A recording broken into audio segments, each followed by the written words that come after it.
my backpack in the trunk of your rusty car, not knowing where we going. I'm hoping that it's gonna be far. Oh, I'm hoping that it's gonna be far. And all I see is a white view light through soft clouds, the sun, the moon, and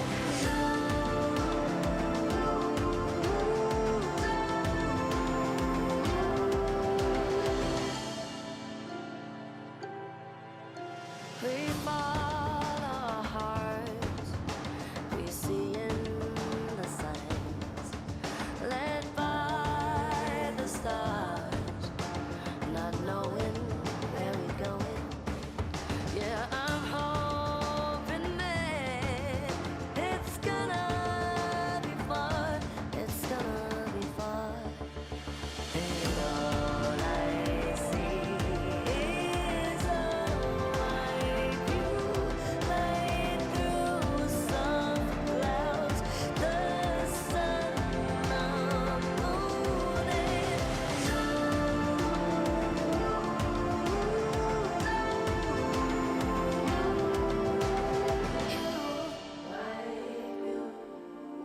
emotional landscapes right here, making memories with you.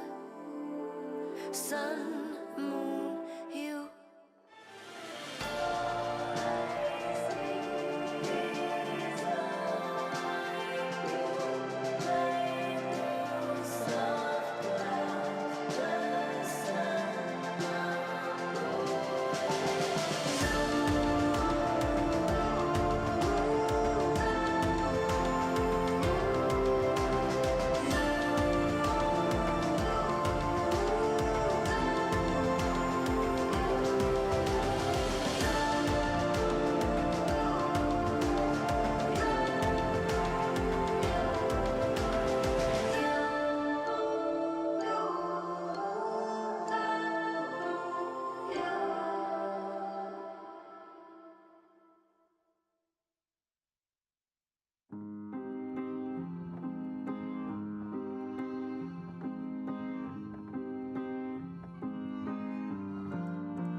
I saw you tonight, your beauty from inside, the glowing light is shine.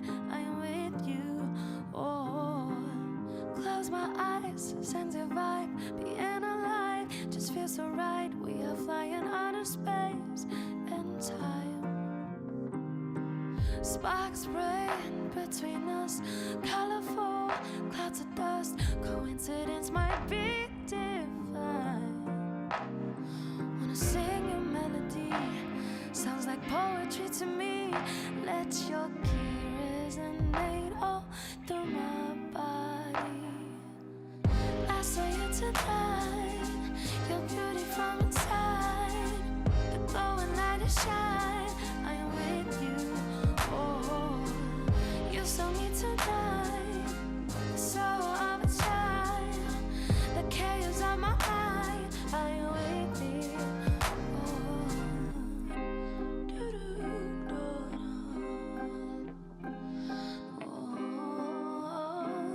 With me,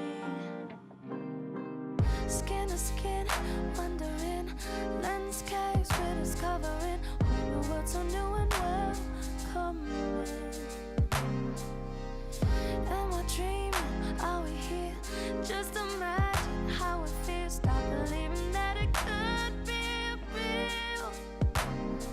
Wanna sing a melody, sounds like poetry to me. Let your key resonate all through my body. I saw you tonight, your beauty from inside, glowing light is shine. I am with you.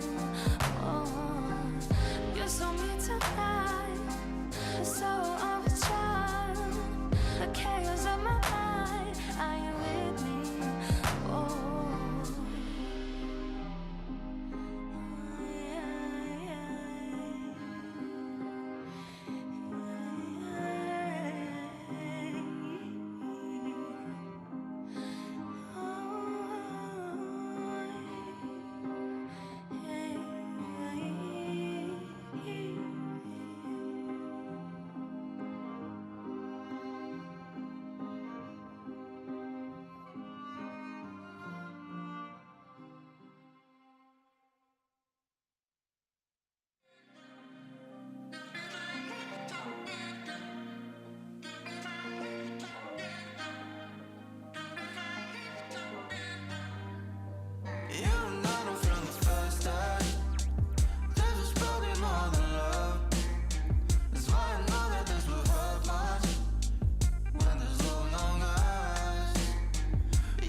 There's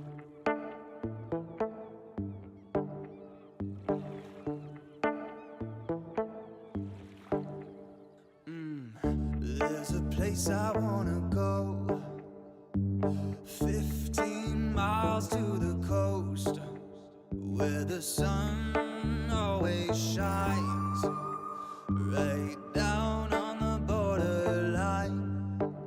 Here in Barbados, Santa Domingo, Kingston, Jamaica,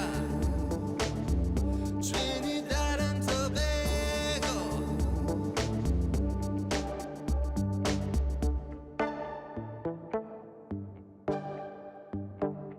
Sitting here under the blue sky, people here don't ask why.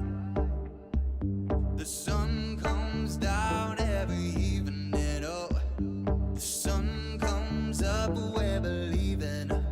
Here in Barbados,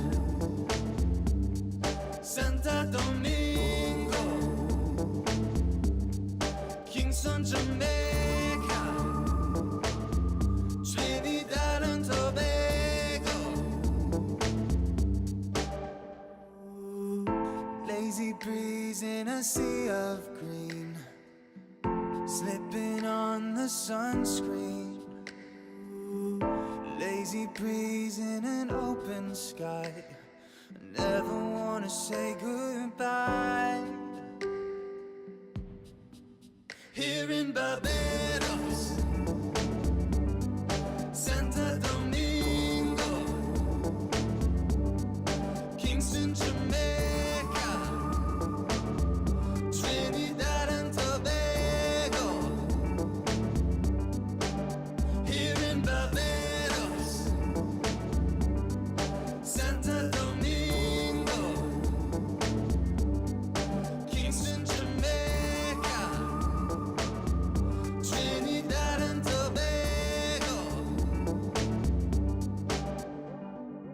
Oh, here in Barbados, oh, Santa Domingo, oh, Kingston, Jamaica, Trinidad and Tobago. Oh, oh, oh, oh.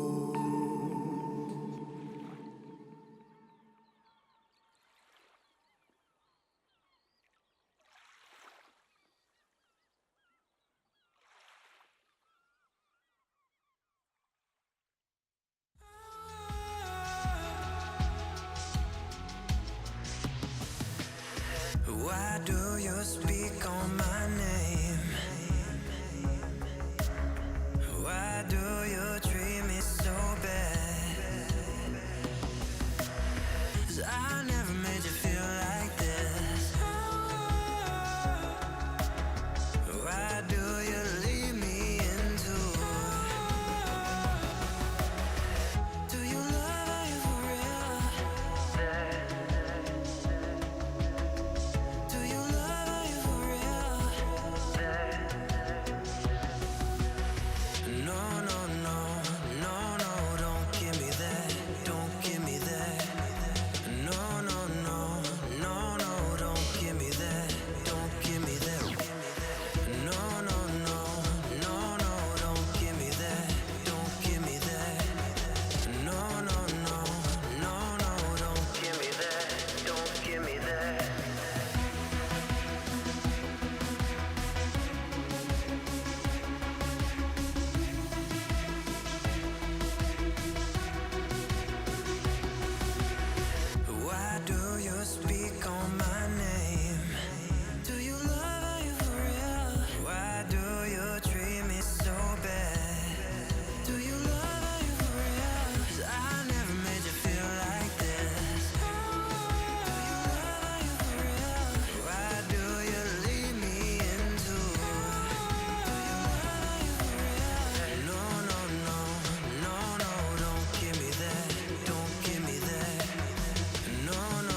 begin?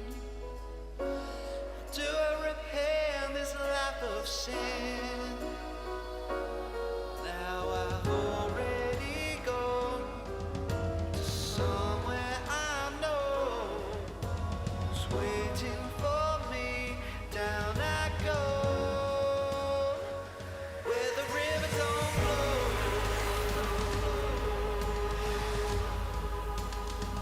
Since I left these bones.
mercy on my wicked soul.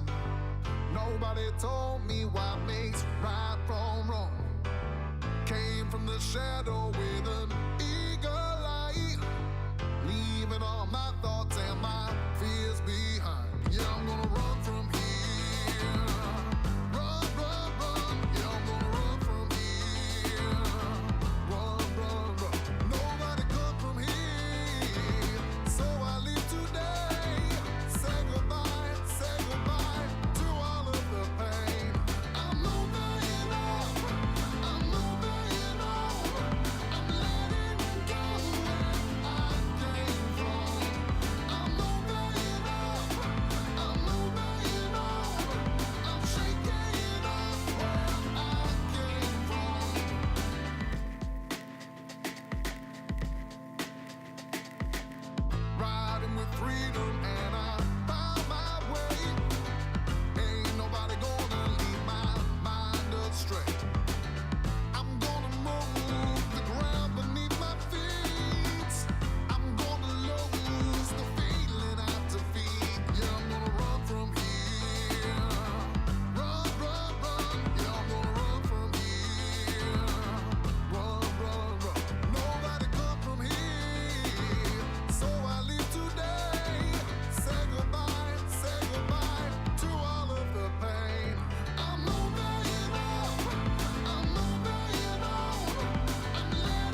Guess who's back to blow your mind? But let me warn you one last time. Guess who's back to change your life? But it's not gonna be just fine. Whoa, I've got you under my spell tonight. Whoa, we're both heading to hell tonight. So don't ever listen to a word they say. It's time that you found out that I'm gonna get my way. Won't light it up, then I'll burn it down. I'm gonna make you feel like you're invincible when no one's around. I'm gonna build you up, and then I'll strike you down. 'Cause you're about to know it's nothing personal. Sometimes good people do bad things.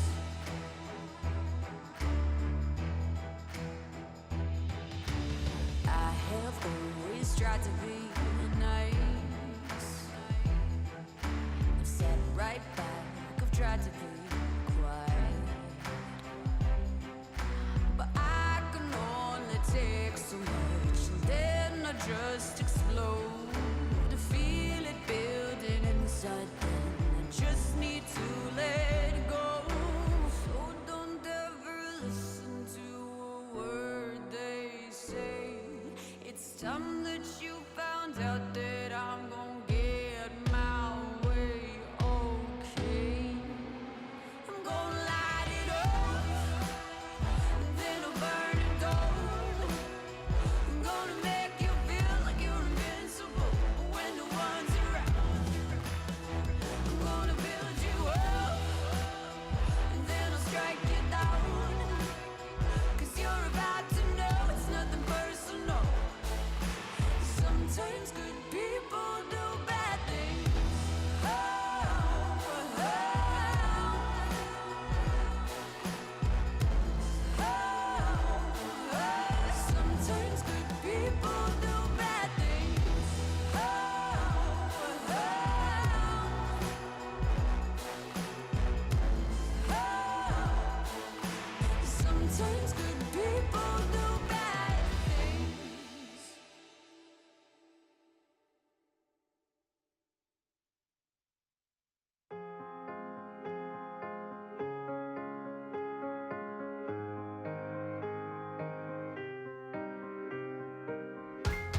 You walk down the streets and see different faces with a hope of their riches. They reach out for love and for freedom forever. Do you remember how it feels? Let's walk for a while with a face full of smile until sadness disappears.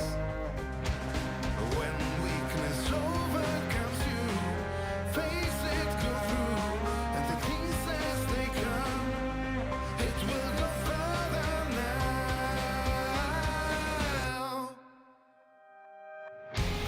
Spring arms wide apart in the middle of the storm. Whoa, you fulfill it right now. Set a goal for yourself. This is still not the end. And pull it through now. Every pain that you feel comes to an end oh so soon. The time has come now. No, it's not the time to quit. Put yourself together, whoa. And listen right now. Don't care about the tears, all your problems. I'll be there for you in the middle of the night. And I don't care about all of these hard times. I keep pace with you, 'cause your eyes are shining bright. Let's walk for a while with a face full of smile until sadness disappears. Oh, when weakness overcomes you, face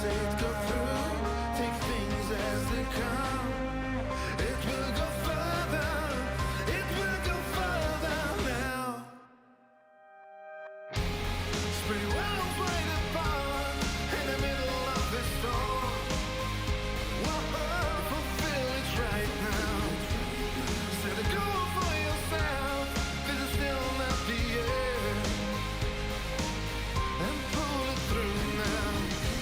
And if the pain that you feel comes to an end so soon, the time has come now.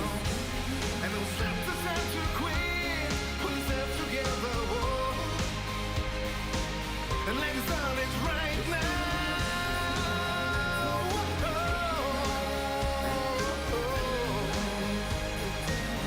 The time has come now, yeah, yeah. And pull it through now. The time has come now. The time has come now. It's come now.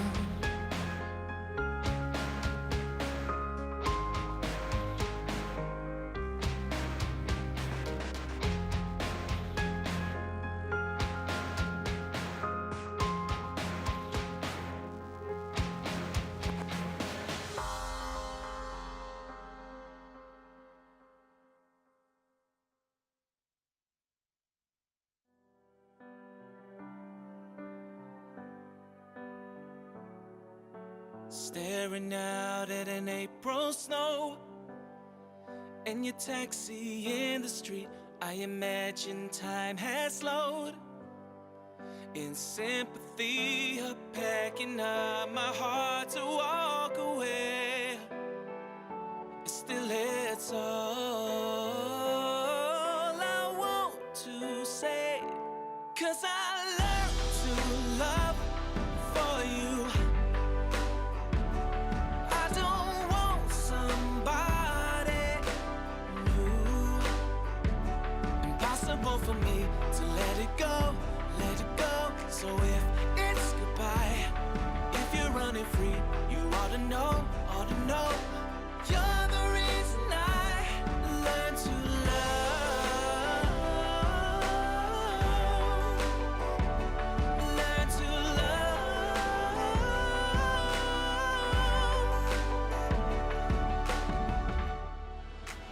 Holding on to a photograph from the day we made our vows, and I bet we would have laughed to see us now. You're packing up my heart to walk away. Still, it's all I want to say, 'cause I learned to love for you, for you. I don't want somebody new. Impossible for me to let it go, let it go. So if it's goodbye, if you're running free, you ought to know, ought to know. You're the reason I learned to love.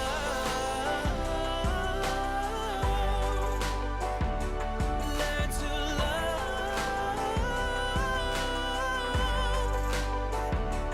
'Cause I learned to love for you. I don't want somebody new. Impossible for me to let it go, let it go. So if it's goodbye, if you're running free, you ought to know, ought to know. You're the reason I learned to love. Learn to love.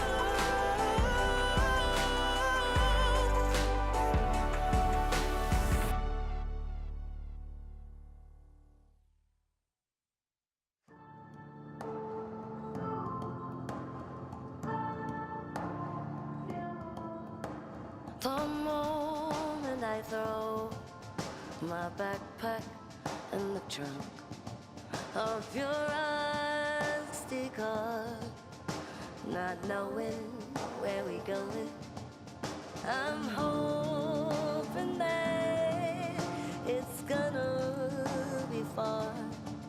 Oh, I'm hoping that it's gonna be far. And all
emotional landscapes.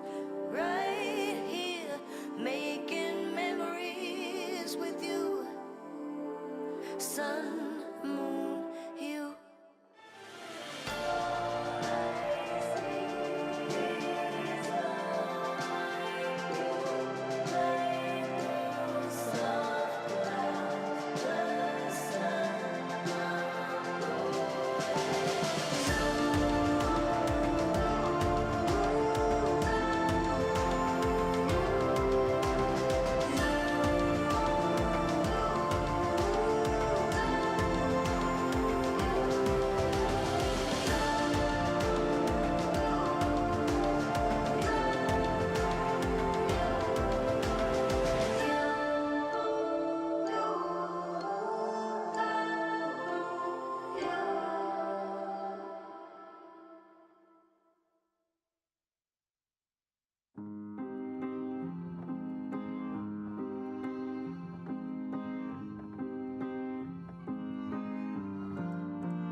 I saw you tonight, your beauty from inside, the glowing light is shine. I am with you.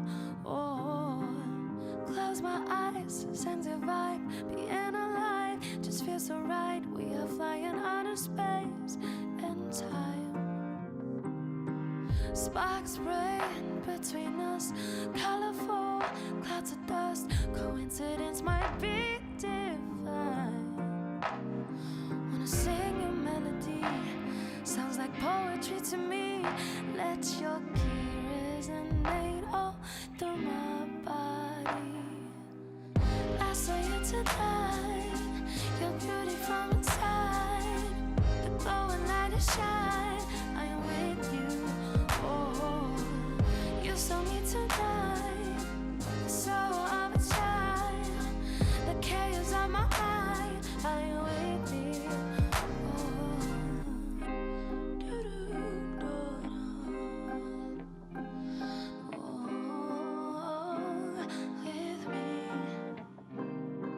Skin to skin, wondering, landscapes we're discovering, whole new world so new and welcoming. Am I dreaming? Are we here? Just imagine how it feels. Stop believing that it could be real. Wanna sing your melody, sounds like poetry to me. Let your key resonate all through my body. I saw you tonight, your beauty from inside, glowing light is shine. I am with you. Oh, you saw me tonight, the soul of a child, the chaos of my mind. I am with me. Oh.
There's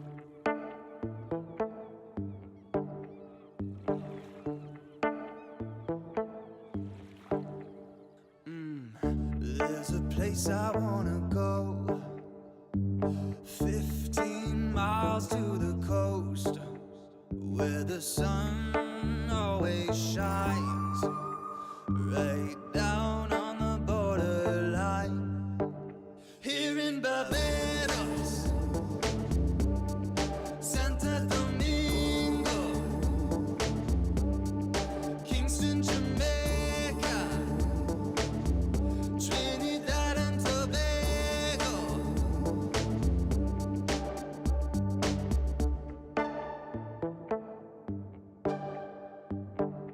Sitting here under the blue sky, people here don't ask why.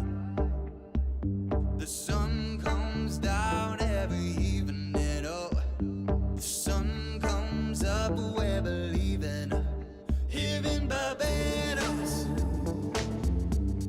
Santa Domingo, Kingston, Jamaica, Trinidad and Tobago. Lazy breeze in a sea of green, slipping on the sunscreen. Lazy breeze in an open sky, never wanna say goodbye. Here in Barbados, Santa Domingo, Kingston, Jamaica, Trinidad and Tobago. Here in Barbados, Santa Domingo, Kingston, Jamaica,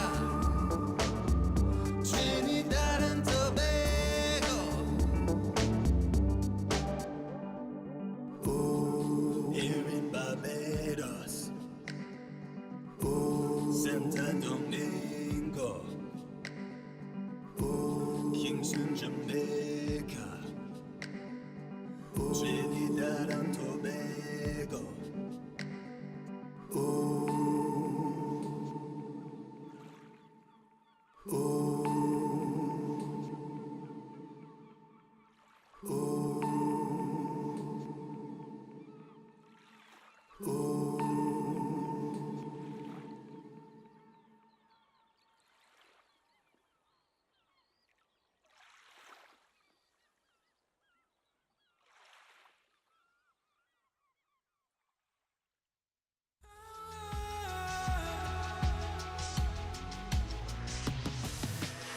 Why do you speak on my name?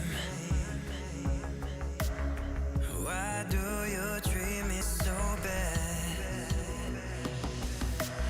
'Cause I never made you feel like this. Why do you leave me into?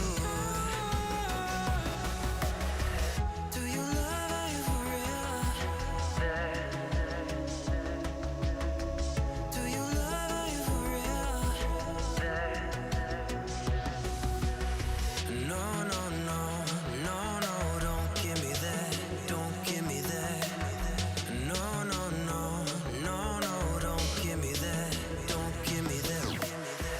No, no, no, no, no, don't give me that, don't give me that. No, no, no, no, no, don't give me that, don't give me that.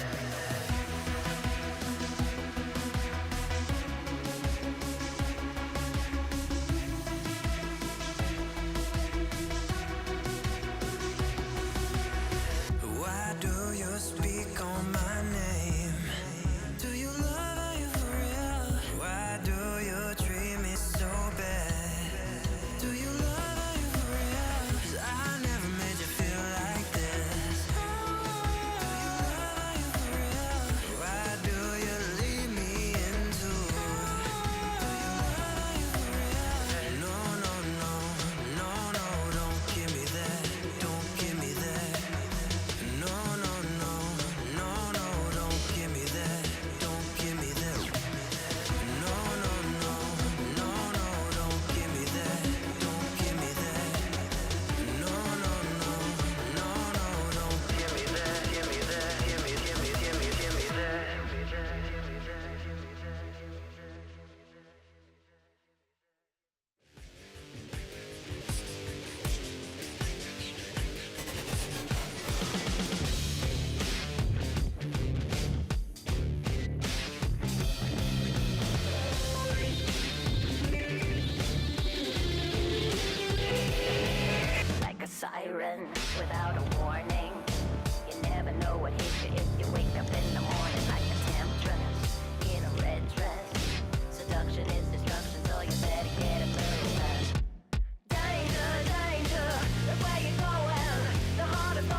Welcome everybody to the LPL. My name is Munchables. I'm joined by Orcs as we head into yet another day of action. And I have to say, I keep on glancing over at the schedule and I can't believe how quickly we are flying through the LPL. We are getting so close to the end of the split already, which is just mind-blowing. It feels like we've only just begun, Orcs. Yeah, it really does. It feels like things have just gone so quickly. I still feel like it was just a moment ago, like this is the halfway point, and like we are just edging closer and closer and closer towards the end of the split. And things are starting to feel pretty significant. You know, there's teams on the bottom end who are going to be struggling to make playoffs from their position. There's teams at the upper end who are really fighting for seeding at this point, but still a lot to be decided. Mate, there are 17 days left. Sounds like quite a lot, but in the grand scheme of the LPL, it's not very many at all.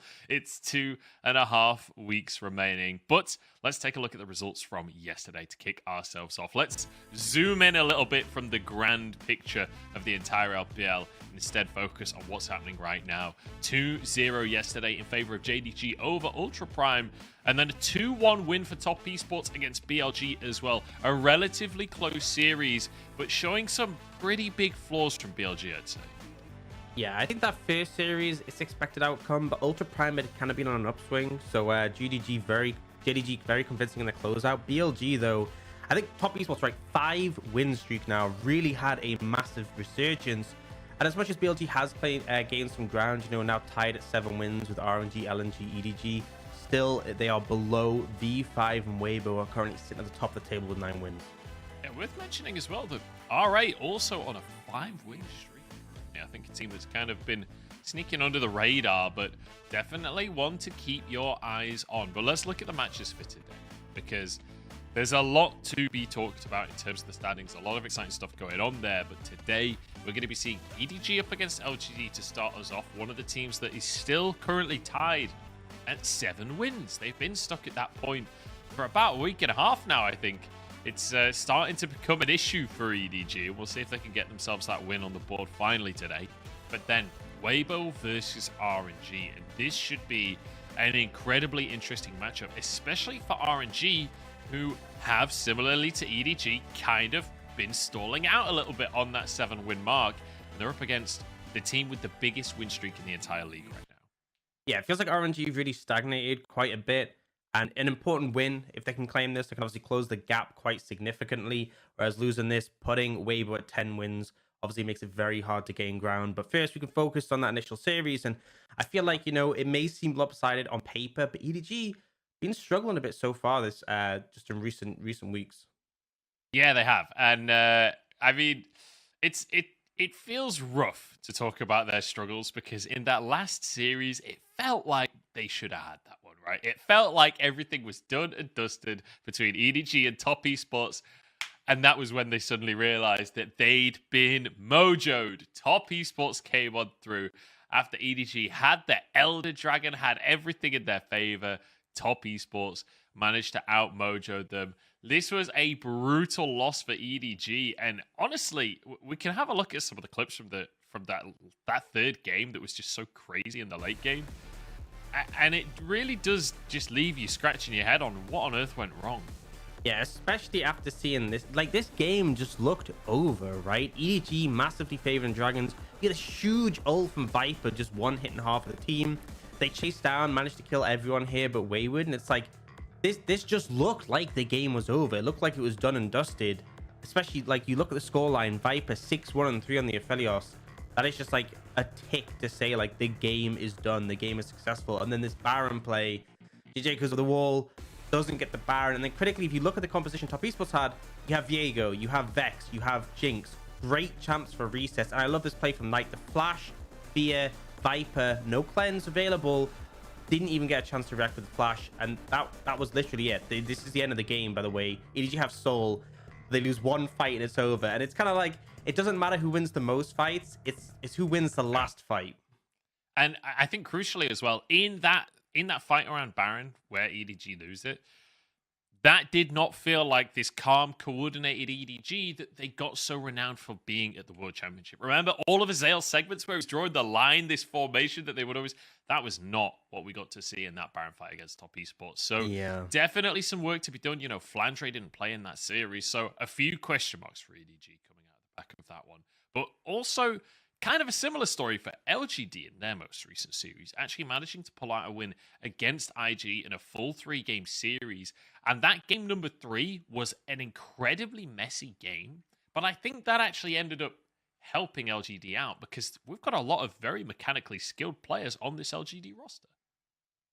Yeah, for sure. And I think it really came down to some clutch capitalization in the messier moments. Kind of the reverse of happened to EDG where things got a bit messy and then EDG fell behind. Here it felt like they managed to flourish, and I think particularly Shadow was pretty stellar in this series and sort of establishing a lot of pressure and being able to find these great opportunities to set plays up. Yeah, really good stuff in the early game. Obviously, Shadow's least in. We all know how great it is, but chasing them down, finding these advantages, and throughout the game, the fights got really messy. LGD at 19 minutes almost ending the game, but then a really good engage from Lucas, and IG definitely a squad that know how to keep themselves in the game and know how to scrap. Yeah, and I feel like, you know, they were 4,000 gold up at this point. They've taken Inhibitor Tower pre-20 minutes, but a pretty big throw in this situation that actually allows IG to get back in the game. If you look at this point now, 26 minutes, they're now dead even in terms of gold, and they're able to clutch this out. They're able to find a good team fight. Great kick from Shadow that knocks Wink up, and ultimately they managed to find the success. Some good plays from Jay and the Galio. But it shouldn't have been that close, right? You know, you're that far ahead. You're taking Nexus Towers pre-20 minutes. It kind of left it a little bit up to chance. Yeah, I mean, it came down to just the mechanical differences in those late game team fights, which is, you know, positive and negative, right? Because on the one hand, they managed to win it, but on the other hand, it's like, that's a dangerous place to be in a game, especially when you were so far ahead in the early game. So LGD, there are positives to take away from that series, but we need to see it be a little bit cleaner. We need to see them not bite off a little bit too much in this game today. But you already mentioned Shadow early on in that series and how he was leading the way for his squad of LGD up against IG. Well, against EDG, he's up against JJ. And JJ now, you know, a world-renowned jungler, literally won the World Championship with this squad. But statistically speaking, Shadow actually far more impressive on the board this split. Yeah, I think Shadow is a much more relevant aspect of his team, right? Playing things like the Diana and the Viego, where he's one of the primary carries. Pretty high damage share, pretty high damage per minute. It feels like he has to have a lot of agency in providing for his team. JJ on the other side, it feels like he is playing for his lanes, right? You look at the champion picks, the Volley Bear, the Jarvan. These are very gank-heavy junglers that are there to facilitate and set up. And you look at the kills and assists at 15, third in the league. That is his highest stat, and one he has a big edge on over Shadow. And it really is. He ganks, he tries to set up his lanes. And it's understandable, right? You have Viper, you have Scout on your roster. I think I would probably be doing the same thing. Yeah, exactly. It's like JJ is like the set piece to get his team rolling, whereas Shadow, a lot of the time it feels like he needs to get himself rolling and be that carry during the team fight. So two very different styles of jungle. You could see it in the picks as well, as you say, like the Viego, Diana, all about carrying the fights themselves. Jarvan, Volibear, really the total opposite game plan, right? So we do have two very different junglers here, and the way that they have to approach the game then becomes quite different because, you know, JJ, while he is playing for the rest of his team, it's not like this is one of those junglers that just spams ganks on the lanes all game long. It does feel a bit more cerebral than that from EDG. Yeah, it feels like there's setup in place. It feels like they do coordinate this to make it work. It's not just, you know, spam cheese ganks and hope they're effective. But still, it does feel like the main goal is very much set up those laners. And I think it's understandable, especially with how EDG's bot lane has been playing, looking to crush the 2v2 in most circumstances. Yeah, they certainly have. And it's kind of gone both ways for that bottom lane as well that you can see stage now as EDG have gone over to LGD's arena in Hangzhou. So exciting to see the squad there traveling around China for the game. But crucially as well, worth mentioning that it will be Xiaoshuang on the top side, not Flandre today. So EDG, despite the loss to Top Esports, sticking with that substitution in the top lane. And I think that would surprise many fans after Flandre's year last year. But it does feel like there has been some things that haven't been working for EDG so far this split. So I understand the substitution, like trying to change things up early on in the split before we get to playoffs. I feel like there's been a lull, right? Start of the split, they came in and we're like, okay, business as usual. They bounced back after Worlds. They look really on form. And it's kind of mid-season. Even in their wins, there's a few question marks. And I think they're just trying to find their footing once again. Aaron. We'll see if that's going to work out. I mean, realistically, a heavy favorite against them. And you can see LGD on the stage there. And crucially, home favorites, right? This is their stadium. This is their crowd. So you would hope that they're feeling confident coming in today. Hopefully they can have a phenomenal performance for themselves in that home studio. And you can see even EDG have their fans coming out for the games here today. A couple of EDG banners, actually, which a little bit surprising considering I've just been talking about this is LGD's arena. This is their home cup, you know. This is their home stadium. So perhaps a little disheartening, honestly, for LGD to see so many EDG fans in the crowd. Well, I hope they'll be able to look past it and focus on what they need to do. And I kind of want to set up a little bit of stakes for LGD. Currently, they are sitting at 3-7 in the standings. Very much capable of making playoffs. But when you look at the teams they are yet to face, after EDG, there's Weibo, then RNG, then LNG, and Top Esports, and finally BLG. It is not an easy run. So you can't look at this series against EDG and be like, it's fine. You know, if we lose against EDG, we can pick up the score in the other series. They have to take down some big names if they want to make playoffs, right? There's no ifs and buts about it. They need to be challenging the top teams if they want to keep their playoff hopes alive. So but whether or not they win this series, they need to come in strong and look convincing, right? They need to have a good run of form for the end of the season if they want to make that. I mean, it's actually brutal. It's really brutal. Like you say, like first off, EDG today, Weibo, RNG, LNG, Top Esports, BLG. We're literally just listing the top teams in the league. Like LGD are currently. Well, at least there's the V5. That's kind of like the right. consolation There's the one team that they haven't faced. Like they're currently 3-7 LGD. They still have to face all the hardest teams. Like I'll be totally honest, it's not looking pretty for LGD. At this point, I think it's about trying to finish out the season with grace. And if they do make it, like, let's just set the expectation now. If LGD makes it to playoffs, it will have been a miracle run. And this will become a team that you should expect to make a run through the gauntlet in playoffs. Because if they beat every team on their schedule to make it to playoffs right now, well, they're going to be a force to be reckoned with by the time they're through that gauntlet. It is literally the hyperbolic time chamber, right? If you get through this run and make playoffs, the team that come out the other end will be something else. I feel like I need to reiterate, for anyone that just missed everything we said, for anyone that missed the list of teams that LGD has to face, EDG, Weibo Gaming, RNG, LNG, Top Esports, BLG. It's literally our top 7 minus victory is their remaining schedule. It is brutal for LGD.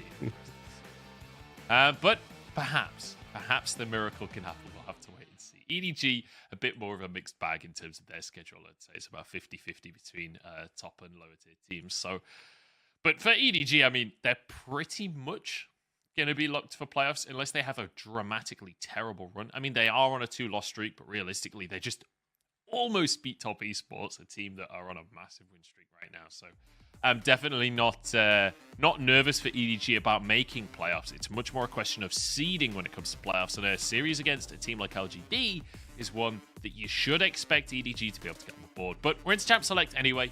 So Twisted Fate, Karma, Jarvan, banned by LGD. I have to say, Karma, not a ban I was necessarily expecting, but we have seen Mako and Viper playing that Karma Caitlyn combo.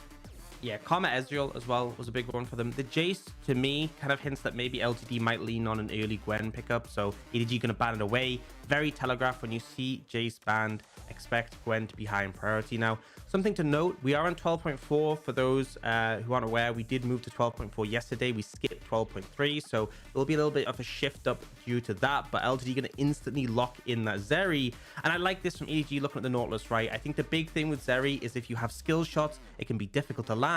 Nautilus is the anti-fun mechanic. You just press R. Hecarim as well. Very hard to avoid their CC. So instantly EDG are aware of the Zeri. They pick strong tools to deal with it. And now for the side of LGD, I feel like jungle support is probably where the direction you might go in this situation. We'll see what they opt to pick up in here. Could just be something like the Leona. We often see into the Nautilus as a sort of trade in terms of matchups. But actually, Shadow going to go for the Diana. So I expect if you go in Diana here, you might end up picking a Soul Laner. But you often see the Renekton paired with it quite effectively. So something we talked about earlier, Shadow definitely looking to be that carry for this team. And we are absolutely flying through this draft right now. Already onto that final pick for the first phase here for EDG. As you say, that AD solo laner with the Diana and Gnar. I mean, if you think back to last year, 2021, Gnar versus Renekton, it feels like we've gone back in time here. Especially with the Diana jungle locked in and a Hecarim. Like, aside from the Zeri, this is just a 2021 draft. Literally. And I think that's a big thing to note is that the Gnar has made a big resurgence in 12.4. Really strong with Hullbreaker, but also the sort of bruiser itemization changes. He has really managed to sort of avoid struggling too much with them. And now for EDG, I feel like in this situation, that Leona we talked about before, you can just ban that one away. For LGD, I'm looking at 80 carries, right? Jinx is definitely one. Aphelios is another. Those are like the two big ones we see. But actually going to target the Tristana. And this is specifically something we've seen picked into the Zeri, right? You just jump on ahead, you stack up your bomb, you just blow up. There isn't really much counterplay. So LGD more concerned about the specific lane matchups. I would like to probably see either that Jinx or Aphelios banned away as this the second ban for them. So I do just want to sprinkle a little something a little spicy here in the conversation. That's that Renata currently not been banned out. Karma was banned, which is not necessarily a ban I was expecting, but you know, it's sort of a similar style of support. Maybe there could be some shenanigans coming from LGD. I don't want to get my hopes up too much. I don't want to get too excited, but it is available. It is playable right now on the patch. So we'll see if any shenanigans do occur. It will be Jinx banned though, is the final one coming out from LGD. Yeah, and I think in this situation, you can just pick up 80 carry. They are actually going to go for the Kai'Sa. So again, something that can, you know, you Nautilus ult the Zeri, the Kai'Sa dives in. You have that sort of assassin tendency to burst it out. So I kind of like what EDG have in terms of dealing with the Zeri. For LGD, kind of looking at them to wrap up their composition. Could see something with Wild come out in terms of things like the Yasuo, but actually looking towards the Ahri. And again, 12.4, we've seen the Ahri get the mini rework and incredibly powerful in the current patch. Really good at just facilitating setup for your team. And now if you look at Shadow's matchups, right, you have point and click CC top, you have a charm in the mid lane to set you up. Really strong facilitation for that Diana. Oh, he's teasing me. Come on, Jinjab. Go back for it. Go for the Renata. I don't think it's going to happen, though. Yep, the Ahri going to be there. And we could have another one of her kin with that Rakan being hovered right now. Certainly would be a good engage tool. And, I mean, let's be honest. Look at this composition from LGD with a Rakan there. They have so much all-in at their fingertips. Yeah, it's pretty much just all dive all the time.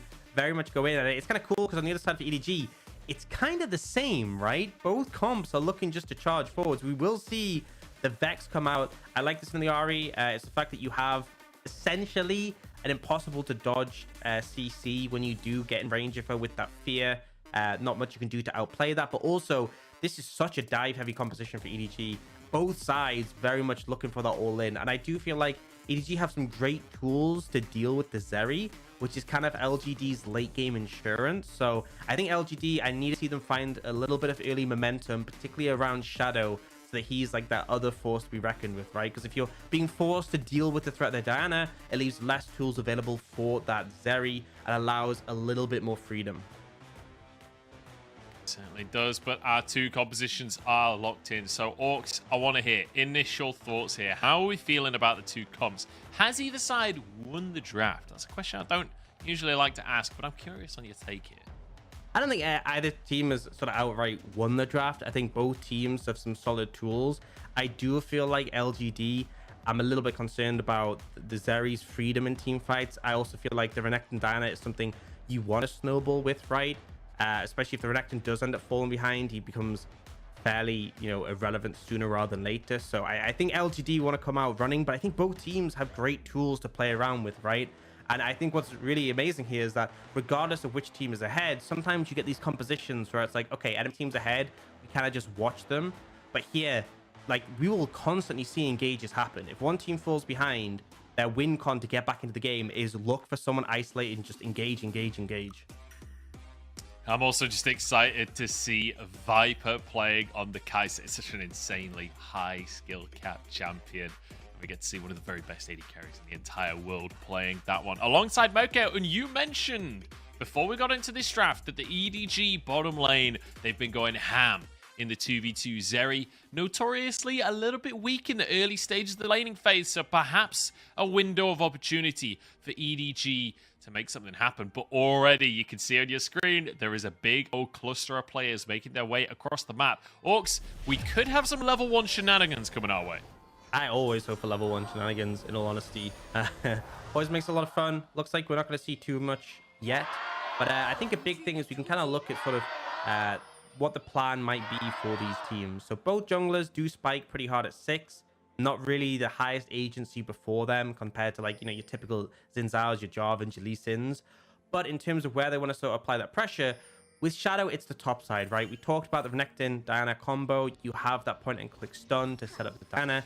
Also, mid lane, pretty solid if you're able to land the charm. Whereas on the other side, what we did talk about is EDG's bot lane. They've been so heavy on establishing control in this lane in trying to find pressure, often playing things like the Ezreal Karma, Caitlyn Karma we've seen as well. So I expect to see JJ leaning towards that side of the map and particularly looking to punish Eric and Jin Zhao. Scout is not messing about in this early laning phase, but Jade trading back pretty effectively, and the Foxfire doing a good job, actually. So a much more even trade than I expected. Now in the mid lane, in the bot lane, sorry, Eric in trouble. Ignite is there. Mako flashes forward, and already first blood for EDG. They do not give a monkeys. They want to win lane. Yeah, zero hesitation at all. It was actually a beautiful dredge line coming out for Mako, and then Viper flashing over the Rakan's W. And this is one of the things with Rakan, right, is that in the laning phase, he doesn't have as much presence as other supports. His W very telegraphed, very easy to flash. And once that was used, what else do you really have? You can see the replay that comes out. So Mako finding a great window, just basically round the minions.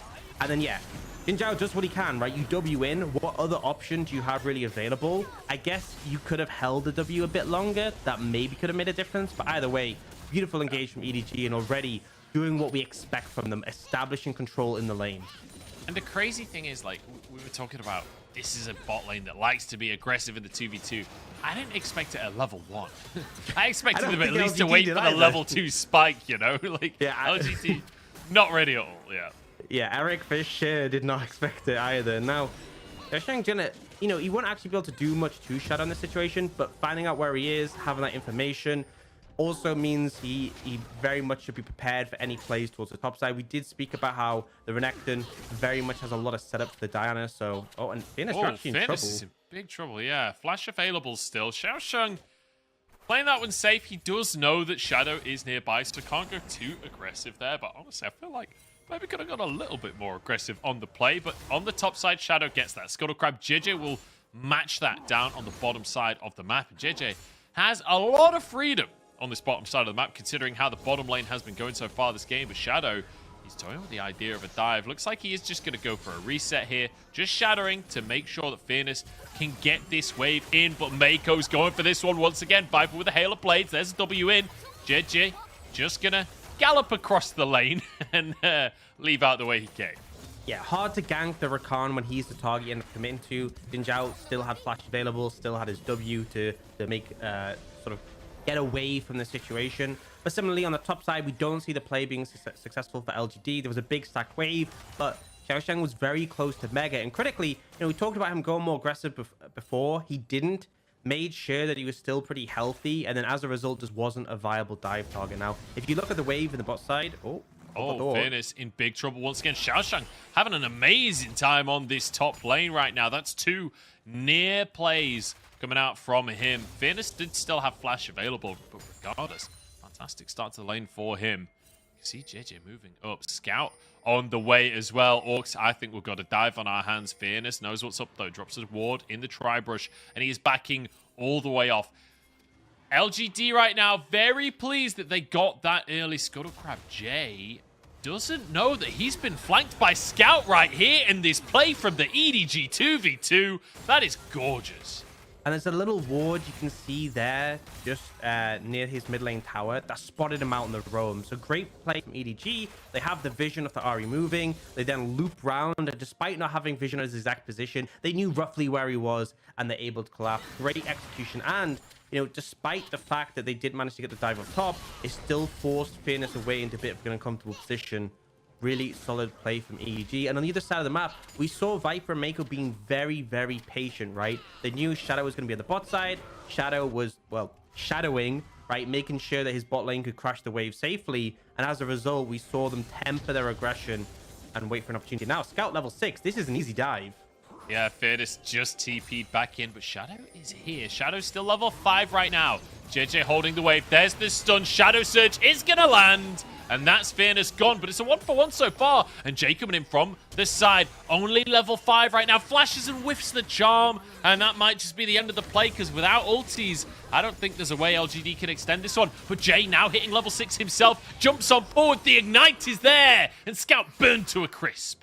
A little bit of an overstay from AG, right? They go for the play on the top side while Shadow is on the other side of the map, but they stay for an extended period of time. They do set up the dive, but they use a lot to end up taking out Fearness, and as a result, Jay able to capitalize, Shadow able to chase down, and they're able to answer the play overall. You can see here there's very little the Renekton can do. Level 5, slammed into the wall, but that's ult from both the Gnar and the Vex, and obviously Hershang is tanking. No way he gets out of that situation. Yeah, really nicely done. And crucially, Fearness not actually having an opportunity to use the flash there, which could benefit him in the long run, because it means that he will still have his flash available if EDG do choose to focus on this top side even further. In the meantime, Viper and Mako getting some tower plates for themselves. 1,000 gold lead in that bottom lane so far, because look at the CS difference.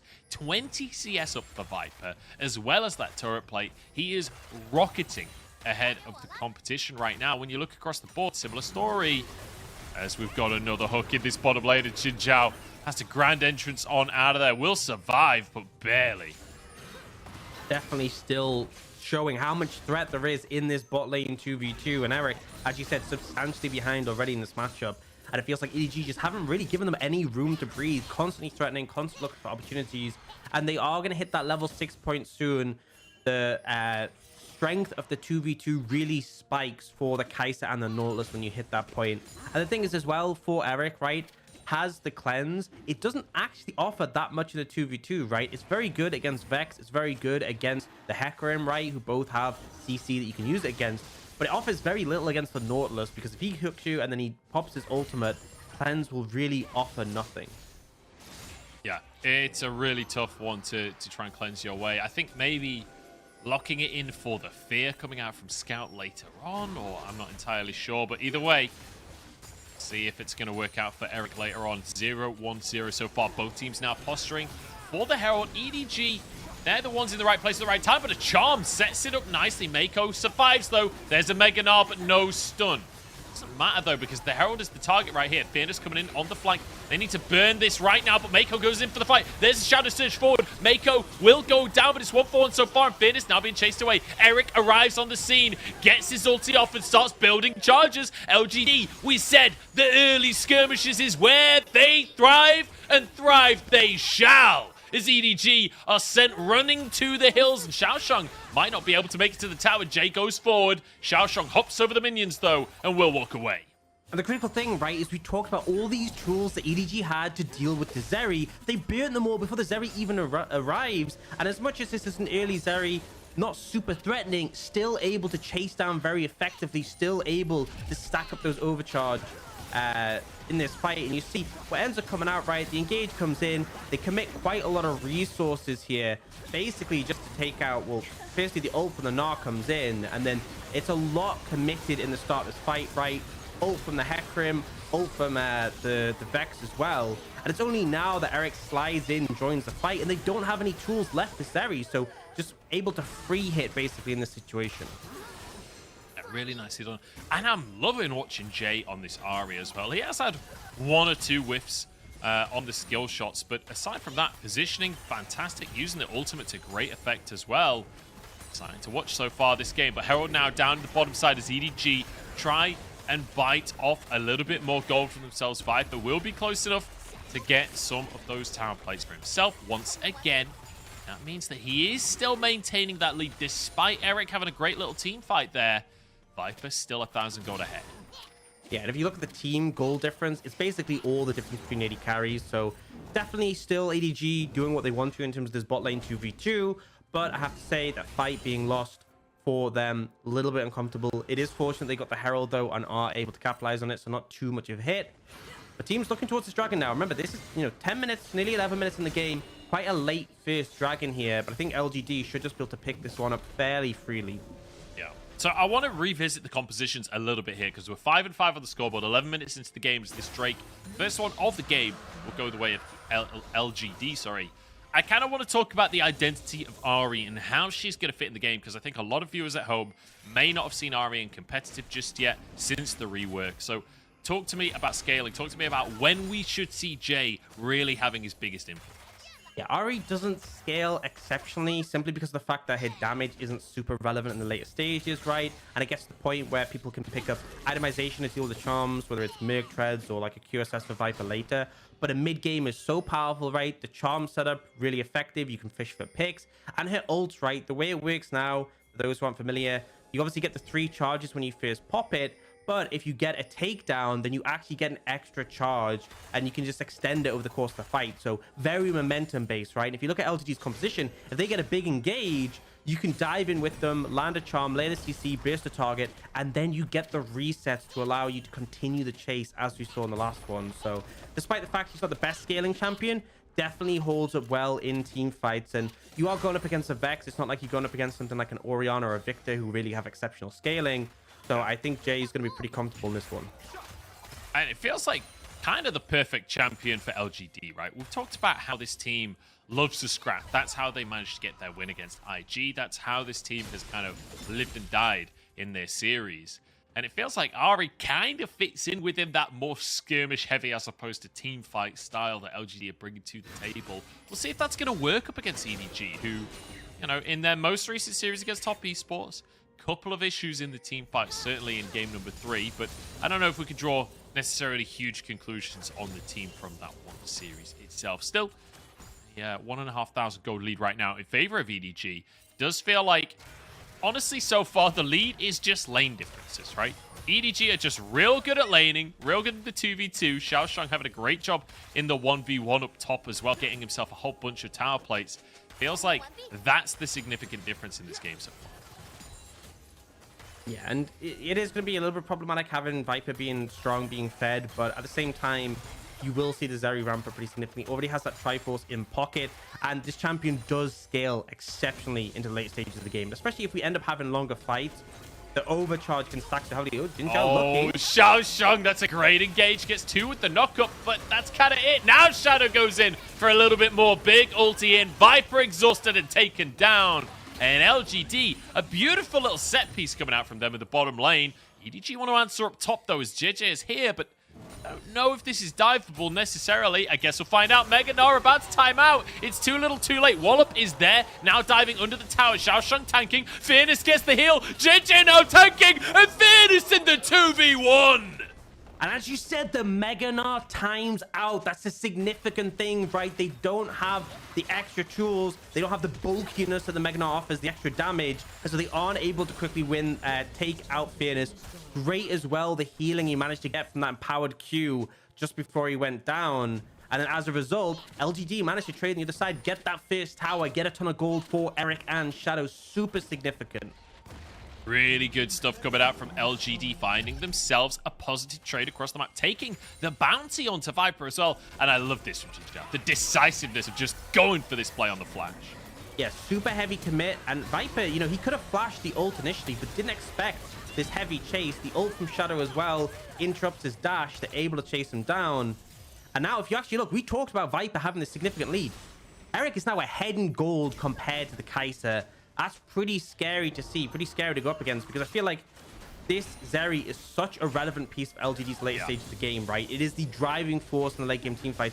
If you have Eric popping off, it's going to be hard for EDG to win.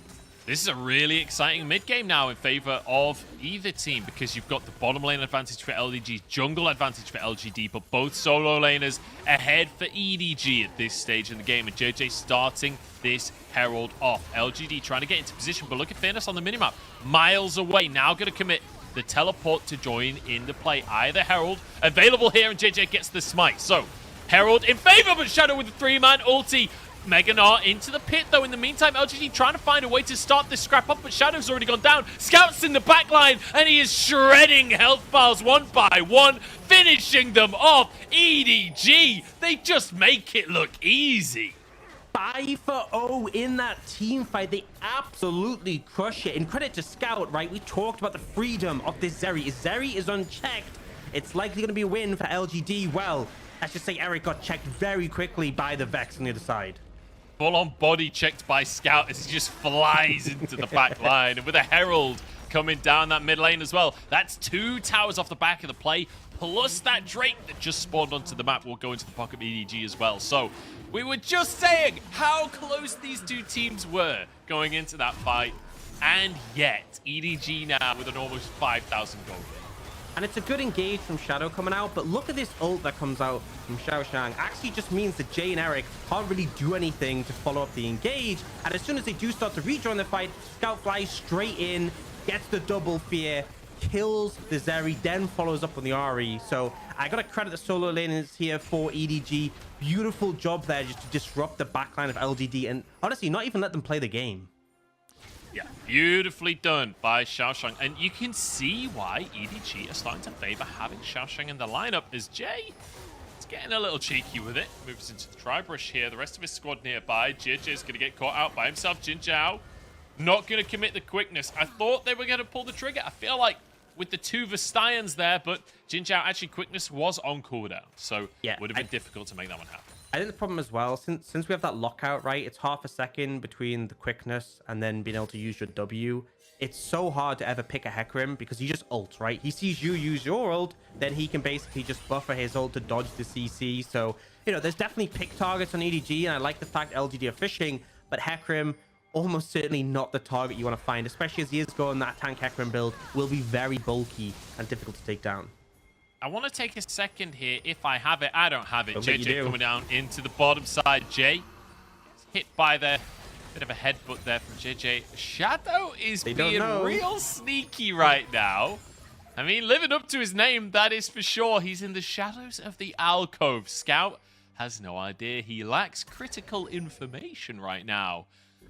I can move over as well. EDG committing 4 people to this bottom side right now. They want this tier 1 tower real bad, and LGD knows it. Shadow behind enemy lines. This is an opportunity as Mako goes under the tower. TP being channeled, but Shadow's too late to the play. His teammates are already falling. Gets an ulti on in, but it just doesn't matter as the Gnar comes through. Shadow late to the play that he was setting up. Yeah, and we get a triple kill for the Gnar, and that's the critical thing. Look at Fairness, no TP available. They bring in Xiaoshang, and critically, at a moment when he has Mega Gnar, perfect time to be shown up to that fight, and they absolutely crush them. Jay, flash and ult unused, because he just got CC'd, got locked down, bursted, and now EDG a 7,000, nearly 8,000 gold lead. This game has really just gotten out of control very quickly for LGD. Yeah, this is getting brutal at this stage. And I want to highlight that lead that we've got in that top side. Xiaoshang. And it's not just in terms of a 1v1 lead, right? It's influencing the rest of the game. Great hook coming out from Mako. And clearly LGD just had no idea EDG could pull the trigger this hard. Yeah, they honestly felt like they could be in a favorable situation with the flank coming out from Shadow. But the TP advantage is massive. And also the confidence to go for these engages. We kind of talked about it going into this game, right? Both teams, so many engage tools, so much dive threat. EDG are just factoring that in so well and being very effective at utilizing those tools, not giving Jay any chance to even press his buttons in this situation. And now you look at the items coming through, right? Scout has that huge pen combo where you have the Ludens, you have the Shadow Flame, and the Sork Shoes, so doing an insane amount of damage. We're seeing Viper go for that sort of AP hybrid build as the Nash's Tooth, so the W's are really going to hurt, and you obviously get that cooldown reset if you connect them. So again, really solid in those dive situations. Yeah, I hate this Kaiser build. It's so horrible to play against. The W's do mental damage. And EDG, with vision control of this top side, they're just going to stop Baron. Okay, they realized there was a ward. They were a little too overzealous on it. And they are going to peel away immediately. But I want to return to our conversation of the top laners, right? Xiaosheng is here, subbing in for Flantre. That is a big pair of shoes to fill. Flantre, notorious for the size of his feet, apparently. But Xiaosheng is having an amazing series here. Did a great job against top esports as well. 6-1 and 6 on this now. Had a great time during the laning phase. Has a CS lead, but also during these fights, right? Always in the right place at the right time. We saw him intercept during the Herald fight, then the dive down in the bottom lane as well. Beautiful stuff. And now EDG, off the back of this massive lead that they found across the map, they're just going to go for this Baron. It's so low already, 3k, but they peel off. They're looking for the fight right now. Scout behind it, he realizes, flashes for the fear, and Jay is gone. EDG just starting things off so beautifully. The speed at which they pulled the trigger, LGD are just not ready for it. Beautiful setup, though. I love the Scout found that pocket of vision behind LGD for the engage. And honestly, I feel so bad for Jay, right? Coming on the new patch, you're like, guys, Ari is broken, so good. He's not even getting to play Ari. His ult and flash, once again, dying with them available just because he gets instantly CC'd and they don't even give him a chance to play as champion. It's so sad. You know, the hilarious thing is, Shadow was just trying to make that play in the bottom side, hiding in the alcove. And then Scout was like, oh, your name is Shadow? Well, my champion is the Shadow, okay? And jumps into that pocket of vision, manages to make the sneaky play happen. You love to see it. Scout, an amazing job on this Vex. And it's a champion that I think we're finally starting to see players really utilize to great effect. Yeah, and here, the flash W. And I guess you can definitely say, you know, Jay could have seen that coming, could have tried to flash, could have tried to ult. But if you don't make the prediction, it's already too late. And as soon as the CC comes in, Viper's there to dive. Full dive buddies on this one, instantly burst out the Ahri. And as soon as they kind of lose the Ahri at the start of that fight, there's also the disruption for the rest of the team. It just kind of felt like there was no chance for LGD coming in, especially with their gold deficit. Now, 10,000 gold behind. They did pick up that dragon, and they did get an objective bounty. That is a very, very small consolation prize in this situation. Now, EDG, with that Baron, going to start pushing in. You can see Viper has now fully stacked that Mirror Mana as well. They've got a lot of poke behind this Kaiser. You can see the W's flying out at Jay. Pretty painful. It's a minuscule consolation prize what LGD were able to get at this point. 10 stack Medjais now for Scout, and I want to revisit. We talked about LGD later on in the game not going to do so hot. Well, the 10,000 gold down. This Ahri has ceased to function for them. This is not going to work out anymore as EDG now, one of the smartest teams in the entire league. They've got Baron to work with. Their macro is already great. You just know that over the next minute and 20 seconds, they are going to put so much pressure onto LGD. And the problem is now in this situation, right, is that we talked about the Zeri being that main pivotal late game insurance for LGD. The Zeri only really functions... Oh, seen engage. Got Scout maybe in a bit of trouble, or maybe not, as he just one-shots Jin Zhao.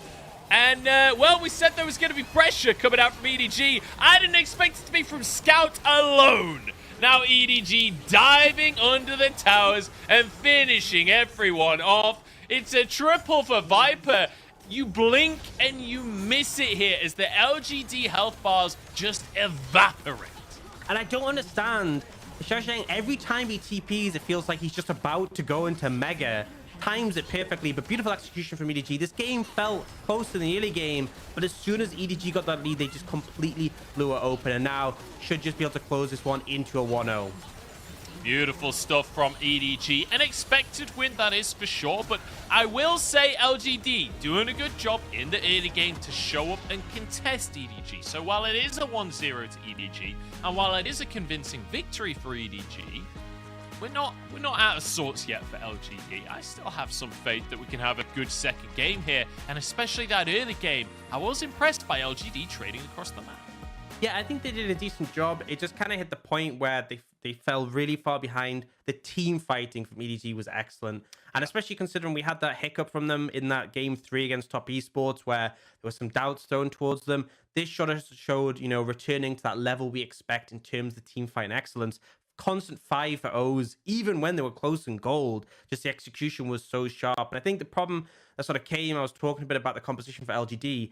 Zeri is that late game insurance, but when the rest of your team is losing relevance, right, and not posing threat, it just means that the enemy team can save tools for you. And the Nautilus ult just makes it so hard for it to play the game. The Hecarim can just remove you and just dive on you. And I think it just kind of hit critical mass so quickly. So, you know, going into game 2, I feel like they could change up the draft in this situation. It felt like, you know, they weren't really able to execute it as well as we'd hoped. But ultimately, you know, this wasn't a pure draft issue. This was very much EDG just being so dominant in those team fights. Yeah, it really was. I mean, like, we saw in the early game, there were ways to play this draft from LGD, and it was very much a draft that you do need to snowball, right? So I don't actually inherently disagree with the draft from LGD, because I think against a team like EDG, realistically, you're not going to win those late game fights, even if you draft for that, right?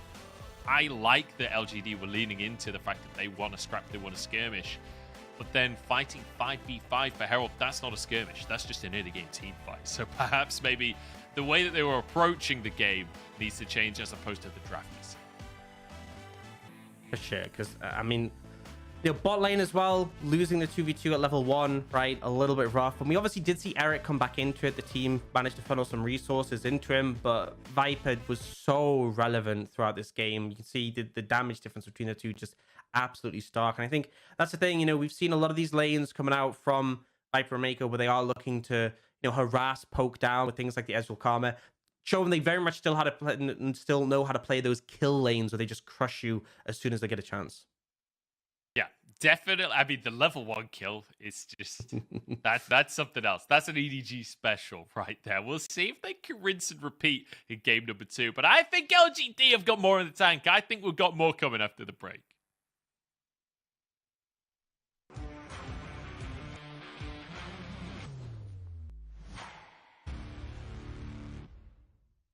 In 2021, RNG lost to EDG in the most important match.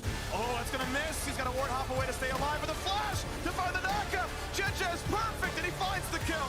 That's an easy smite. The flash is followed with the dunk, and Gala is gonna get sniped by Viper. EDG, it took them 6 attempts, but this time they will knock down RNG. Now, RNG wants revenge. He can try and force it now. Actually, he's going down. Why are you there, my friends? Why are you pushing him when he's still acquainted? He's still healing. Oh, that healing was ridiculous. They still haven't taken him down. Finally, to get him. And here comes the package across everybody. Burn, baby, burn. RNG find themselves a fight. Triple kill for Big. Xiaohu played well in the top lane in 2021, and we worried whether he would be unfamiliar in his return to mid. But now it seems our worries were superfluous. As the leader, he deserves to be trusted. 在赛活中的话，其实这条线我也比较熟悉嘛，然后这个那个对线方面我也是没什么担忧的吧，然后也是现在的一些上单的一些就是学习到的经验跟打法吧。Although he burns on the interim, but England's legend of reset to Xiaohu! Xiaohu! Vex, Xiaohu! Say his name, say the champion! Xiaohu is still one of the top mid laners, but this time he's going to face the finals MVP of World Scout, who is still a top mid laner in the LPL in his own right and is always willing to exert his pressure. 最近我们自己的状态可以说是不稳定吧，但是也在慢慢提升中。然后后面的话，我们保持好状态的话，应该会没问题。He goes gold with the shockwave from down on the back end. That's the real hero play. The teacher is still the teacher. Under the leadership of Xiaohu, RNG is still outstanding in this spring split, and Ben has well passed the adaptation period and has played to his strengths. Absolutely shoot him. Now Ben might actually try and dive the Akali. He gets him, I think. Yeah, one more snip and he got him. He's dead. The Ignite is still ticking, but not enough because you've got the needlework for the healing. He'll able to push out this wave as well. Way not quite able to make it on bot side, but Ben makes up for it at top. EDG still retain dominance as world champions, especially JJ. He may even be stronger now than he was at Worlds. And he's still him, going down fast over the wall. Pillar, but he gets it! He does! JJ gets it! World champion quality jungler. 我觉得这次遇上RNG的话，胜出关键还是我感觉在小虎身上吧。对，我们要去研究一下小虎这边的打法。兵哥啊、小虎啊，他们应该都挺想拿 MVP 的，所以说看他们两个表演就行。EDG and RNG are both strong legacy teams of the LPL, as well as MSI champion and world champion respectively. Over the years, they have been friends, they have been opponents, however, there can always only be one winner. They all must fight for their own honor. EDG versus RNG.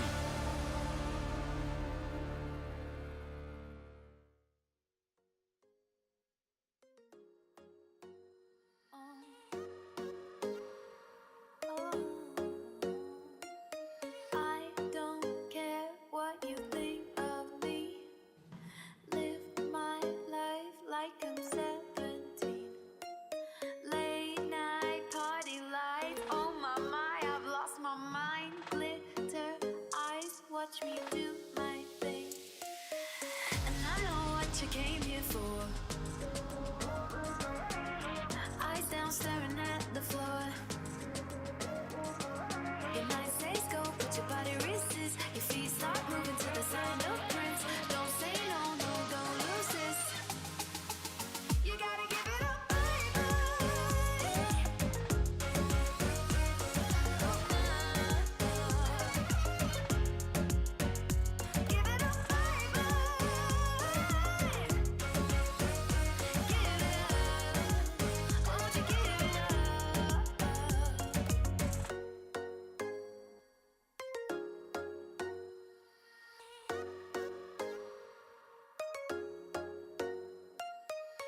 Don't be shy, just let it go. Get ugly, baby, and enjoy the show. Oh, late night party lights. Oh my, we lost our minds.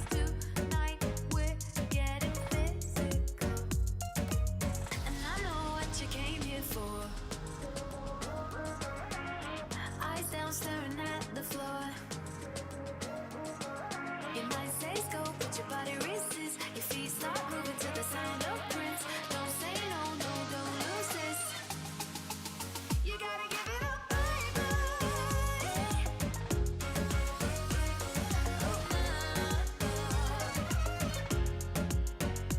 Give it up, baby. Give it up. Won't you give it up?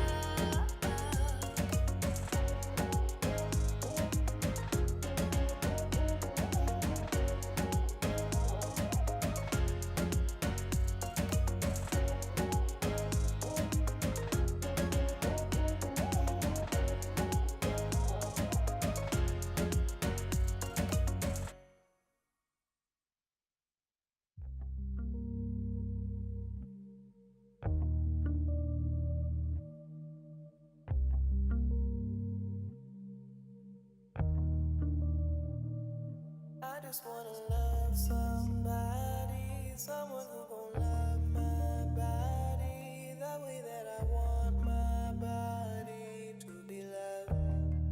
Give me love, love, love when I need it. I'll be right here to receive it. Only kind of love is the one you give it, I mean it. Need the kind of love you give, I mean it. Need it, I just really wanna know if you want.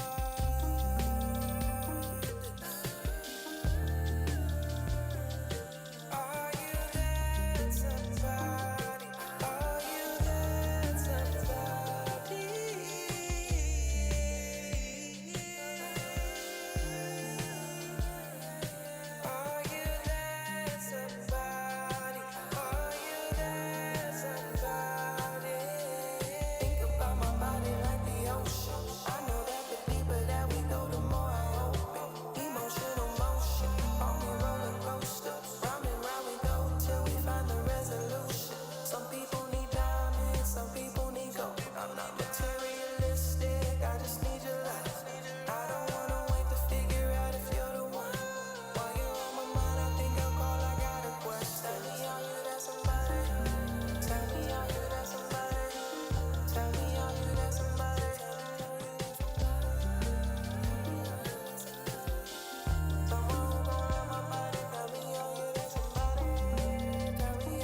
就我觉得 LGD 辅助金角的话，他之前是玩 AD 的嘛，感觉 AD 转辅助的选手其实 LPL 还是有一些的。然后我觉得 AD 转辅助比较大的一个优点是，可能就是在以前打 AD 的一些操作方面，然后会比较好，然后可能对下路的理解会更深一点吧。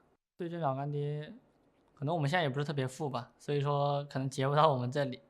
然后我觉得就是提升自己的状态吧，我觉得，然后把团队配合做好吧。Welcome back, everybody, to the LPL. My name is Mudgeballs. I'm joined by Orcs as we head towards game number 2 between LGD and EDG. And it's fair to say that game number 1 was relatively one-sided later on into the game. EDG, once they got control, absolutely decimated LGD. But there is a big caveat there. That's that LGD didn't let EDG take control for a good few minutes. Like, they held their own, and they actually did decently well in the laning phase. Yeah, I think, you know, other than some critical errors like the bot lane 2v2 dying level 1, they managed to sort of trade quite well. They got that bot lane tower. They actually got Eric ahead in the matchup compared to Viper, despite how rough it was early. But then they lost that fight 5-0 on Herald, right? And it was just kind of like, you give EDG a gold lead, they're going to do things. And they definitely did things in that game. Kind of just crushed it from there on out. I love watching EDG with a gold lead.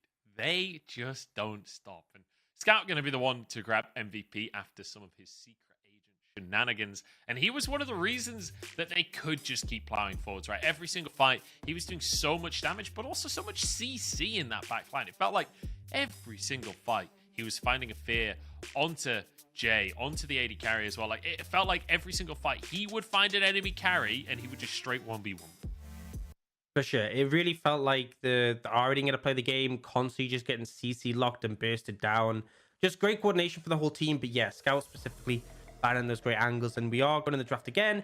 It is going to be the same sides. Now, critically, before we had the Karma, which was banned away, they've not banned the Nautilus. That does mean Zeri might be a bit higher priority. The Jace going to get banned again. And now EDG, you know, they can just ban the Gwen again as they did before. They could also look to ban the Zeri if they feel like without the Nautilus, they don't have the tools. But they're just going to ban the Gwen. I feel like for me, for LGD, if you're banning the Nautilus, it's because you're going to go back to that first pick Zeri. And now EDG, they can still go for the Hecarim, but they don't have the option of that Nautilus to answer.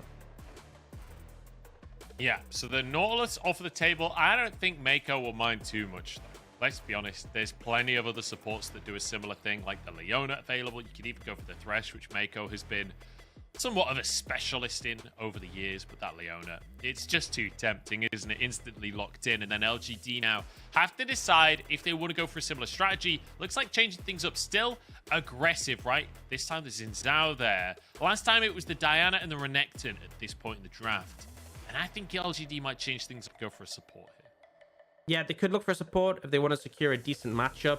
Could also look for a mid lane if there's something you want to have priority on here and now.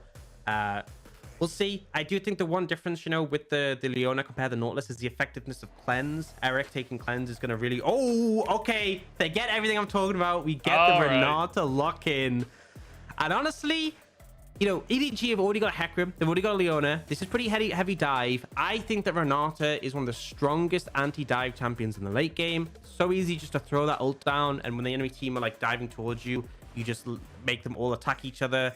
The W as well, great at allowing your AD carry to survive and get those resets. But we'll see how that pans out. We do get the RE coming in for Scout. And now he is in a position where he can ban away potential difficult matchups in mid. Silas, a good matchup into the RE. LGD, on the other hand, going to ban away that Tristana again. Something we've seen as a counter to the Zeri. And one thing to note is, my opinion of Renata is that the problem with her laning phase is that she has very long cooldowns, right? Her E is like a 16-second cooldown, level 1. It's either 14 or 16. Her Q a long cooldown as well. So EDG, we saw them stomp lane at level 1 last game. I fully expect to look to see them do a similar thing in this game too, where they will just be very aggressive in the laning phase. That is, if it is support, it's possible that we get this Renata somewhere else. Remember, this is the first Renata we will see in competitive globally, at least in the major regions. So we'll have to see what to expect coming out from this one. 280 carry bans coming on through. The Tristana and the Kai'Sa trying to remove some of that aggression from Viper that we saw in game number 1 from him and Mako. Now over to EDG. See where they go with this draft next, whether they're ready or not for that Renata. You can see the giggles on the faces as the Draven being hovered, but I don't think that'll be locked in. It would be pretty sick, I'm not going to lie. But they are going to go for the Aphelios, so something that can burst you out pretty heavily in close range, right? Obviously, the Zeri is something that operates at that distance, but I really want to see EDG playing super aggressive through this bot lane 2v2. For LGD, but explore what options they have on the rest of the map, toying with the idea of the Akali. Obviously, mobility to match the Ahri, and they are going to lock that in. Can still flex to top, though, critically in this situation. Honestly, Veigar here, really excellent pick, right? We're talking about how there's so much dive threat from the side of EDG. Cassiopeia, another great anti-dive champion. So it seems like LGD pretty clear on what sort of tools they want available in their hands. Yeah, undecided, but it does seem like Renata will be going into that support role like you predicted here. So Jinja, first player down to the competitive stage here in a professional league. It's going to be the LeBlanc coming through for that mid lane. So Jay going aggressive, and we have a bit of a vintage matchup in that mid lane, right? Ahri versus LeBlanc. It's giving me like Season 3 vibes. Been a long time since we've seen a sort of matchup like this, and obviously connecting the charm with the LeBlanc, very threatening, right? If you're able to do so, can catch her out, even interrupt the distortion dash. But on the other side, if you land a chain on an Ahri, then her mobility doesn't really matter, and great setup in the laning phase. So very much for me, this suggests that LGD have sought out a strong mid jungle, right? In this situation, they want to have that pressure so they can expand out on the map. Fairness in the top side against the Renekton should be pretty fine. Obviously, early the Renekton gonna have pressure there, but the Akali hard to punish is basically you shroud whenever Renekton presses W and he can't really follow up. But yeah, really excited to see this Renata come out. I think EDG, you need to stomp it on the bot side of the map, because especially Renata Zeri, that is a very powerful scaling bot lane. I will say it's a dangerous thing though to stomp against the Renata. You don't want to be too far ahead, because then when the hostile takeover comes out, you literally one-shot your teammates as well. It's kind of the Viego effect, right? If you're too far ahead, they take over. Oh, that's dangerous. It's a dangerous game to be played, that's for sure. I'm very excited to see what Jin Zhao has up his sleeves with this Renata support pick. Like you said, very long cooldowns in the early stages of the game, but certainly still a ranged support. Definitely can put a lot of harass down during that laning phase. So perhaps will be enough to bridge Eric towards that late game. But looking at these compositions, I'm excited, because remember, the bailout coming out from Renata, it's if you've got teammates that are diving in, you can save their lives. You can stop them going down from lethal damage, right? Xin Zhao, Akali, LeBlanc, Zeri, they all want to get in close range and get in the eyes of danger. So it feels like Renata could really thrive with this draft. Absolutely. I think, you know, if a pick comes through from EDG, that's where the W can be a lot less valuable. But if you're able to kite backwards, survive for a bit longer, get the reset, especially on a Zeri, someone who ramps up so much in the extended fights, so much value there. Talked a little bit more about her, talked a little bit before about her longer cooldowns. Her Q, which is a handshake, which is that root she fires out, is a 16-second cooldown. Her E, which is the missiles that shield her and deal damage, is a 14-second cooldown at rank 1. So that's a downside, right? In the laner phase, you can see Jin Zhao's even take the support, the exhaust, sorry. So a little bit more for defensive tool in the lane, because that is the vulnerability, is that if you use either of your trading tools, it means Meiko can potentially fish for something. So a bit precarious, but if they get out of the laning phase, this champion is absolutely exceptional in the later stages, and really starts to ramp up, particularly, you know, when just loads of members are diving towards you and you pop that ultimate. It is team fight winning. I will say, when you look at Renata, the weird little robot thing that follows her around, I'm curious, do you know if that has a name? Because it kind of reminds me of the bots that you get in Fallout. You know, they're like military bots with the little drill on one hand, they kind of float around. I don't know, maybe not a Fallout player? No, I'm not. I'm not familiar, so. People in chat definitely know the bots I'm talking about. Does remind me of that. They all have names. They're all kind of sentient, so I feel like there's some kind of tie in there, but perhaps not. Perhaps I'm just going too far on that one. But down. See how he's going to be able to perform. I'm also looking towards this mid lane once again, because Jay did a decent job during the laning phase earlier against Scout, but doing a good job here as well. The rest of the fights, that was when Scout really took off. Yeah, and I think in this situation, the LeBlanc has a lot of potential, right? A lot of the tools coming out from EDG to lock down the LeBlanc, you can absolutely look to play around, right? You can just distortion back to dodge away from things like the Charm. The Hecarim should never really get onto you unless you're misplaying. So I really think LGD should be, you know, if they can get through the laning phase, if they can get pressure out this mid jungle, I think they're in a pretty good spot now. Bot lane, obviously, early levels, double range against ranged melee, you're going to find favor, you're going to be able to push in. But once that level 2, level 3 gets hit by EDG's bot lane, that's where you have to be a little bit more concerned. Yeah, a bit of a tough trade there from Jay as he takes a tower shot while trying to harass Scout, and that is going to kind of mitigate the health lead that he'd been able to build. And now, with a little Foxfire coming out from Scout, Jay's suddenly not having a fun time of it. Both mid laners running that Ignite. Remember, this is Assassin versus Assassin. This is an incredibly volatile matchup. No! Oh, it's a disaster. Last possible second. That was blind as well, by the way. He knew what was happening. He tried to go for the play, but it was too little too late. Yeah, I mean, I like the play. I like the fact that Scout goes for it, but a little bit ambitious. And now flash down, it means you're pretty vulnerable to ganks, right? Jay can just distortion forwards, land a chain, very easy setup. You can see Shadow already heading over, but JJ is waiting in the wings. Yeah, he is. Ignite's going to come down, but that's going to be a chain onto Scout and a flash forwards from Shadow. The 2v2 for LGD is JJ sent packing. And that's step 1 for the game plan for LGD. Winning out the 2v2 mid jungle, getting that advantage allows you to spread the pressure, particularly towards that bot lane. The worst case scenario is if the EDG were able to roam down bot, stack up 4 members, look for dive opportunities. That's where things could get scary. So already a really good omen for the side of LGD. And solid play from Jay as well. Applying that pressure in lane, recalling before Scout flashed, right? Definitely heads up there. Yeah, really great recall. Predicting the Scout's going to flash in exactly 9 seconds. And so he knew he had the timing to get that one off. Really smart play coming out. Let's take another look as, we actually gonna... Oh, man. Oh, come on, don't do it This to is him. so dirty. So obviously, the thing is, I think he has the vision, so he knows he hasn't left that brush. He knows he's still in there. Assumes he's recalled. And actually, we don't get a chance to look at that. Dive comes in top. Yeah. I mean, I don't know how that happened. I don't know what occurred, but I just know Fairness is not having a fun time. Shellshock, for the second time in this series, will get the best of this top lane matchup. And, I mean, this is the negative of the Akali, right? In the early game, you're going to have a hard time. Yeah, and I think typically it's a little bit of a tricky dive on the Akali, especially with 2 auto attackers, because you can use the Shroud. I'm not sure if they're able to wait it out or if it was on cooldown. But either way, getting that early dive off, definitely solid for EDG. Gold's roughly even overall. Honestly, I'm just going to say, right, Renata has had a free laning phase so far. Eric with the cull as well. This is positive, right? My concern was potentially some issues in the laning phase if EDG were able to apply pressure down there. Jin Zhao has got the flash on cooldown, so I think we can assume there was some shenanigans going down, but ultimately still going unscathed at this point.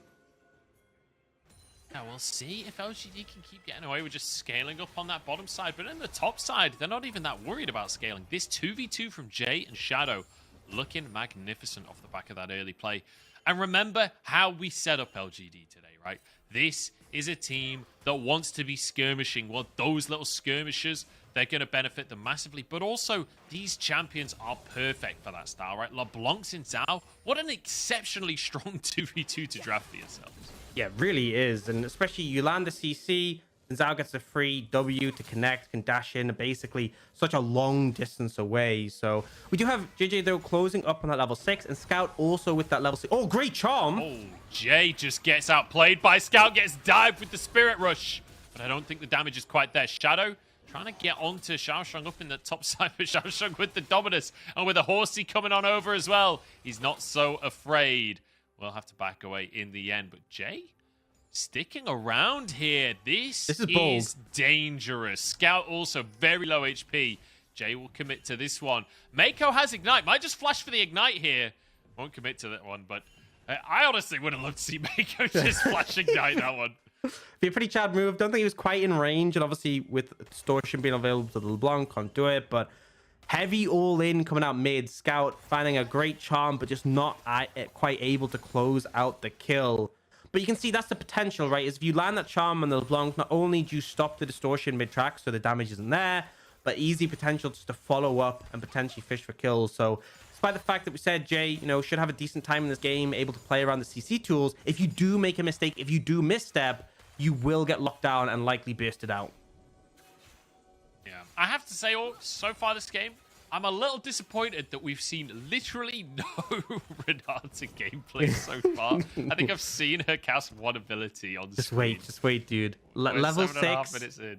You get the ultimate. It's a new mechanic in League of Legends, and we know new mechanics are always fun, never annoying, never frustrating. You know, Gwen's immune. Everyone loves that ability. So that's true. That's true. We'll get to see the position comes revive, huge with the fans. Yeah.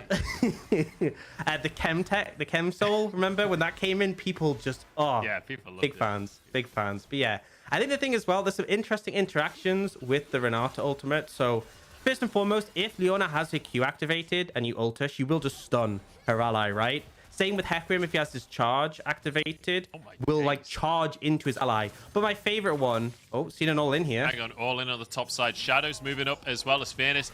Nice little shuriken there. Xiao Sheng is going to go down.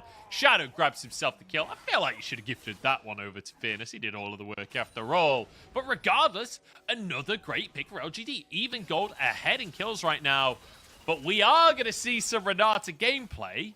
I'm not sure Jin Zhao's going to be enjoying having to play the Renata gameplay, though, because he's level 5 underneath the tower. Scout's already in. Doesn't go for the charm just yet. As Eric uses that ult, he starts building some stacks for himself. Under the tower we go, though. The bailout working beautifully, but the damage just isn't there. Man, level 6 gets hit by the Renata, and I was like, that could be it. That could be enough. And Eric just isn't able to get a turnaround kill. And that's the difference, right? If you get that kill, you revive, you can look to chain it together. But EDG is close, but they managed to pull off the dive successfully. And this is what I wanted to see from them, right? Renata in the bot lane, punishing her, looking to have those 4-man leans bot. It's a little bit later than I'd like, and with the ultimate available, did make it a bit trickier, but still a positive play for them now at 1,000 gold in the lead. And, you know, Joe, maybe I have time to talk about the interaction, the fun one. I don't know. We'll get the replay first, and then we'll see. But yeah, I mean, critically, the Renata hitting level 6 during this dive made such a big difference.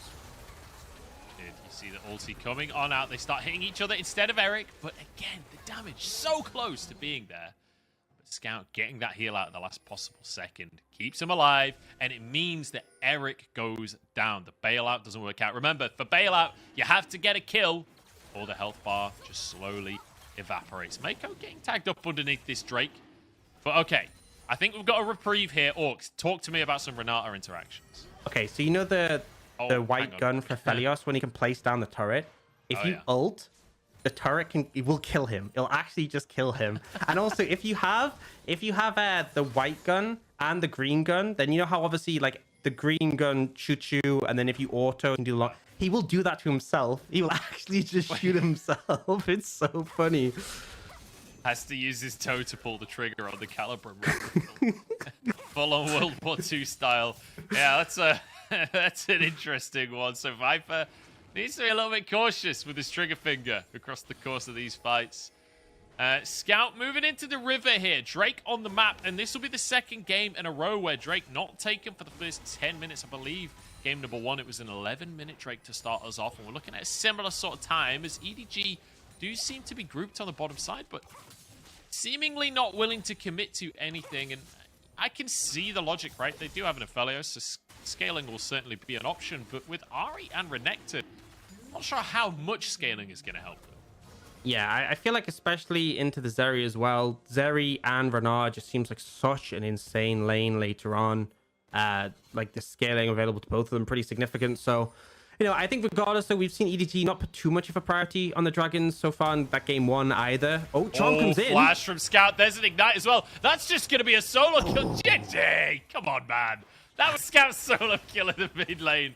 But JJ takes it, puts him under hoof. For now, Mako getting aggressed upon by Shadow. But that's a red and white Aphelios. I'm not sure this is a fight Shadow wants to keep going for, but I'm totally wrong. He's going to keep chasing. W goes wide. Yeah, not quite able to follow up there. Does end up being on the ult from Mako, but trades it with his own. But just what a great play coming out from Scout in the mid lane. The confidence to look for that one, the charm.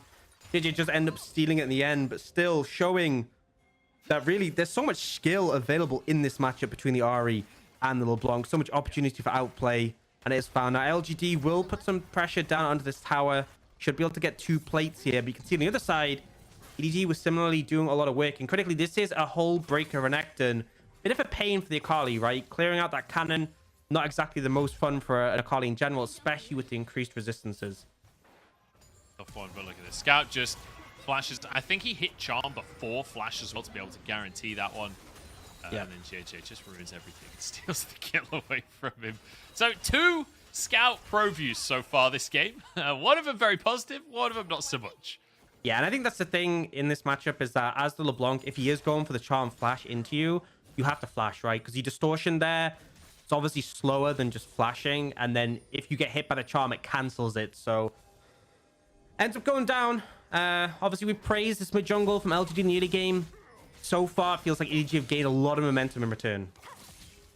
Certainly have. The trades up on the top side, though, we're starting to even out a little bit here. Xiaosheng not able to just completely bully Fearness quite in the same way that he was earlier on into the game. And that gets slightly better for Fearness when he hits the level 11 and gets the next rank on his ultimate as well. But still, I would say Renekton favored across the course of things. I'm looking towards the mid-jungle, though, because we talked about this Xin Zhao and this LeBlanc. Hang on. Scout wants to go for a dive. It's not going to happen in the meantime. Shenanigans on the bottom side. Jin Zhao helping Shadow invade onto JJ.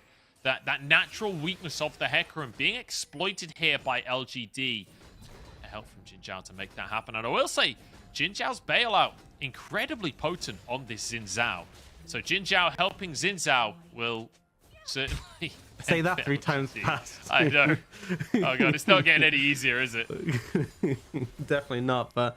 But you see EDG, obviously, some alone time for the Renekton in the top lane with the whole breaker, easily able to pick up the tower. And so LGD, despite looking for that bot side lean, not really able to find it. And now Herald, second Herald up and available. Jay? Oh, again. Another charm lands. Can Scout miss? Is it even possible? I think not at this stage, as he still has 3 stacks of his ulti. He wants to go for Fearness. They don't actually know where Fearness is. Now they do. And yet another charm will land. Bailout is there, so Fearness will be safe for the time being. Goes for the Shuriken flip to safety. Good little Calibrum there. Good attempt from Viper. Almost hit Fearness. But look at the scoreboard right now, right? Scout and JJ massively ahead, despite that 2v2 that we talked about for Jay and Shadow. We've not really seen them in a 2v2. Yeah, and once Scout has started finding all these consistent charms, really delivering the Hecarim post-it. Oh, Engage comes in. Shadow is not afraid, apparently. Does have the bailout available and uses his own ulti. Has to flash out to safety. I'm a little surprised that they committed to a 2v3 in that situation, but, you know, each to their own, I guess. Yeah, quite bold. And you see EDG pretty heavily leaning towards this Herald in the situation. We have seen them prioritizing it quite a lot in this series. But the problem is, right, any more alone time on the bot side, Torres just getting decimated by this Renekton. Yeah, is this going to be an all-in? It is. Fearness going for the perfect execution, trying to finish off Xiaosheng here. A little bit of damage, and the execute comes through. But a good flash from Xiaosheng. Last possible second, and he will survive because of it. But a great little exploit of an overextension there from Fearness. Xiaosheng wanted the tower, and Fearness says no. But honestly, that might have been enough, right? EDG setting up for the Herald, despite the fact that the Renekton has that teleport, has to... Oh, Viper! Oh, Viper is dead. See you later, Jay. Going so aggressive, and I love to see it. Flash away from Jin Zhao. Scout gets yet another charm. He just can't miss it now. Spirit Rush back out of the fight.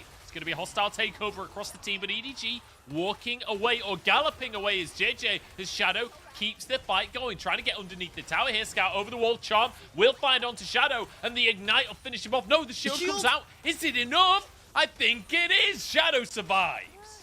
So they won't be able to translate into the Herald. Shadow so low, but they get a favorable play. They kill Viper. They managed to navigate that one. Even get that mid tower as well, maybe? Looks pretty close, but I think Eric should just be able to grab this and hop over the wall. So positive play for LGD there. EDG try and commit to the fight, but just aren't able to find the execution. And bear in mind, they were engaging here despite the fact they were already someone down, right? Viper overextended here. Doesn't have the support from the team. All of LGD commit to try and take him out. And now EDG committing to the fight despite being down that member. And Fearness, he saves his TP, right? He knows his team are fine without him. ends up taking that bot lane tier 1, and still has a TP available to join fights later on. And I feel like this is karma, right? We have spent the entire year watching Corky versus Victor, and it was so boring. And as such, we now get to see LeBlanc versus Ari. Let this be the meta, I beg. Let this be the meta. It's going to be a Drake for a Herald trade across the map here, as LGD will get their second Drake of the game. EDG will grab themselves the Herald. And we'll see the gold lead, about 1,000 for EDG so far, but still very much possible that it goes the way of LGD as Jay gets a bit of revenge from Viper. It's a close one. The Calibrum is still there. Not gonna... Okay, there's the auto. Chakram's not quite enough to finish that job off, but it was damn close, actually. As Viper getting a lot of damage down here. Everfrost actually goes in, but goes wide, as does the Charm. And Herald not dropped. I was expecting a Herald there to try and finish things off, but EDG will decide to back away. Yeah, I think Herald might get better usage out of throwing it mid, right? Looking for that tier 1.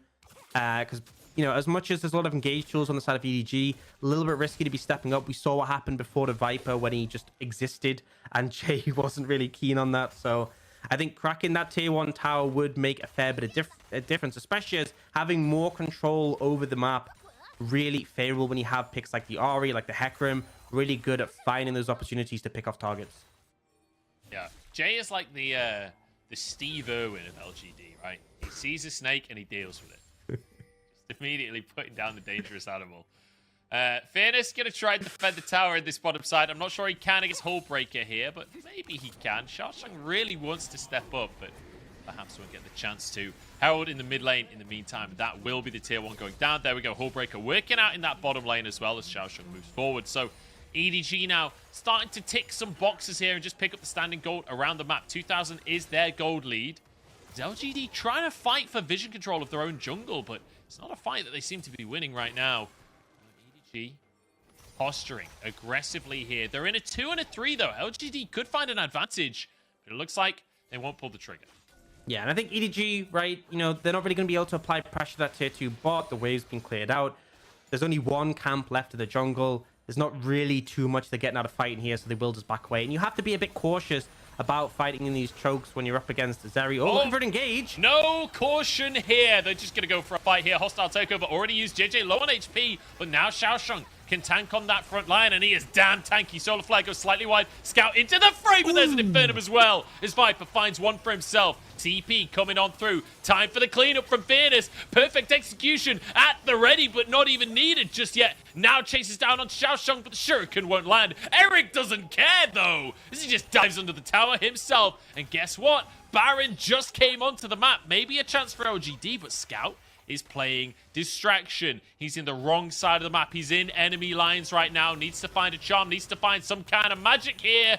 Gets the heal on through, but Zap, no, flashes away from the laser. Now trying to escape. Eric chasing him through the jungle. 1 HP on Scout. 1 HP and a dream, but Fairness should be able to put a stop to that one. But with an Everfrost, Scout keeps this one going. Dodges yet another laser, and I think he might get away with it. No, he won't.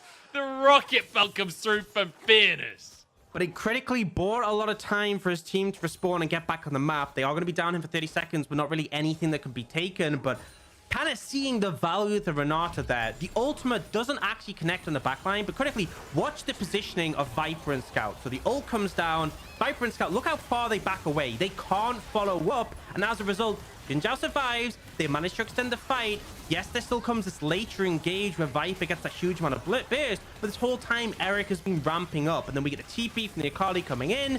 Now is the time for the re-engage, the turnaround. EDG, no tools left available, and this is where Azeri can completely just shine in these situations. Beautifully done here. Finish things off. It's 7-6 on the scoreboard. Orcs, we're watching LGD versus EDG right now. We are watching a matchup between the team in 14th place, team in 3rd, and yet it seems so even. Shadow having to use his ulti just to survive. Hostile takeover goes a little bit wide on this one. Shadow with the re-engage might just be in trouble. Needs a bailout from his Renata. It's not going to happen. EDG have to back away once again, and I can't believe how many times I've had to say this game. EDG have to back away. 40 seconds until an Infernal Drake. 2 Drakes already for LGD. And it feels like they're the favorite to get a 3rd.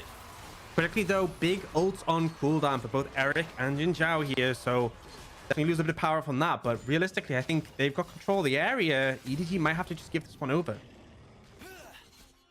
Gee, can they contest? 20 seconds till it's up. I mean, JJ is on the wrong side of the map. I don't think EDG are even going to think about contesting this one. They know that they've given this one up before it even began, so nicely done here by LGD to wrestle control. And I love the confidence with which we are seeing LGD playing this game. They are not walking into this matchup saying, you know, oh, our schedule is doomed, our standings are doomed, right? They're walking into this game saying, hey, we're one of the oldest organizations in the LPL, and we are here to fight you, EDG. And fight they are as they get the third Drake here. But Jay, oh, the prediction from Scout.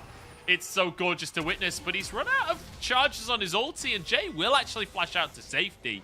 It was a great prediction, and it will net them a tower, but ultimately Jay survives. Yeah, does manage to get out of this situation. Flash burn, though. Now you can see LGD moving over just to force EDG away. Gotta be a bit careful, though. EDG can look for this. Can. It's going to be a chain coming through. Jin Zhao pushed back towards the rest of the team. Viper with red and white weapons right here. And already a kill goes on through. As Mako stuns Viper in the back line. But it's not going to matter here. Fearless trying to get in. But he just can't really do much. They don't have the space. Without their support, they can't find. I actually found that hilarious because I saw Viper just look at Mako. And I was like, man, that's scary. But then obviously Mako stuns him. Nothing really happens. The amount of time I've seen the Renata ult. Like, if you have like an enchanter support, and the AD carry just kills them in like just 2 seconds. Them, yeah. It's hilarious, but at least Leona can kind of weather the storm a bit, and obviously stuns Viper. They're able to disengage. Kind of shows that, you know, if Jin Zhao is overextended without the support of the team, doesn't matter if you have those disengage tools, not really able to find the window or the space to get out. Now, gold is still roughly even. LGD 3 dragons, though. I feel like they can kind of just play for that fourth one. Yeah, they certainly can. We can take another look at what happened during this fight. As Jin Zhao kind of just gets caught at the start. I just want to take another look at that interaction between Viper and Mako, because I think that was the funniest thing out of all of this. The hostile takeover came through. Yeah. Oh, we've got another fight. We don't have time for this one. JJ, no ultimate available right now. Shadow on the front line, but you know, he is that Jin Zhao, so away with his life at very least. And EDG get on out of this one. And I have to say, the new Renata interactions of friendly fire kind of remind me of those old WoW raids where someone would get mind control by the boss, and immediately, the second you get mind control, it would use all of your big cooldowns. You won't be able to compete for DPS for the rest of the fight. But now LGD starting to move in, trying to start a fight of their own. Just take a Orb of Deception for their trouble. Now Fearless goes in onto everybody. Viper with the Moonlight Vigil. Mako will go down though, and LGD have found yet another positive fight. Fearless into the backline here. He's gone mental as he goes under the tower because he's got a bailout. He doesn't need to fear. JJ will go down, chained up on the top side of the fight, but actually surviving for way too long here. EDG, only 2 members remaining, the solo laners in a 2v3, but they have to back away. Ends up being a trade-up for LGD. Not going to be enough for them really to capitalize, but still showing EDG having difficulty approaching this one. They have to be so cautious around their engages. And honestly, I feel like a flank would have a lot of value if they're able to find one, but for the time being... Oh, Scout! Oh, but Jay misses the chain. Scout will be okay on this one. Will continue to just clear the way, but that actually was his ult blown by Scout. Yeah, we'll have it back up for the Dragon. Does mean he's without that cooldown for a while. And you can see here, EDG just trying to back away in this situation. And the Renata ult isn't actually that good as an engage tool because it's so slow moving. But it does a great job here of just cutting off EDG. EDG can't respond. They know if they walk in the Renata ult, they will just die. So it just guarantees Mako's death. And then you can watch here, Fearless goes in so aggressive. But the reset comes in with Shadow finding the kill. Obviously doesn't survive the end of that. But some really excellent play coming up from LGD here. And, you know, you talked a bit before about how LGD have come in this matchup being like, you know, we don't care about the standings. They've just gone, we're going to pick the 2 newest champions and just win. And I love that strategy. Yeah, I mean, it's a pretty good strategy these days, it has to be said. I just want to quickly shout out JJ during that fight. Actually interrupted Fearless's Shuriken flip that was going to finish off Viper. Managed to get the devastating charge in. Mid jump there. Eric has been caught by JJ. Speak of the devil and he will show himself. JJ yet again steps up for EDG at his time of need. We talked about this jungle matchup, and in the late game, it's all about the pony. EDG backing away from this one. Xiaoshang is not, though. He's sticking around for the time being. 50 seconds on that Drake, and EDG are the ones in position right now. Yeah, critically, Ninjao's not there to provide the peel for his AD carry. And now EDG can get control of the area. They do have JJ resetting, so it gives a little bit of a reprieve. And obviously, we'll see Eric back up there for this dragon fight. This will be soul for LGD. They don't have to fight this. If things start to look a bit dodgy, things start to look wrong, they can just back away. But EDG cannot give this up. Infernal Soul would be so substantial the side of LGD. Given that extra burst to Jay and Fairness would just be an absolute disaster. So you can see resets coming in for EDG. Try to push him fine position. Eric is coming back. Does have his ult coming up pretty soon. Got to keep your eyes on Jay, right? Because if he finds Viper, if he finds Scout, if he gets that burst combo off, he can just win the game. It's going to be Infernal Soul on the line here as JJ gets into the pit. 50-50 for the Drake. Shadow has to back away. Xiaoshang using that Dominus. And I think EDG might actually 50-50 this one. They're just going to go for the smite fight, and JJ wins it out. Now the Chomp goes wide in the middle of the fight, as in goes the Horsey. Moonlight Vigil into the team as well. The damage coming out from Viper on the back line. It's 2 kills already for the Venomous Snake, as Jay has to back away. JJ on the flank, though. Eric still going strong as well. Trying to get some shots out, trying to get some minigun action going, but he ain't playing Jinx just yet. Jay into the fray once more. Viper surviving. Sun's coming out across the team. Jay gets one shot by Viper, and in the meantime, Xiaoshang takes out the back line. JJ re-engages as Scout will finish one more, and EDG somehow come out on top. Beautiful execution there from EDG. The big AoE tools coming out huge, and then towards the end of the fight, they start to really respect the potential of the Zeri. You saw Mako dive straight in onto Eric, and critically, didn't have the cleanse available at that time. The CC nearly enough just to take him down, but in the back end, they do finish off the Zeri. Soul denied, and a gold lead established firmly for EDG.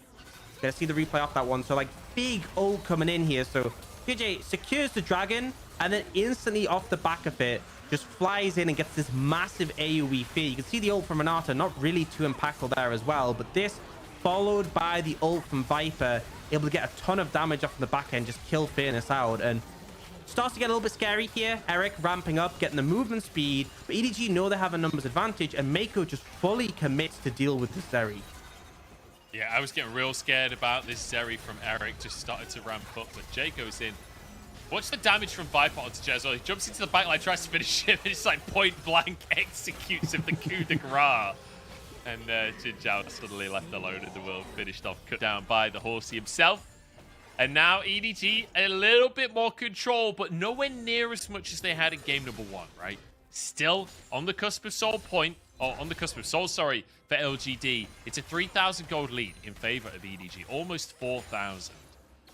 But remember, we talked about it earlier, the Renekton, not the greatest in terms of scaling. This Ahri as well, not the greatest. It feels like the damage, the brunt of that weight is all on Viper's shoulder. Yeah, I do feel like Scout, though, 20 stacks on the Magi is still very relevant now. And JJ on this Hecarim has been stellar. It is the more Malmortius. Remember, we are on 12.4, so... Oh, looking for Jay. JJ actually going on to Jay here. So many Jays, but only 2 will remain. As it's a pick onto the enemy mid laner and EDG now. Open the Baron up for themselves. And we were just saying how it feels like they're slowly gaining control. Well, with a pick like that, they have full control. And now the onus on LGD to find some kind of miracle. That is going to try and approach. Not going down too fast. They should be able to get here and contest this. This is the same as game number 1, right? EDG don't want the Baron. They want the fight. LGD are going to commit to this one. Shadow goes into the middle of everyone. Viper in trouble. The Shuriken flip has landed from Fairness. Will he pull the trigger? Doesn't go in just yet. Now into the back line, but he's cut down. Shot in the face once again by Viper, but the Ignite is enough. And a pick onto Viper is the end of the play. Yeah, the more of Malmortius keeping Viper alive for a fair bit, but obviously does nothing against that Ignite in the situation. EDG, the Baron was kind of slow at first, and on top of that, JJ took so much damage off the back of it, just weren't able to continue. And despite the fact we see that pick on a J, LGD managed to maintain pressure. Now, they might look towards this Baron, right? With Viper down, you can start a fight. And remember, Fairness has teleport. If this play goes on, if it gets extended, they will have the Rakali join in before that Aphelios turns up. Worth mentioning, this Blade of the Rune King for Eric as well does make the Baron a little bit quicker. LGD might have bitten off more than can chew here. That's going to be a fear across the team. Scout goes in as well, and Eric is already going to go down. This was too much for LGD. The bailout and Shadow will not come up trumps. And now Jinzhao will just get chased down. And one by one, the members of LGD fall. One by one, they realize the mistake that they have made. Jay back into the team, just trying to play with magic. I mean, that's just classic misdirection right there from Jay, but it doesn't matter because the Baron will go the way of EDG. And I mean, critically, Jinzhao didn't have that ultimate. If you watch that fight again and you see how huge a Renata ult would have been there, everyone was just corralled together looking for the dive. Would have been a difference maker. On top of that, he used his bailout on Shadow and not Eric. I'm not sure if it would have even made a difference, I'm going to be honest. But definitely, I think it should have been put down on the Zeri. That attack speed could have been really valuable. But you just see them all funnel in here. Imagine the Renata ult there. Would have been so impactful. And then the bailout again used on Shadow, not on the Zeri. Definitely not the preferred target. EDG now have the Baron, but it is that Dragon up pretty soon after this replay ends. Soul once more for LGD if they can secure it. They are moving towards it, but EDG already on the objective. Are we going to get another 50-50 for the Soul here from EDG? Apparently not, because LGD doesn't look like are even going to contest for this one. And Alt, I can just feel this one slipping away from LGD. It's a heartbreaker. They have had such a good game. The team in 13th place in the LPL right now, taking it to EDG for so long in this one. But now it feels like it's starting to be removed from their grasp, right? 7,000 gold lead is Fearness, getting caught by the Calibrum, and in goes JJ behind enemy lines as well. They'll finish this one off. No, sure, it can flip out to safety, and now re-entering the fight. But Xiaoshong with a nice stopwatch keeps himself safe.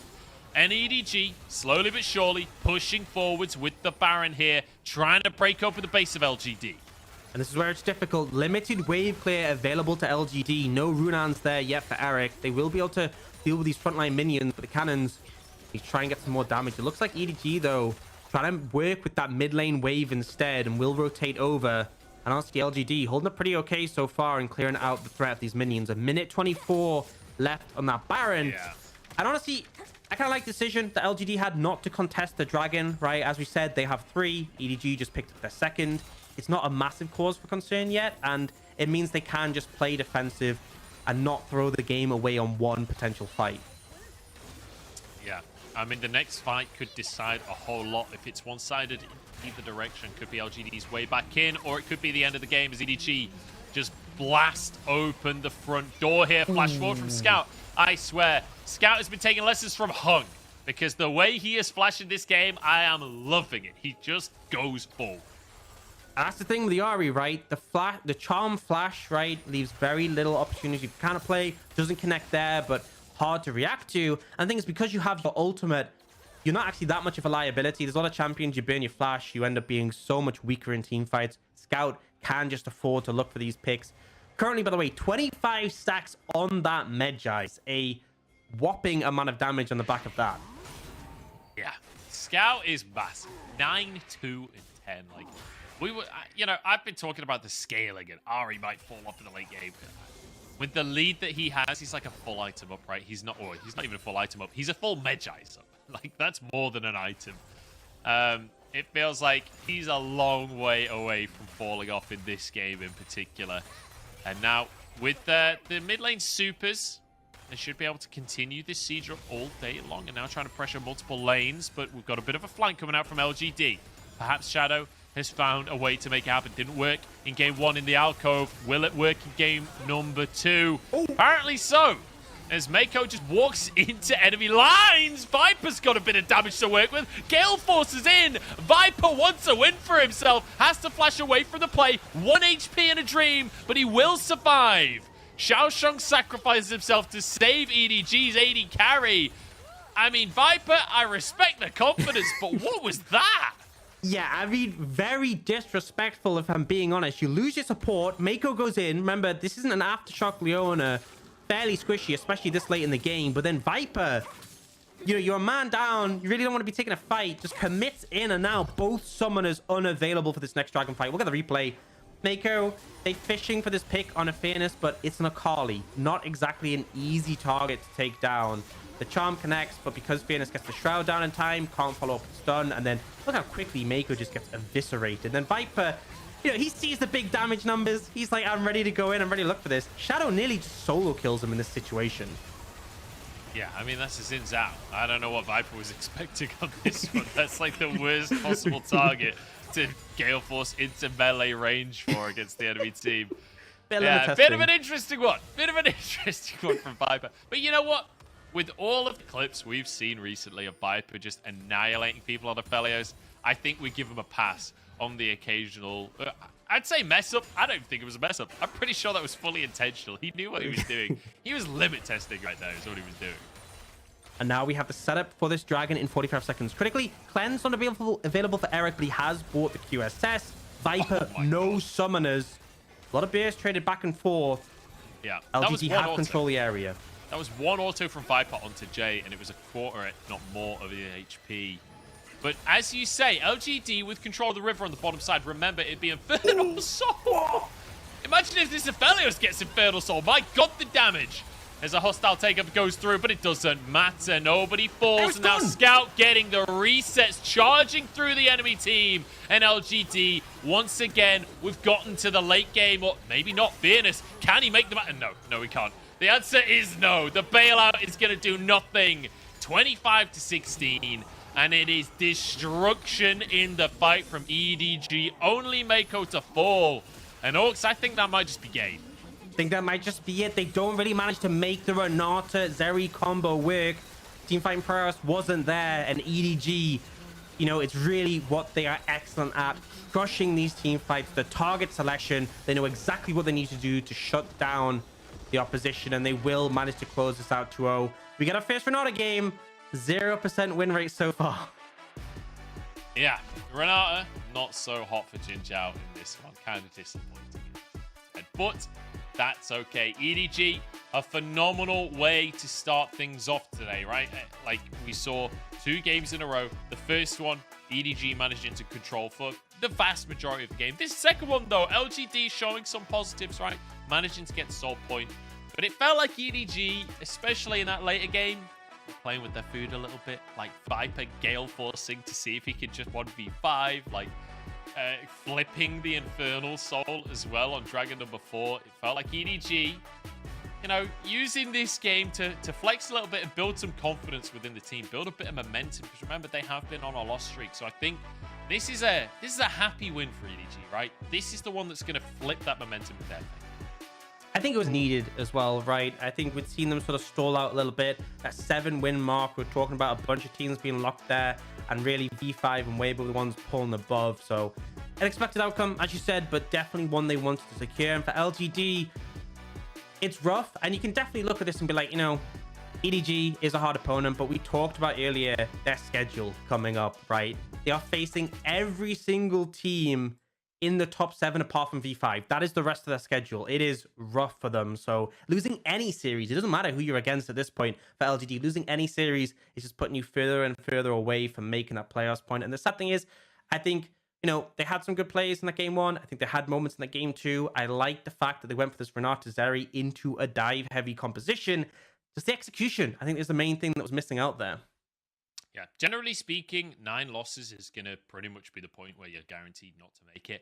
Nobody is technically guaranteed not to make it yet, but as more results start to come in over the next week or so, we're going to start to see those bottom positions lock out of the conversation. And I think LGD pretty much now on 8 losses, it's looking very dicey. And as you said, their remaining schedule, it ain't pretty. But yeah. I will say, if this version of LGD had shown up for the entire split, if these early games had come out from LGD, this would be a contending team. This would be a team that would be making playoffs. This would be a team that you have to worry about. But unfortunately, it's too little too late for LGD. Now I understand the plays from Viper, right? He knew Eric was just topping the damage charts and he was trying to keep up. But man, nearly 40k damage from this Zeri. I think kind of insane, showing the potential this champion has when he's unleashed and can just constantly get that DPS off. But fortunately, LG not able to make it work, but a good attempt, I think, is the main thing. And, you know, regardless of whether they make playoffs or not, it is looking rough for this split. There is still opportunity for this roster to develop, you know, looking towards summer. So there's still positives to be drawn from this situation. I have to say, I'm a little surprised at how much damage Eric did during this game, because there wasn't necessarily many moments where it was like, oh my god, Eric's taking it. Usually when you're that far ahead of everyone else, in terms of damage, it's very obvious during the team fights. I don't feel like it necessarily was as much, but I suppose when you've got 3 different assassins diving around the fights, plus a Renata in there, plus an Aphelios, it's always going to be difficult to take the limelight, right? I think Definitely it's also, an exciting one. I think it's also the nature of the champion, where like you whittle them down, you ramp up over the fight. Like when we see Viper doing big damage, it's like a Gale Force Infernum ult that just like one-shots all the squishies. Whereas with Eric, it's like, you know, he's dealing constant AoE damage. Everyone's health is slowly dropping. It definitely feels a lot less obvious, right? Yeah, that's definitely true. But I just want to revisit the mid lane for a second here, because Jay versus Scout, like this was such a fun matchup to watch. The LeBlanc versus the Ari. Please, I'm begging you, Riot, let this be meta, especially if we get it for like MSI. Oh my days, that would be so exciting. But I want to see some of the big mid lane matchups in the LPL in these kind of matchups. Forget the Corki, forget the Victor, forget Azir, all of these boring champions. I want to see more assassins, because that was so much fun. Scout flashing on cooldowns to try and make the plays. Jay making plays on this LeBlanc as well. The flash to try and stop the recall. Oh, it was such an exciting matchup to watch. And I'm just desperate for more of that. I feel like this is the gateway drug into getting excited about mid lane, is this match. I mean, I feel like mid lane has started to feel a bit more interesting, right? Corki's been nerfed now on 12.4. The package timings don't sync as well. We've seen, you know, considering how high his priority was before the patch change, didn't see him at all in this series, which is a positive. And as much as there are mages who are like, you know, like the Victor, the Orianna, who are still relevant, we are seeing a lot of these more aggressive picks. And even like the Rise, you know, maybe not the most enjoyable pick to watch, but definitely has that early agency. And I'm liking we're seeing a lot of early agency from these mid laners right now, knowing that just because you are central on the map, you are going to have so much impact if you can have that priority, if you can expand the control.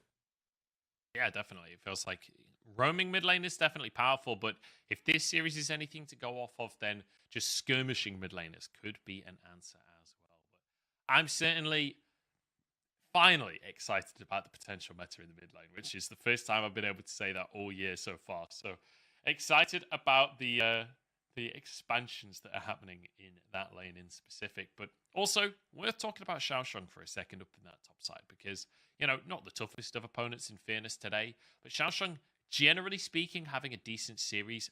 The one hiccup was obviously down in the bottom lane, almost getting solo killed there, overstepping to try and get that tower. But generally speaking, during the laning phases, having a really, really good performance, and especially in game number 1, he was absolutely the driving force for EDG. He was 6-1-6 at one point on that Gnar. Really, really great performance coming out from him. And you can start to see why the team is leaning towards him over Flandre, because before, when they had Flandre in, a lot of things felt missing for EDG. The coordination didn't seem there. It felt like something was wrong within the team. Now it feels like Xiaosheng maybe has, I don't know, somehow managed to plaster over a couple of those gaps, at least for the time being. Yeah, and we'll have to see if they can sort of continue this form. Again, not the hardest competition in the series, but and they do have a pretty mixed schedule going forwards. It was, though, JJ who was MVP, and I think deserved, right? The Hecarim performance, constantly finding those picks paired up with Scout, but also just those moments where he made it so difficult for the enemy team to play, really being and posing a massive threat in this pick.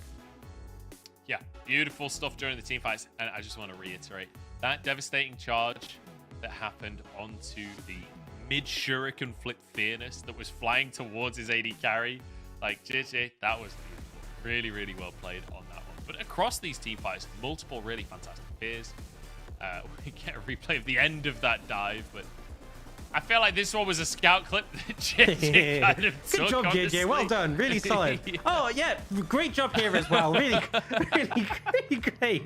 Great work there. It's hard carrying his team, right? You know, Scout just there watching.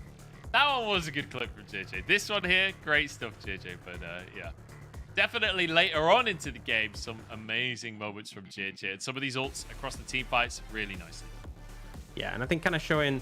Also, I found it really funny, the Renata ult Mako just like charging a Viper. But yeah, the power of the Hecarim in these situations, the engage potential, the chase potential, really valuable in this pick. You know, we started to see on 12-2 a lot more of this pick coming out right towards the end. But now on 12-4, we've had the bruiser items nerfed.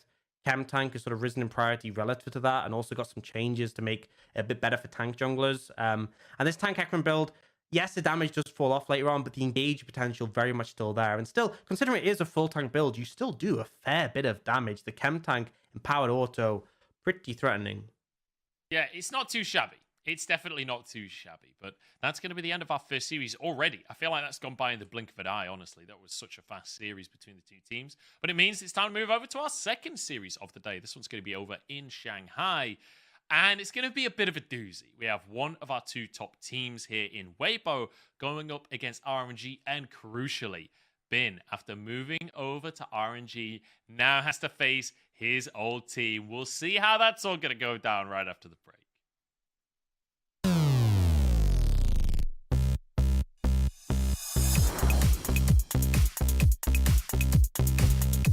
Ultra Prime here, you can see what they're thinking. Hey, we still have a lot of follow-up damage. Sure, our Leon does need to back off, but again, if you just tighten them out, pedal them off. Elk is flying! It's replay! Oh, wait, Elk is flying! It's Harry Potter! Oh my god! Oh my god! Alright, forget the replay. Elk is a wizard. Like, that's You're a wizard. I don't know how. Got the Shy on your roster. Guess they can move towards this bottom lane. The inhib is open. There's a minion. Nice. Man, my team is very good. My team is very good. Very good. Nice. My team is very good. Very good. Nice. Man. Stepping forward with another point. Dropped onto the board. They're 1-0. And now they can just look to take that wave in mid. The TP's already coming through the Shy. The masked man standing. Can he get Doggo?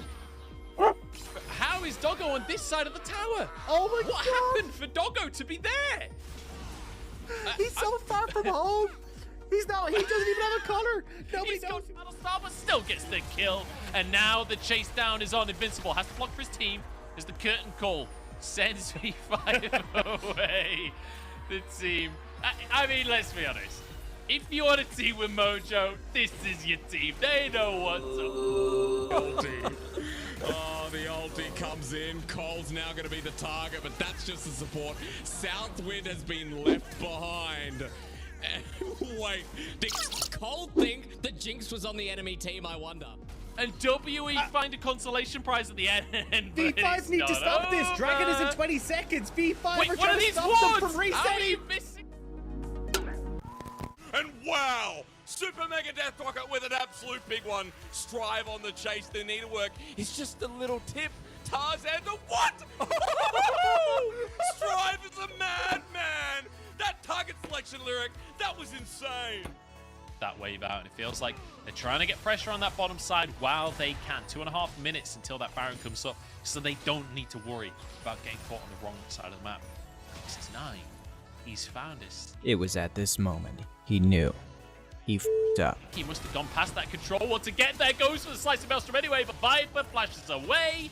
And 369, you know, it was a good attempt. I like the gumption there. You're down on death row at this point. You might as well try and make something happen, but it just cannot come to fruition. Try and use their map pressure, use their mobility, look for picks, and see if they can kind of catch out Ultra Prime. Oh, they're going again. Oh, they're doing it again. They just have no chill. EDG, these guys have families. Come on. Very curious about that. So no TP available for ZDZ. Let's have a look at the inside. Oh, no! Or sorry, in the base, I should say. It's actually just Bin saying, look, I don't care about the 1v1. So where are we going, observers? We're looking at one, the other. RNG, take the next. No, he didn't the inhibitor. No, wait, did he?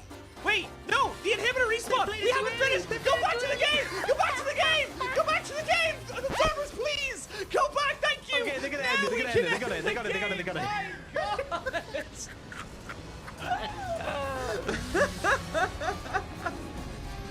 My God. Oh my God. Oh my God. All right. I have one word. Fiesta. that was some. Okay. RNG do close it out. They do manage to. Bin manages to. I mean, the rest of the team would join them.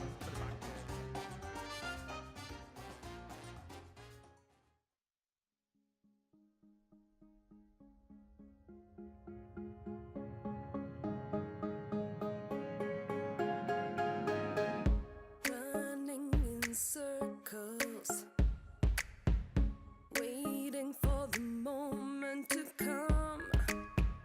There's no rehearsal when you want to reach the stars. I lift my head up and hit resume. Get me away from the waiting room, 'cause we were born to achieve our dreams. So just fire away, fire away. Well, do you feel it getting closer? I know each day we're growing stronger. Well, do you feel it getting closer? My eyes on the glow, the game is on. The game is on. The game is on. The game is on. The game is on. The game is on. I feel I'm on the edge, testing my own limits. It's taking me to the top. I'm taking action. Okay, here we go. Well, do you feel it getting closer?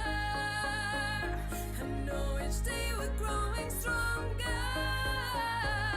Well, do you feel it getting closer? My eyes on the glow, the game is on. The game is on.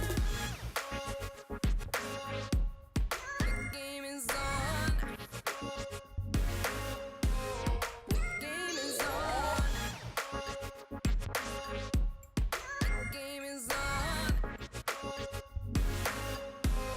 The game is on.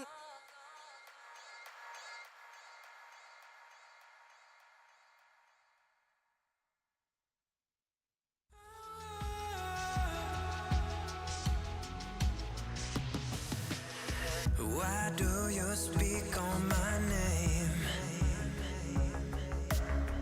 Why do you treat me so bad? 'Cause I never made you feel like this.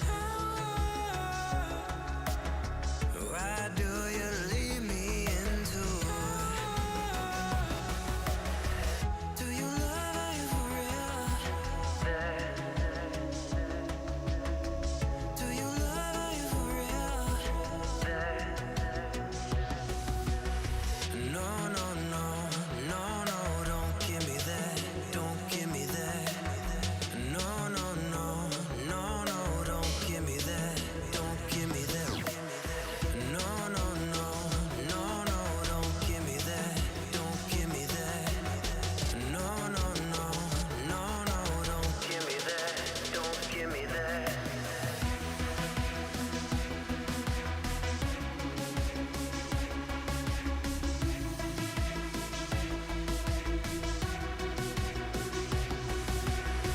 Why do you speak on my name? Do you love are you for real? Why do you 我觉得泽赛选手加入微博之后，现在打得跟团队一起了。下场我面对泽赛，我只要打出自己的风格，正常玩就行了。下一场对战微博，我希望我和我的前队友们玩得开心一点。Welcome back, everybody, to the LPL. My name is Munchables. I'm joined by Orcs as we head into our second matchup of the day. And this one is a banger. It's the Suning Reunion Tour as we see RNG up against Weibo. 4 of the old Suning guys up against Bin on his new squad. We'll see if it's going to be able to work out for them. Orcs, I know you're excited for this matchup. Yep. I think we have to immediately talk about the top lane, right? It's the Shy versus Bin. I feel like that's the perfect place to start this conversation. Yeah, I think Bin, you know, looked pretty stellar when he was on Suning. Hasn't had the best split so far, but you can see, right, really prevalent in those solo kills. Second in the league at 11 for top laners. The thing that was crazy for me, though, is the Shy is first on DPM. And you might be thinking, okay, that's kind of expected, but if you've been watching the LPL recently, the Shy has been playing so much Sion. like so many times recently. I think out of his last 6 games, 4 of them were Scion, and still first in DPM, which is kind of nuts if I'm going to be honest. But we can talk endlessly about the Shy and his proficiency. We have some clips to show you and just what he's really been able to do recently in some of his games. He has really just been so relevant in so many team fights. And first example on the Jace, just constantly landing the shock blast, doing so much damage.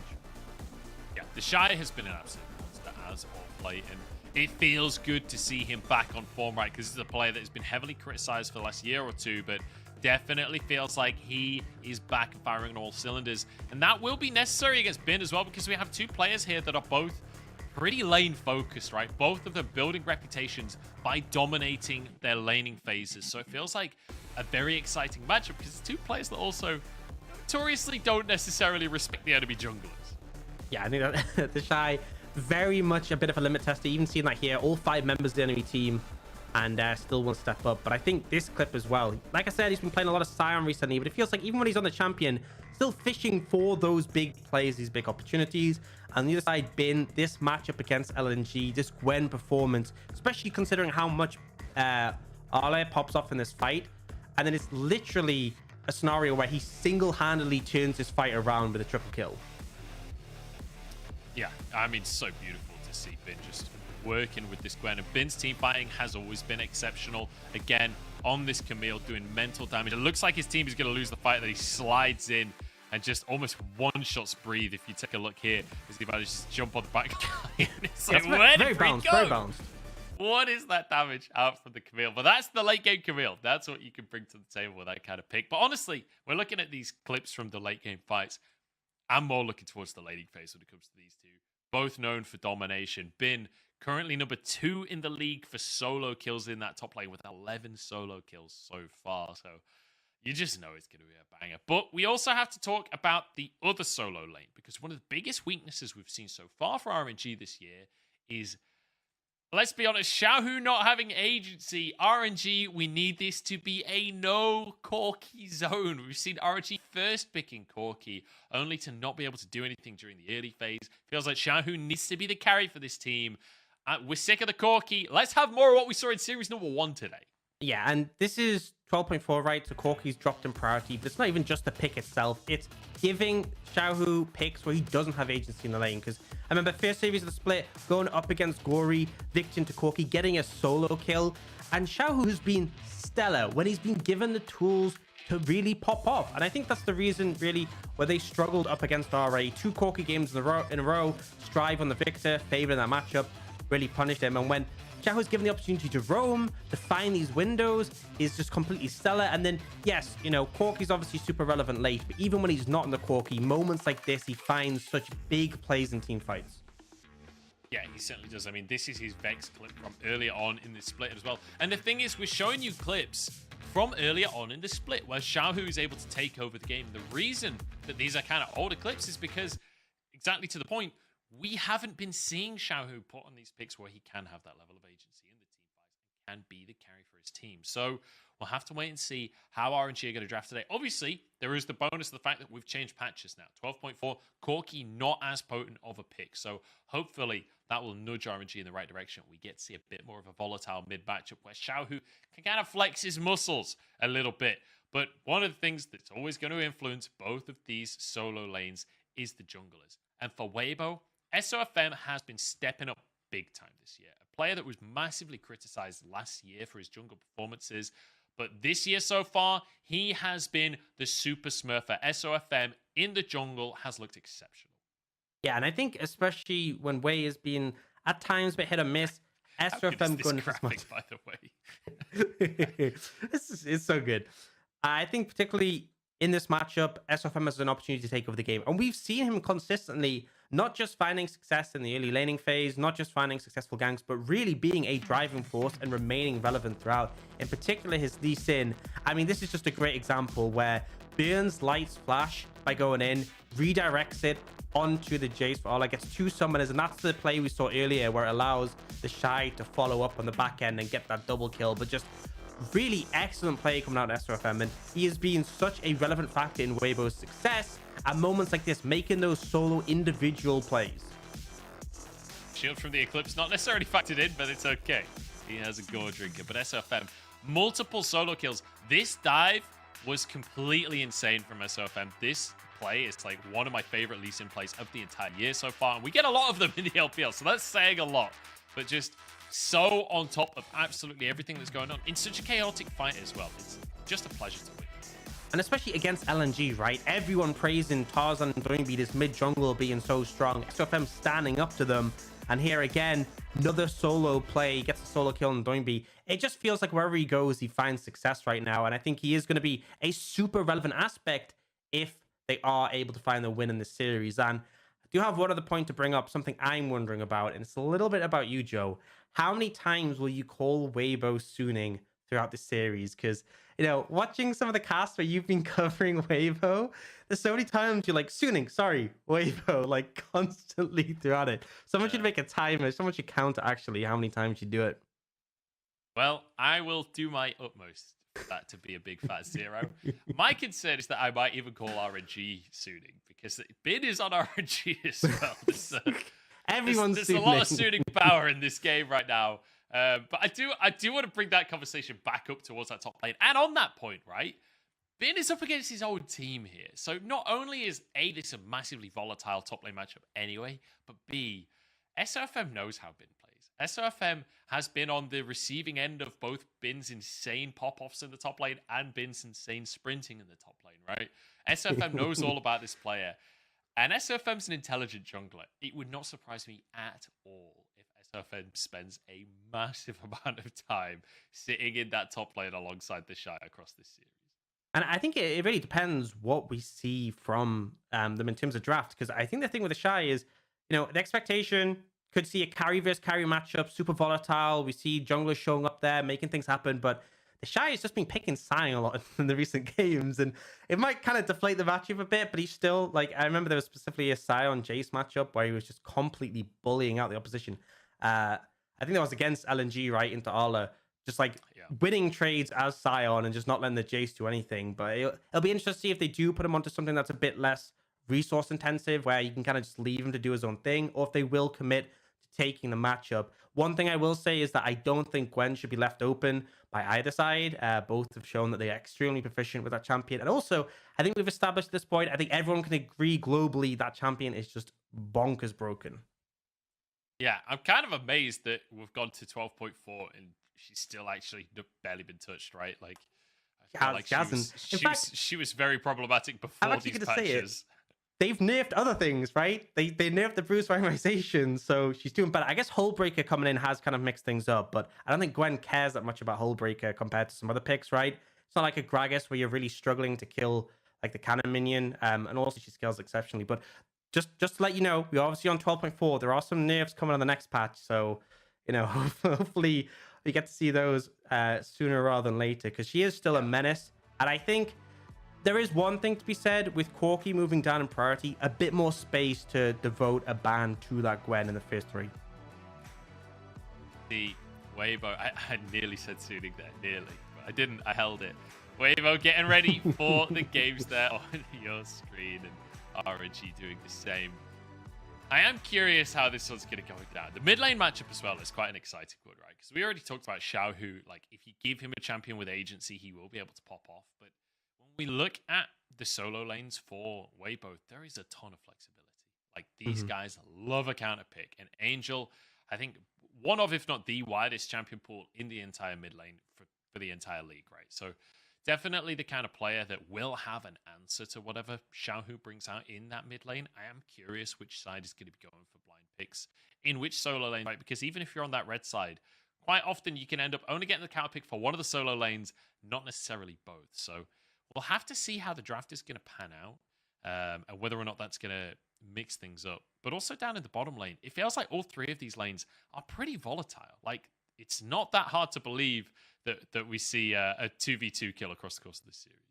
Yeah, and I feel like there's definitely potential for it. I think both Gala and Huang Fong definitely valuable if you can put resources into them. I think Huang Fong has honestly been stellar in the later game team fights. But I feel like the thing for me is I think Weibo, I feel like their leads can kind of come from anywhere. I expect SRFM is going to be such a huge factor. It kind of feels like, though, for RNG, they're quite reliant on Xiaohu being strong, being successful, to bleed that pressure out to the rest of the map. I feel like Wei has been a little bit underwhelming so far in the recent games. Yeah, Wei been leaving something to be desired. Remember, this is an RNG that managed to get to 7 wins a while ago now and has been sort of stalling out. It's a similar story to what we were talking about with EDG earlier on in the day. And in week number 6, RNG losing out to RA with a 0-2 defeat. That was a big moment for RNG fans where they realized that not only is RA a team that we actually have to look at, but also RNG is a team with some gaping weaknesses that can be exploited. It has been, a couple of weeks since we saw RNG playing well on the stage because they only had 1 game during week number 6. So this will be an eye-opening series for RNG fans. For Weibo fans, I mean, you're sitting pretty right now, right? 8 win streaks so far, not just against bad teams either. Like managing to beat LMG during week number 6, managing to beat EDG in week number 5. Like, this is a team that you have to fear no matter who you are coming into the matchup. So RNG will have their work cut out. That's the thing as well. They had an early loss against BLG, right? And I feel like BLG kind of struggling a bit at the moment, right? And it's just clear that Weibo managing to hold their own against every other team they've faced so far. Really on just this momentous hot streak. And I feel like RNG, especially coming back off that Rare Random series loss, I feel like faith in them a little bit shaken right now, but definitely expect them to bring their A game into the series. You know, as you said, they only had that 1 game last week. Plenty of time to prepare, particularly for the new patch, right? That's one of the things is we did skip 12.3. We went straight from 12.2 to 12.4. There were a lot of shift ups in terms of like the bruiser itemization changes, but they've had plenty of time, I feel, to get up to speed on those, to be ready and hopefully able to challenge Weibo in the series. Honestly, when it comes to the patch, I would say arguably the team should be almost better prepared for this patch than they were for the previous one, because it's been live patch for a while. Like, these guys have been playing this in solo queue for a good while, so in terms of like damage numbers and just getting used to item changes and things, I feel like this is probably more comfortable for the players individually than the previous patch. That said, in terms of team play, in terms of scrims, in terms of that kind of side of things, perhaps could be a little bit different. Perhaps we'll see some gaps in the armor for the 2 teams, but that will remain to be seen once we get on into the draft. And I am curious how this draft is going to go, because we've already seen one Renata today, Orcs. Renata has shown her face. That said, she was also completely invisible for the entire game, so she only showed her face during the draft, never really in the game. Yeah, you know, there was a couple of moments where I was like, that ult was kind of nice, and then nothing really happened as a result. But, you know, we got to see the mechanics at play briefly, momentarily. But ultimately, that can sometimes happen, right? When a sort of team a bit low in the standings faces a higher standing team, you don't get to see the full value. And I think a lot of people talk about Renata as having a bit of a high skill cap. There's a lot of sort of key windows you have to capitalize on with regards to the ultimate, with regards to the W.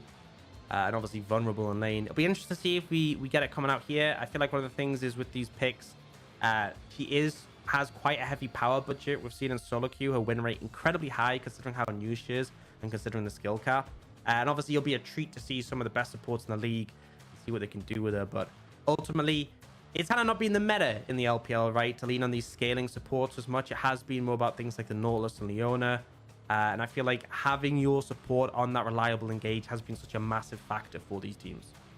It really has. Like, Renata is a support that ultimately kind of fits the Enchanter role, right? Or at least Mage. I'm not really sure. She's kind of halfway between, right?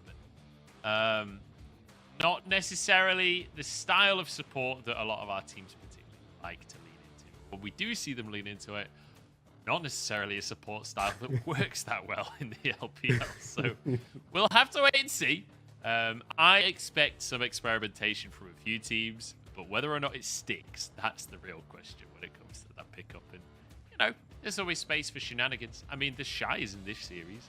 He's brought out crazier things in that top lane. So, Renata top lane? Could let's see. Let's see. We'll have to wait and see. But, I feel like if anyone's going to bring it out, it would be him. I feel like, you know, you could say that pretty much about any fringe pick. The Shy. Yeah. I remember the TP Ghost Rasp Victor top that came out early in this season to disastrous effect. But regardless, we have draft kicking off Camille banned away from Bin, so quite a lot of respect. And then RNG banning away not only the Gwen, but the Jace as well. So, I mean, heavy top lane focus. We've already talked about it, right? The Shy versus Bin. This is Bin versus his old team. You know that so much of this series is going to be focused on that top lane match, but already the bans have been to kick us off with 3 top lane bans. And then the Rise coming out from Weibo as well to try and deny some of that early game agency that we've been talking about from Xiao. Yeah, still fair few power picks available, right? The Zeri still on the cards. Jinx don't always see in the first 3 bans, but often picked up as an early take. The TF still going to come through as a ban, despite the fact that we did see his ability to push early nerfed a bit, right? Q being nerfed, E being nerfed, but still a priority, just that roaming potential. Interested to see what Weibo go for the final ban here. Things like the Hecarim we've seen taken away in the first 3 as well. Hecarim, Zeri, both solid options here, I feel. And even honestly, the Tahm Kench has been something that's shown up in the first 3, pairing very well with those sort of backline supports. Actually gonna get a Nautilus ban away in this situation. Now RNG could just take an 80 carry here. Could look to prioritize that. The Zeri is open and available, but I also feel like a jungler, like if they wanted the Hecarim, wouldn't be a miss in this situation. And the Zeri that you talked about, hovering the Kai'Sa for a second there, that's certainly been a favorite for Gala, but we'll go to the Zeri in the end. The Hecarim you talked about, still available, Zin's out as well. But SFM does like the Lee Sin. That can be a priority for certain teams, and Weibo definitely falls in that category. So we'll see if they're going to choose the jungler this early on into the draft. But for now, at least, going to get comfort for Wampong in this Jinx. Yeah, could end up leaning towards a support here if there's something you want to prioritize with the Nautilus gone. But I think jungle makes a lot of sense. Lee Sin, I know SFM's been stellar on it, but not exactly the best pick into the Zeri, right? The high mobility can make it very hard to hit the Sonic Waves. And honestly, with how Weibo's bans went, they banned away Camille and Nautilus and Rise. All 3 of those are stellar at dealing with the Zeri, right? Point and click CC and lockdown a pain for her. So RNG probably pretty comfortable. And if we're talking about going fast, 2 of the fastest champions on the Rift, toying with the idea that Hecarim, I think committing to that would make sense. Really allows you to sort of go into that sort of dive heavy composition, and with the Leona here they can potentially go for as well. Really sets up RNG for heavy backline dive. I feel like Weibo, Tahm Kench Thresh makes a lot of sense in this situation, right? Being able to peel backwards, having those defensive tools available for the Jinx, very, very valuable. Yeah, I would be very surprised if the Zillion is a serious hover there.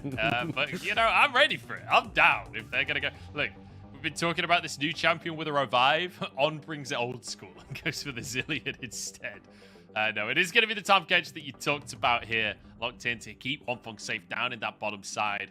And we start to look towards our solo lanes, right? We've got matched up picks in the first phase. We've got a Vex band by Weibo. And once again, we have to return to this conversation of the mid lane. Xiaohu needs agency, but crucially, Angel currently 2nd in the league for most unique champions with 12 picks so far in the split, while Xiaohu is right behind him on 11 as well. Both of these players incredibly flexible. And also I feel as well, Angel bringing out some pretty wacky builds so far, so really could see plenty of unexpected things from him right now. Seeing Weibo with the Vex bands from those more high pressure mid laners, could see them go in a similar direction with something like LeBlanc, whereas RNG, Ori, a very stable blind. They actually go for the Gnar ban away from Bin.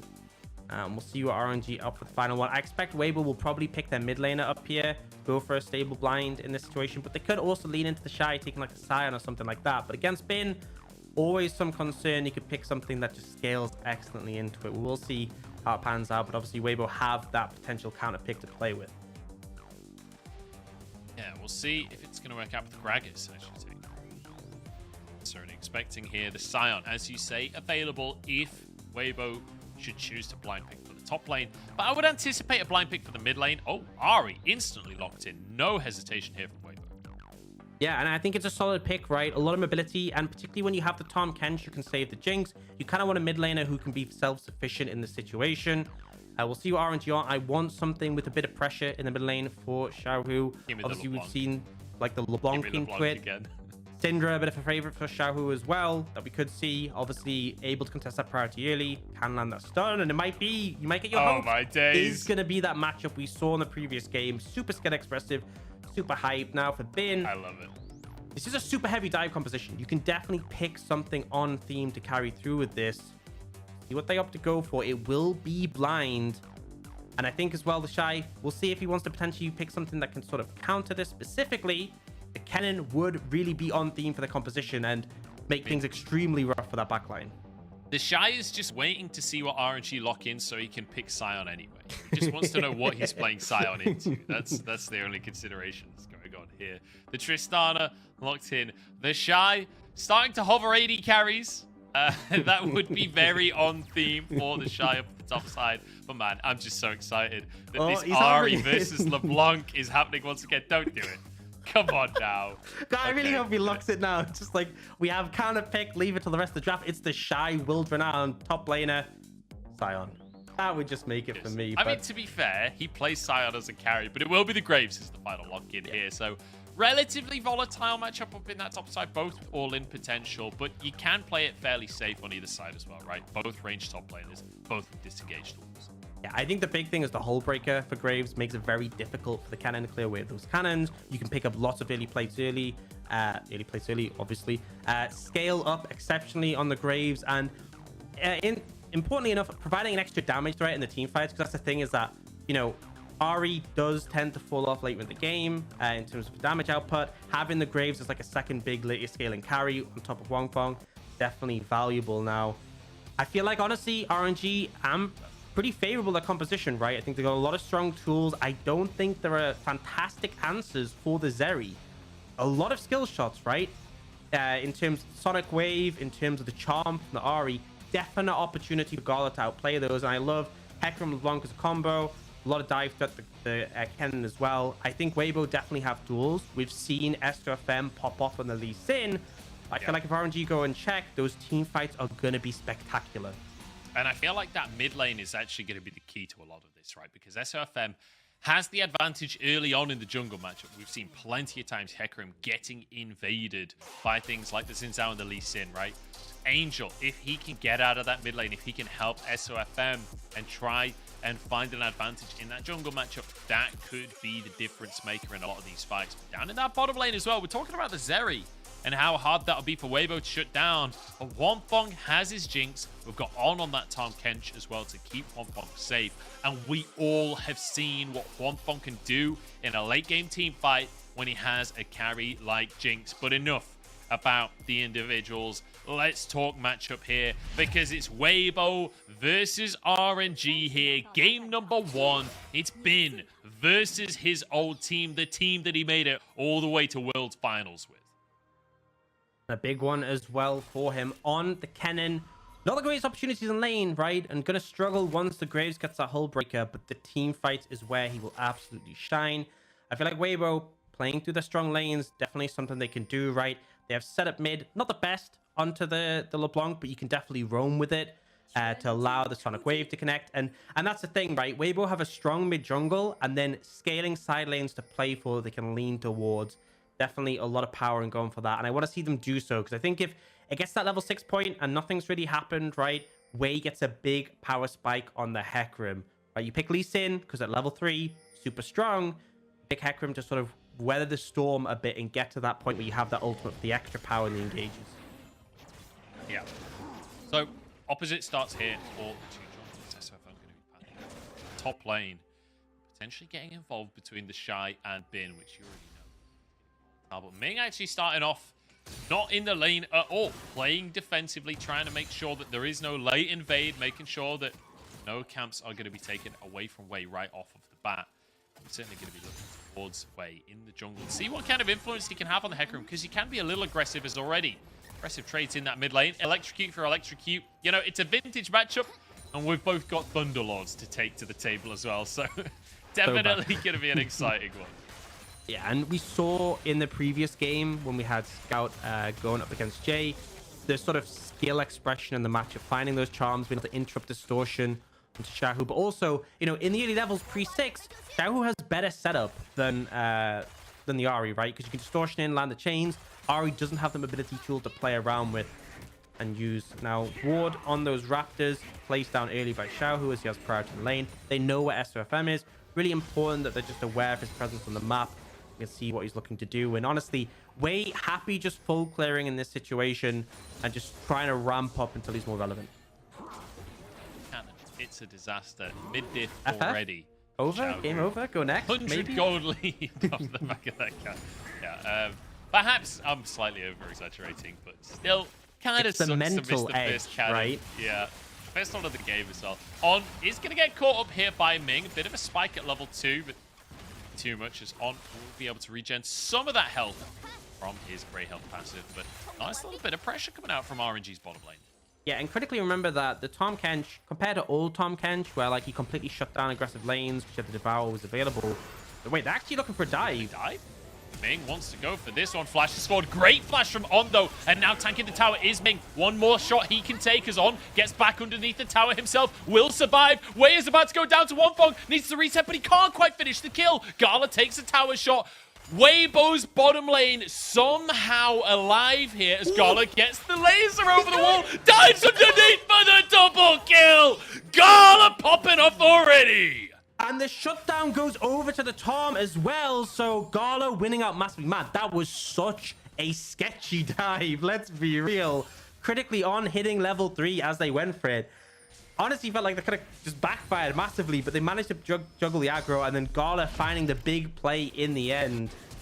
Yeah, so level 3 hit. Obviously, Tahm, not the easiest target to dive, right? Has that Grey Health, and you see the amount of tower hits coming through. Wei, so close to going down, walks around this Trumpus. That's one auto from death, and then Gala lands the long-range snipe and just goes for it. I respect it, honestly, from Gala. Knows he can get first blood and a bonus. Why not? Wei making a play on the top side in the meantime. And Wei is everywhere on the map and constantly at 1 HP. This guy turns it around. What is going on in this game? RNG. They are botching dives left, right, and center. I was about to praise Wei and be like, this is fantastic, so much more than we've seen in previous games, and then that happens. Really, that's not really on Wei though. That's kind of on Bin, so I can't criticize him too heavily. But bit of an oopsie daisy coming out there. We do see Angel moving down towards bot. We'll just clear out some vision, but RNG not really under threat of a dive because it seems like Weibo aren't quite as mad as RNG and aren't going to try and dive towers this early. Okay, let's take a look at the pro view here as the Shy manages to survive. Bin already so low before this wave.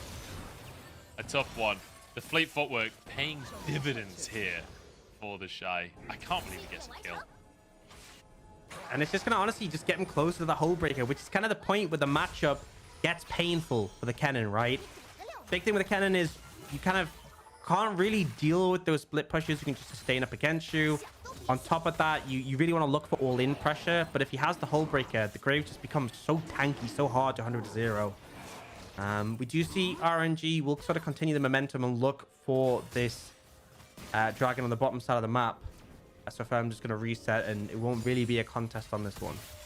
You know, I saw the corner of that recall animation on the very edge of my screen, and I thought it was from the blue team. I was like, oh my god, it's all kicking off. That can't even happen at this point in the game anymore.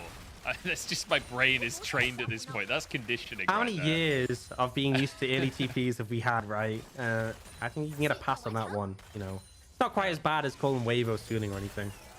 Well, it's not happening just yet. Emphasis on the word yet. I put the pressure on you in this one. Yeah, you really have. You really have. And we'll see who's going to put the pressure on between the two teams as well, Mr. Rocks. It's a 500 gold lead. Nice, beautiful for RNG. segue, right? Thank you. Beautiful. Thank you. I've been practicing just for this moment.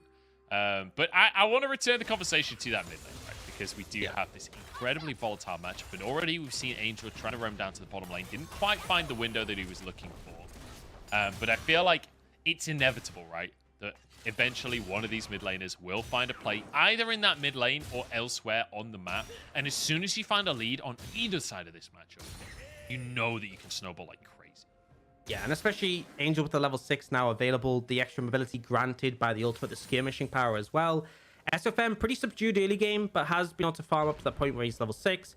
Want to see what the Lee Sin can potentially do. I really do feel like, you know, picking the Lee Sin, you want to have that more early impact compared to the Hecarim. The Hecarim, obviously, pretty exceptional in the later game team fights. And ultimately, you know, you can kick away the Kennen. That definitely has value. But Lee Sin, not exactly the best at dealing with the Zeri, just due to the fact that connecting a Sonic Wave can be tricky. And I see Wei moving up towards the top side. Potentially want to make a return on the lane he kind of fudged a little bit earlier. Yeah, wants to make it up to Bin after some pretty criminal play earlier on. SFM gonna go over to his red buff, just drops a ward, makes sure Wade can't do anything too much there. As Angel, using the fact that he does have On hanging off to the side of this lane, will be able to just clear this mid wave and buy the mid laner a reset here from the side of Weibo. But On actually moving up. They're not talking about a reset. They're talking about a Herald right now. You can see the AD carries moving over as well. Huanfeng just leaving the base, though. It will be RNG with the advantage for now. Yeah, this is a pretty heavy commit. Obviously, RNG, as you said, they're quicker. The Shy still clearing that wave top, but Engage coming in. SOFM, here we go. SOFM already basically one-shot this one, and Bin will find him. The Ignite is there. Angel cut down already. On will fall. It's a cheeky flash from him, but it's not enough as he tries to bait them. They had a ward into the red pit, so it doesn't work out. But either way, 2 kills for RNG and a great start.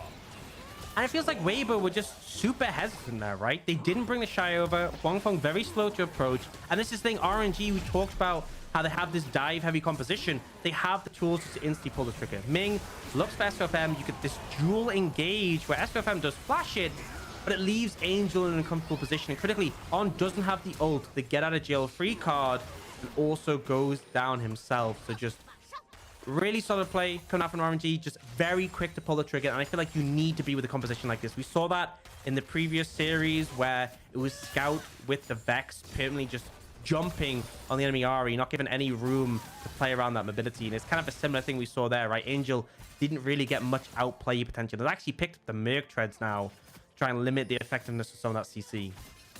Understandably so as well, because as you're saying, that mobility is so crucial to Ahri's ability to play these fights, because it's also a huge chunky of damage, right? If you can't move, you literally can't use your ult. You can't get a huge amount of damage out of your kit, so it's going to be crucial in these next fights. But Xiaohu having the lead in this mid lane, and we talked about whoever can get the lead has the opportunity to try and snowball things. And Xiaohu, a player that will find those opportunities if they're given to him. He will exploit those gaps, but using his abilities on the wave right now, so I don't think he's looking at all. Yeah, gotta play a little bit safe. If you do get charmed by the Ahri, caught out, and the ult's coming up soon, that's the opportunity to turn around. But I think for now, you know, 1-0-1, not obviously the most impact, but I really want to credit Wei, right?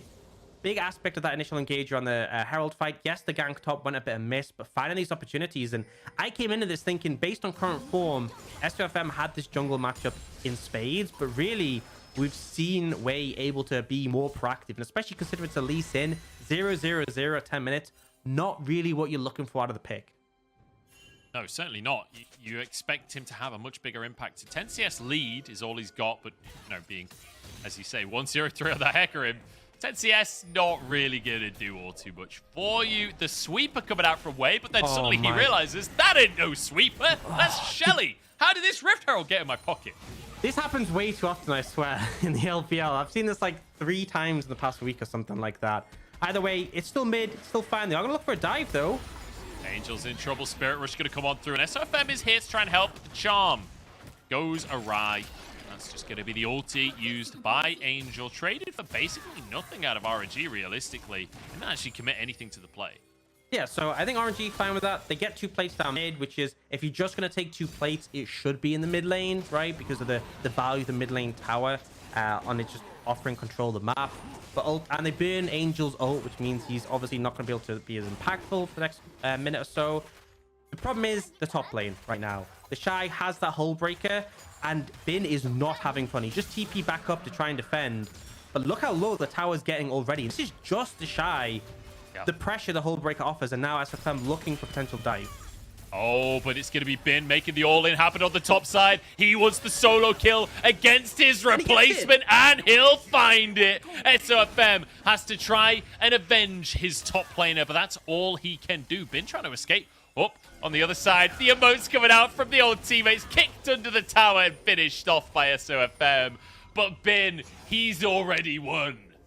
Yeah, really positive there. And I think the Shy getting a little bit overzealous, thinking, I have hull breaker. No way I lose 1v1.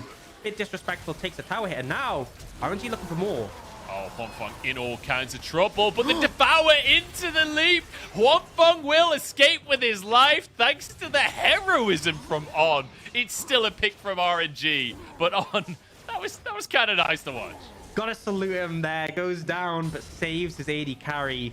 Obviously, the CC committed heavily at the start, and then Men On was able to actually tunnel out. Now, still going to be an advantage for RNG. They get that one kill. They get some more plates on the bot side, and particularly on the Zeri. You can see already there's over 1,000 gold lead between these AD carries. 3-1 for Gala with that Triforce in pocket. So definitely seeing RNG build up the momentum on this side of the map.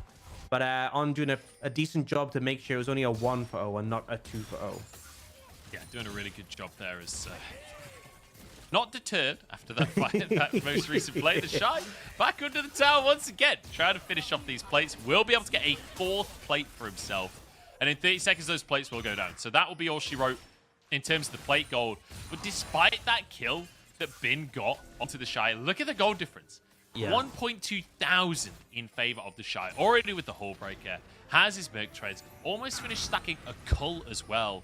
Like, the Shy is going to be a monster when we get into these games. And I feel like in all his time playing, the Shy is probably he's just one of those players that really doesn't get deterred by pretty much anything.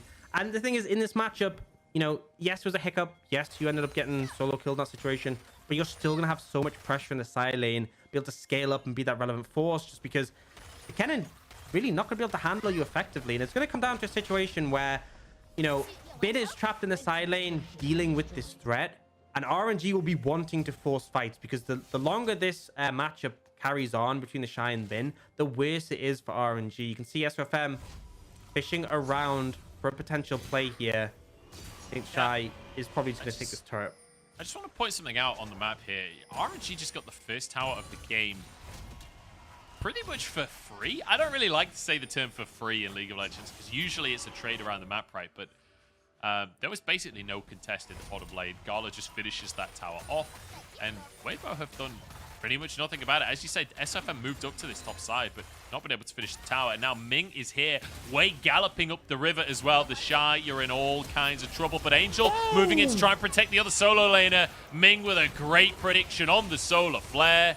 And it's another great kill for RNG. It feels like RNG have completely read Weibo and what they wanted to do.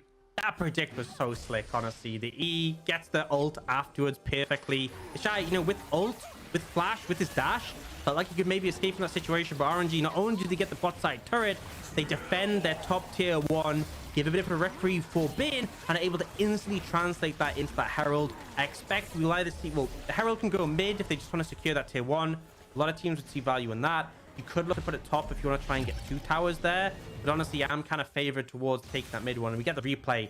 Ming, just excellent here. You know the mobility tools. The ult comes out perfectly to catch the Shy there. Really great stuff coming out from Ming. And this is what you expect from Ming as well. But crucially, look at Gala's scoreline right now. We've been talking about how far ahead this area is getting, but 4-1-1. As you said, the Triforce already finished. 40 seconds until the Drake. And RNG have done such a good job of stacking these Drakes fast in the game that we're getting towards sole point here for RNG at the 17-minute mark if they're able to just get this third Drake uncontested. And Weibo, the team currently in first place in the standings, up against RNG, who have had a bit of a struggle, have sort of stalled out in the standings as of late. It feels like RNG have come back revitalized off the back of their relatively light week number 6. Week 7, looking fantastic in the early game and looking like the dominant force in this game. Yeah, and Weibo really want to contest this one because the mounting pressure is there. We said how RNG would want to have these constant team fights, right? They want the Ken to be joining. They don't want the Shy inside. Speaking of Shy... Oh my god, he's gone. He's already gone. Bin gets yet another kill. I love how the rest of the team just backs away. They're like, Bin, you can have this one, buddy. This one's all for you. It's going to be a stopwatch coming out from Ming here. The rocket a little too early from Hwangfong. This is a 4v5. In goes Bin with the stuns onto On. Hwangfong spat out, but they're on the wrong side of the map, and they'll slowly but surely get minigunned down by Gala. Oh, it's too easy for RNG. 11-4 at this point in the game, and they are showing no signs of slowing down. They can just get 2 towers to back this, right? I was thinking Herald, you get the mid tier 1. Gala should actually be able to get the second charge here and get the tier 2 as well. Huge for RNG. And the thing is, right, they've gotten both Heralds and all 3 Dragons so far. Had a complete lockdown on the objectives. We'll see the replay coming out. So ultimately, the Shy spotted on that ward. before he made it in. Did actually have the sweeper up, but just didn't quite clip it. Didn't know he was on vision. Gets caught out, and then Weibo, they see a potential pick onto Ming, but the stopwatch buys so much time. Couple of missed timed abilities, and then disengage. It's just the power of RNG's composition. That ability just to dive in on a target and burn them down. And despite the fact that On eats Wangfong, it's not enough. It really wasn't. And then 2 towers off the back of that play as well, which coincidentally is the best Lord of the Rings film. And speaking of 2 towers, right now, Weibo, they need Gandalf to come over that hill. It needs to be day 3 for them because they need some reinforcements right now. Rohirrim would not go amiss. But right now, the horses have all been in favor of RNG, with this Hecarim from Wei doing wonders. 2, 0, and 7. He has been completely in control of the early game, despite the 2 really wonky dives. That did not slow him down. Yeah, and now Weibo looking for picks here. Yeah, On going to be the target. Has the grey health available. Angel gets a good Everfrost onto Wei, and it will actually be a pick for SOFM. Weibo, is this the moment that they turn things around? Maybe Gandalf has arrived after all. Bin on the top side of the play, going straight onto Angel. Almost 100 to 0s in, but Angel walks away. And now Huangfeng starts to get excited, starts to get some resets. Ming low on HP, finished off again, and Weibo was somehow turning it around. Gandalf atop the hill and the Rohirrim charge. Too many nice things said about RNG. They couldn't let it stand. They had to run it down a little bit. And it's just a massive error. Like, I don't understand why you're going for the fight. It was so disconnected. Ming dives in, but it's basically just him and Gala. The rest of the team aren't even there.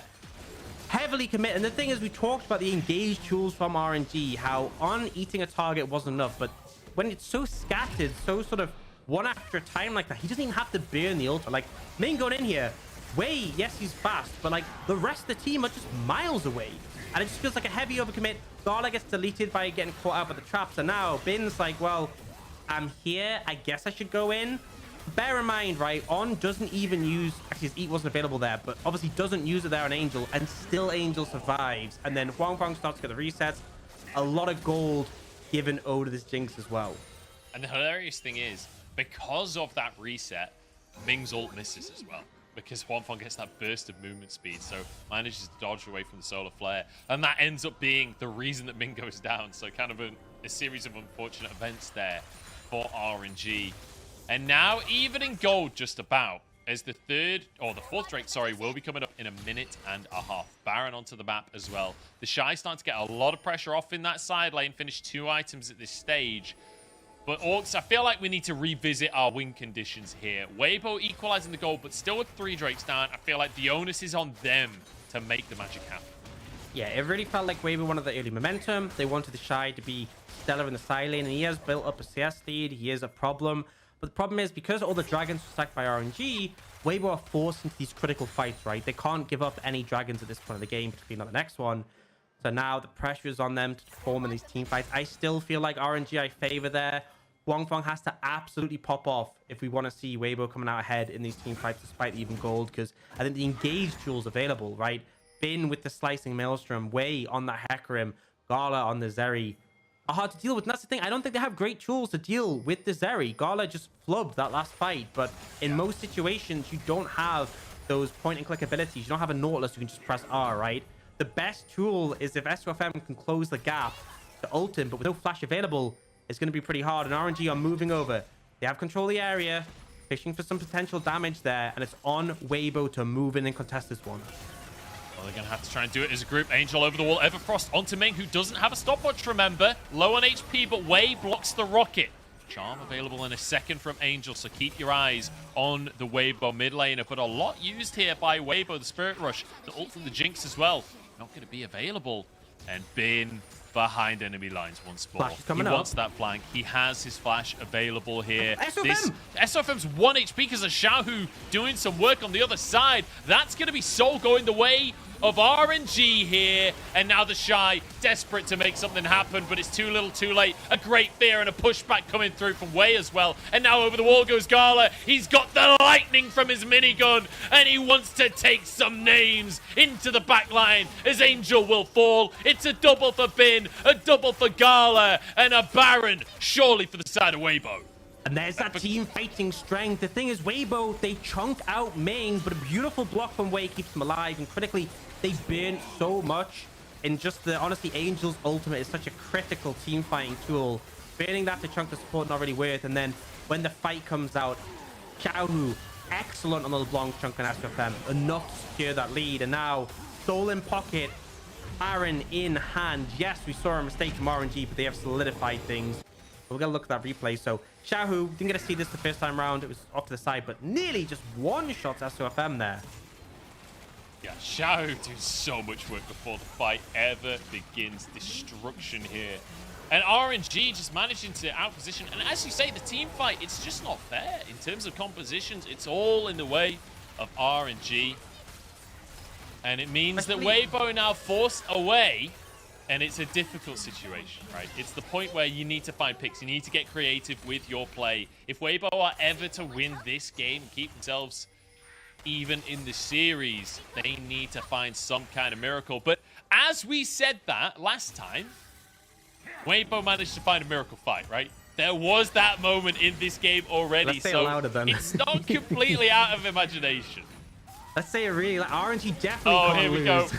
SFM trying to get a kick, and he's found the kick. It's on to Bin. There's a pick for the side of Weibo, but the rest of RNG are arriving on devouring his teammate to keep the team alive. Gala jumps forward, though, and finishes SOFM as Wei. Now galloping forward, trying to finish the shy. Charm comes on through. Big damage onto the horsey as Xiaohu over the wall. It's a 1-for-1, all things considered. Yeah, I mean, they managed to take out Bin. The ult not really doing too much for the cannon, but the problem is Zeri is so strong. It was a 4v5. Xiaohu not even there. And they still find favor. I feel like the problem is now you have all these very high mobility picks in like the Zeri and the Hecarim. With the Hextech Soul as well, it's not just that they're fast. Anything connects is going to slow you down, allowing so much chase potential from these. The movement speed advantage for RNG absolutely massive. And now they'll take that top tier 2. More gold in pocket for Gala. Was already closing in on his 4th item. And we'll get the replay. So, big thing, Xiaohu not even here. We see this attempt at an engage coming in from SOFM. But the dash over the wall means he can't find Gala. The critical thing, trying to get that kick onto the Zeri. And the re-engage, they just can't really move through this front line of Wei and Ming. Gala consistently free hitting, getting off this damage from the back line. And honestly, Weibo, fortunate that they didn't lose more there, because you saw the chase potentially going to come in. I think crucially as well, SOFM kicked Bin into his team. If Bin survives like another second, Hwangfong dies. Like, you don't want to kick Kennen at your AD carry. Just a tip for all these Sin players out there. Please, as an AD carry, don't kick Kennen at me. Nobody wants that. It's one of those situations. It's one of those situations where he's trying to get Gala. Gala obviously dashed away, and he's like, you know what? I'll just kick anyone. It's like, I'm in, I've committed, I have to kick someone. And yeah, definitely not the most ideal target, but now Baron's still in hand. RNG applying a lot of pressure here. Should just be able to get this tower. Even more gold, and they're already 5,000 gold ahead. Gonna bump it up to about 6,000 there and keep on pushing. Trying to defend up in this top side, and this is a team-wide deficit for Weibo. I'm not sure there's anyone that's ahead at this point, as the tower will fall down.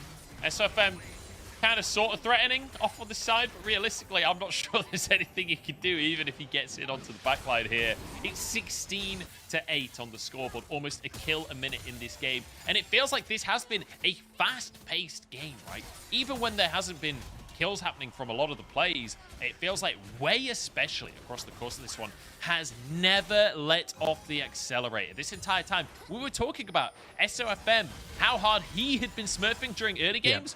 Well, Wei took that personally, and he felt like it was his turn to lead the early game. Yeah, definitely some dodgy corners where he didn't slow down, but mostly kept on track. And really, I was critical coming into this series. I feel like Wei had been underwhelming up against RA and in the recent series. I think much more proactive here. And critically, even though we didn't see a ton out of Xiaohu in the early game, having a mid laner who was contesting that priority, who had that agency to move around and be a threat, definitely instrumental for them. Now, take a look at the items. Look at Gala. 4 full items and a stopwatch as well. This is Zeri. And you got to factor in, also have that soul as well, the extra power in team fights. This is closing on an insurmountable difference at this point for Weibo. They really need to be clutching the team fights. And now 50 seconds until we will see that Elder Dragon. SOFM and Angel looking for a potential pick here, but Xiaohu not going to face check. But if you think back to many years ago when we used to see Lee Sin and Ahri as a pair, what we would talk about is the pick potential, right? What they can do in terms of just assassinating people in the jungle. I feel like that's the way that Weibo have to approach this game now. Maybe some crazy shenanigans in a side lane from the Shy. Maybe some crazy picks out from SOFM and Angel. Maybe Twonfong being a 3-item Jinx, getting resets in a fight, and managing to take over. These are the kind of miracle-based scenarios that are required for Weibo to be able to win this game. As Xiaohu jumps forward, gets a bit of vision, gets a bit of harass onto SOFM. It's 10 seconds until Elder Drake. There have been no picks, which means we're going to have a team fight. I don't think that's positive for Weibo, but they don't have a choice. Oh, well, SOFM's dead! Surely he's dead. Managed to get a heal at the last second from a Gale Force. The rocket goes wide on Xiaohu. But now Drake started, and it's SOFM who's low for the side of Weibo. So crucial as RNG now with a smite advantage on the Elder Dragon. Bin over the wall, waiting to flash and get that ulti off. Xiaohu looking for SOFM, spotted on a wall. And SOFM doesn't even realize that he's already doomed. It's already over for Weibo. Bin finally falls. Twonfong getting resets. Maybe not. RNG didn't pull the trigger on finishing the dragon. And maybe there's a chance for Weibo. Double kill for Twonfong. And somehow, against all odds, Weibo managed to survive. They win the fight and force RNG away. They don't commit to the dragon. No smite. Definitely not a play you want to go for. But critically, Twonfong goes unchecked. There's the ult from the cannon on Atem to keep him safe. And then after that, Xiaohu too low to approach. You go in range of the Jinx on one auto as a reset. And Gala not really able to deal with the range discrepancy. We said with this composition from Weibo, Twonfong is such a massive factor in the late stages of the game. So much agency needed from him in the team fights. Now we see that SOFM, I have no idea how he ended up surviving this. Obviously, well, Gordrinker using the W vamp, but so close to going down. And then he ends up dying, but, you know, we don't have time. We're gonna get a replay. Sorry, come out the replay, and we're going to get the deja vu on the We're back into the fight is what's happening here as the charm goes wide. It's going to be Bin, or Ming, sorry, going through the Hex Gate. We're going to have a 50-50 on the Drake, I'm pretty sure, but it's already a kill onto Twonfong, and that should be curtains for Weibo. Unless some kind of miracle can occur. SOFM trying to get into the pit. Onto the Elder Drake. He doesn't get it though. RNG secure the Elder. In the meantime, the Shy trying to escape with his life, but he'll be burnt down and finished off. The Dragon Lasers coming through as On dives under the ground, but Wei can gallop him down. Angel left alone as RNG grabbed the fight and Xiaohu gets a triple. Huge plays coming out. RNG complete focus on the Elder Dragon. They lost the Karen, they lost the Zeri, who were trying to run disruption, but they secure the objective they wanted now with a 7k gold lead. Elder in pocket. They are just going to reset, not going to overpush without the rest of their team, but convincingly win out that team fight. Beautifully done here by RNG. I'm not sure what happened at the start for Twonfong to get caught in the way that he did. Yeah, so Ming just flying in and On not close enough, really. Didn't even have the Devour available. That's how quickly we had this fight from the previous one. Now, a good catch from Angel takes out Gala. Stopwatch does buy time. But while this is going on the top side, we had RNG 3 members so focused on getting that dragon secured. Wei clutch with the smite, and then the extra burst damage, the burn as well, allowing them to secure some more kills at the back end. Still got a minute 15 left on that, and they are looking towards the Baron. They want to capitalize on this powerful buff in hand and try and secure this objective. It's kind of insane how close this game still feels, though. The fact that SOFM almost gets that Elder, and if he does, if that Elder is smited by SOFM, that's a Weibo fight. That's an ace for Weibo, and maybe a Baron on top of it as well. But for now, RNG did get that Elder Dragon. They will be rewarded with the Baron. They need to close this out. They've had such a huge advantage for so long. We need to see RNG finishing the game cleanly now. Everything is in their court. They've just got to not do anything stupid, not get caught out of position by Weibo. Yeah, and critically, you kind of want to wait for the Elder to time out for Weibo, and then you can look for a fight, right? Baron, you get a bit of extra stats, but not really too much combat power. In the ideal world, you wait out the Elder, and that's when you can fight. Burn the Baron buff, get it off them. Try and find another day. Oh, the Shy's been caught, though. Will survive that shield bow, paying so much value. The shield comes out from the locket at the last possible second out from On there. My days, that was as close as possible. 3 seconds on the Elder. It's about to time out. And so, Weibo, it's possible to fight against. Still a massive gold deficit, but we've already seen Huanfeng is the difference maker. And he's already down to half HP. That's going to be the ulti coming out from Gala. Look how tanky Gala is at this point in the game. Will just be 3 inhibs taken now by RNG as they slowly but surely just take everything away from Weibo. They grab the triple inhib. They have time to reset. And honestly, they can get back on the map and have a bit of the Baron left over when those super minions come in. And as you said, Gala has just shy of 3,000 HP, right? Wei has 3,000 HP. Wei is a full tank Hecarim. And it's about the same health as the Zeri. And it's like, you know, fair enough. But Zeri also does an insane amount of damage. It's really disturbing, this champion. But yeah, RNG currently, they have everything in their favor. They have the Baron still in pocket. Triple inhibs down. Yahoo's fishing. That's been spotted, though. Angel knows what's going on here, but Angel doesn't realize he's on a ward right now. So both mid laners with information on their opponent. Weibo retreat once again, playing from in their base. Certainly a decent amount of wave clear on the side of Weibo with the Jinx and the Graves. They do a good job of dealing with minions, which I've just taken a look at the CS numbers for a second there. The Shy so ridiculously far ahead in that top side when it comes to the gold. But SOFM just loses half of his health. I think that was a QR coming out from Xiaohu. Is the Shy now desperately trying to fight this one off? Super's coming in every single lane, and every single time Weibo steps even remotely close, massive damage comes through. That's the locket out from On. As SOFM looks for an engage, something has to happen from Weibo. They're just slowly but surely bleeding out in this game, and in goes Bin, eradicating his old team, and RNG put that final nail in the coffin. They take game 1. Ended up going quite slowly in the later stages. There was a couple of fumbles, but RNG managed to close that out. And bear in mind, Weibo, first in the standings, 8 series win streak, will lose this game 1 against RNG. Really solid early game coming out from Wei. I was critical of him coming in the series. He hadn't had the best recent performance, but really stepped up in this one. Yeah, really great cannon ults coming out from Bin across the course of this series. I feel like Wei, as you're saying, just amazing performance. But also Xiaohu. We got to see Xiaohu on a champion that has agency, and man, did he deliver. So many times leading up to these Drakes, twice in a row, it felt like deja vu where Xiaohu finds SOFM trying to get into the jungle behind the pit, right? And just pretty much eradicates him before the fight ever happens. Without Xiaohu making that play, this is a much dicier game for RNG. So huge shout out to Xiaohu on this LeBlanc. And I pray that this is enough for RNG to realize that giving this guy agency is the way forwards.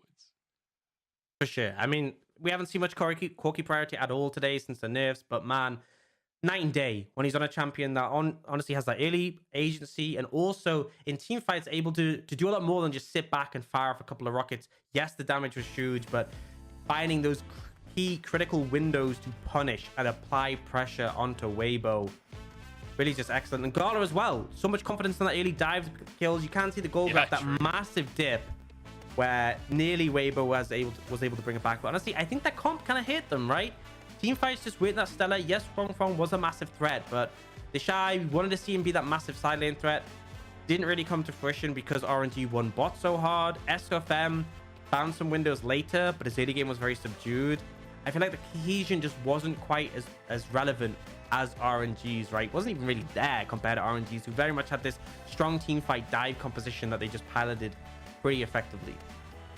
Yeah, and it felt like, again, once this Weibo composition fell behind, it was really difficult for Weibo to be able to fight, right? The Ahri, the Lee Sin felt like they needed to be ahead to have a significant influence.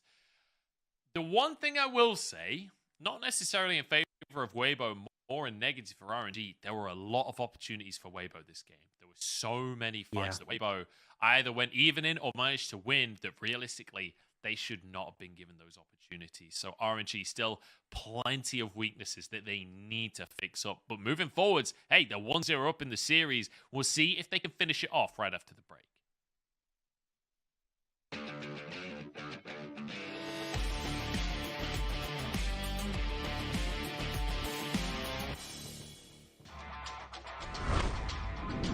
TP's in early here to make sure that he's with the team. This is a team fight Fiora, not usually ideal. There's a great bubble comes out from Scout. Actually cleansing super late on that one. Viper is here. Kiss the ring, top esports. And now the rest of the follow-up Mako with a double play. It's too beautiful. Xiaosheng chasing them down one by one. Gets himself a double as top esports are just destroyed. Gwen is immune though, and Scout underneath the tower right now gets away on the dark passage. Oh, when she goes down, Wayward finishes that one with a turret shot. If you find momentum on this pick, you will just murder camps. And honestly, he's so focused on denying John. And this is something that we saw when Hecarim was really in the meta before, is that you can invade it. No flash means he's very vulnerable to things like this. And, you know, shotgun historically does counter the horse, but it's going to be a blast cone, and he's jumped into the rest of the team. Can Harvey spice the blue buff? Shun has been found out! Missing soloing the blue buff, and Shun just flies into his own demise. Munchables believes in Mojo, and B5 this game, look at this.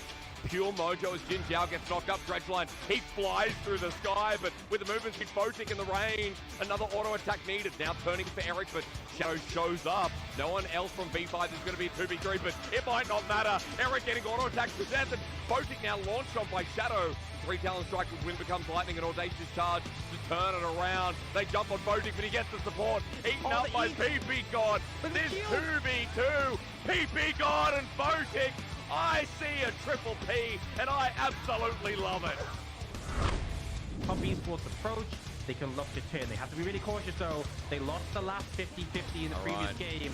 They lose this one, it's doomed. Nice shockwave is going to be where I'm looking. Wayward jumping in. Needleworks back up and available. Tien off the back. Don't burger flip it here. Cleared on the side. Sonic Wave hits in. Smite coming down. It's stolen. FPX 1-for-1 in the series with the Barons. They may take down 2 with them, but Baron goes over.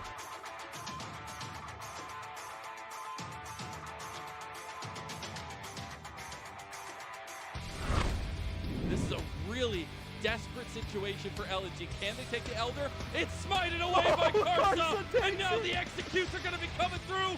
Flap those wings, baby, because the Elder Dragon is coming alive. LG still in the fight, though. They can't take down PP God. They can't take down Poetic, and it's all over. Poetic is flashing forward. The Elder Dragon sweeps. The roar of death takes hold, and LNG lose game number 1. A pentakill for Poetic.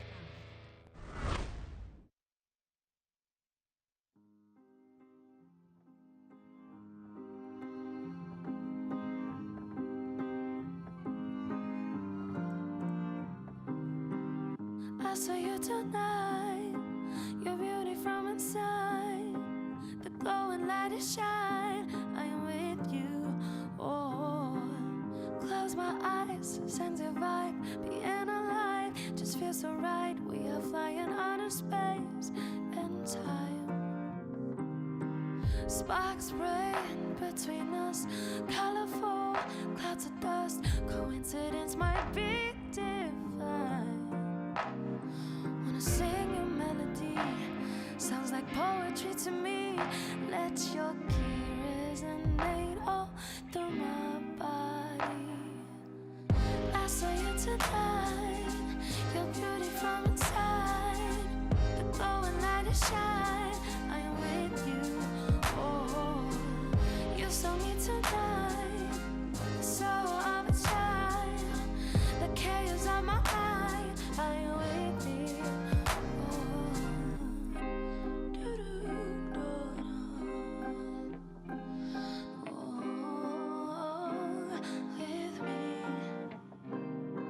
Skin to skin, wondering, landscapes we're discovering, whole new worlds so new and welcoming.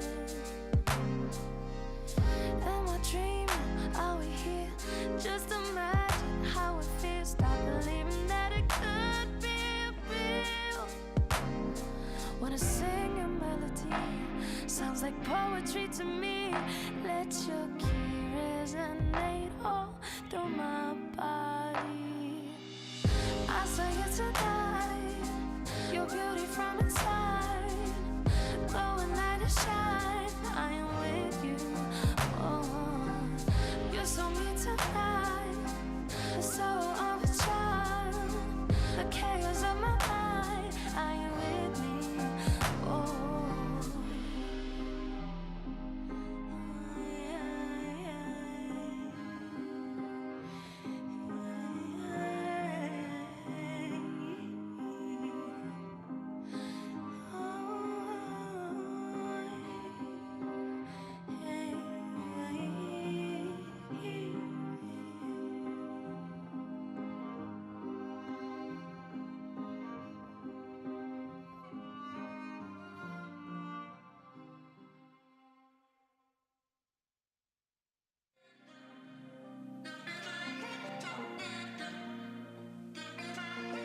我觉得我们3个人一起上榜第5周最佳阵容，就我感觉我们队伍很强。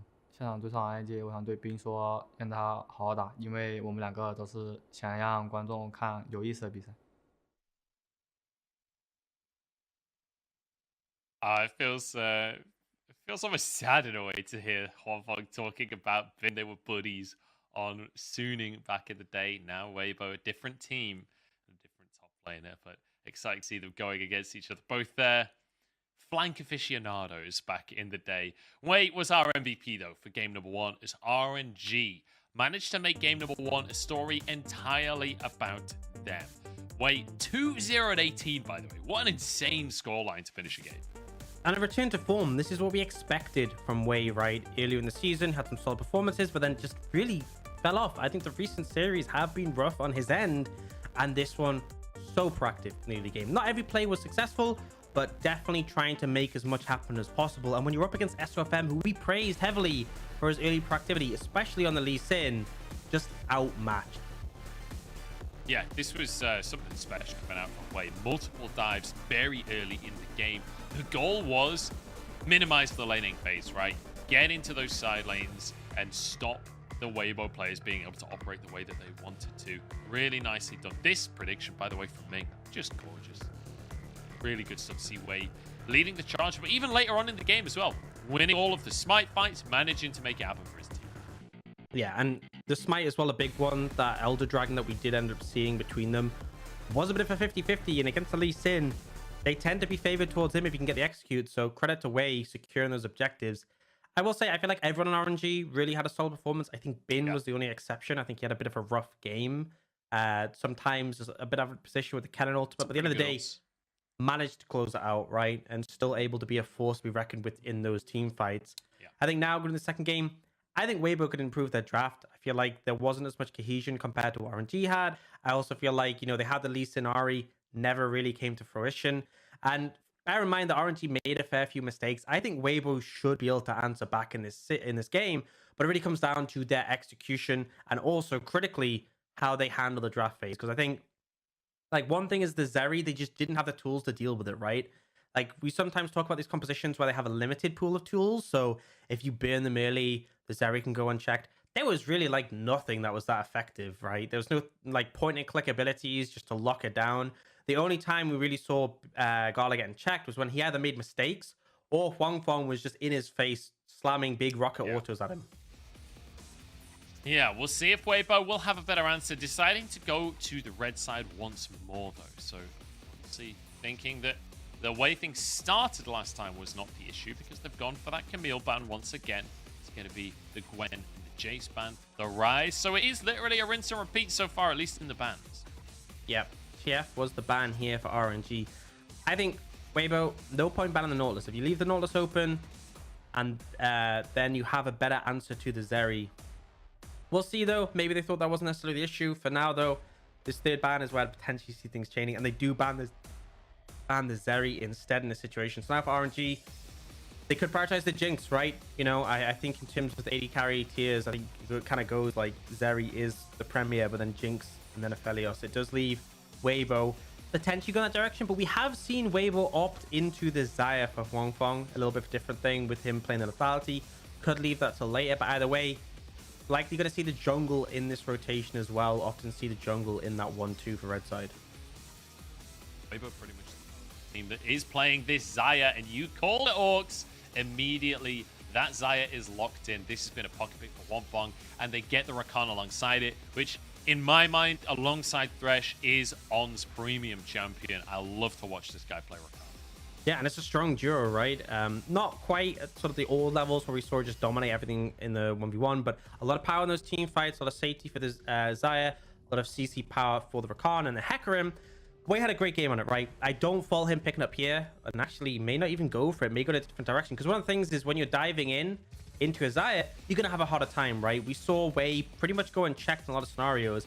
Those feathers can be a massive pain point. Now, we could see RNG opt for something a little bit different. They could go for a mid laner. They could go for a top that feels open. Support would be like the safe thing, right? Matching the Rakan would make a lot of sense. But it looks like they're leaning towards mid.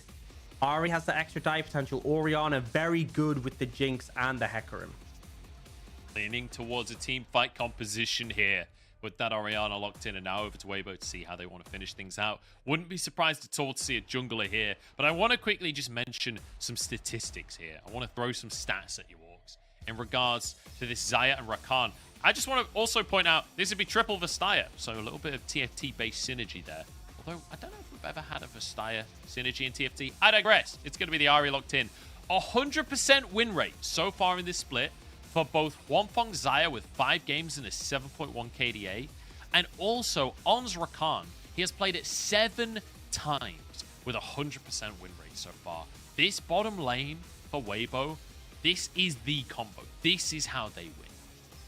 And honestly, I actually love the Lulu ban, because we've seen earlier in the split, there was a matchup, Lulu and Rakan. The Rakan really can't engage that easily with the polymorph, and also with an Orianna and a Lulu buffing up out of the Hecarim and the Jinx, that would be an exceptional composition. So I like the fact, despite we typically see a lot more engaged supports in the LPL, they are respecting the enchanter potential here. And RNG makes complete sense to ban away the junglers, get rid of that Lee Sin, which you've seen SOFM be so proficient on.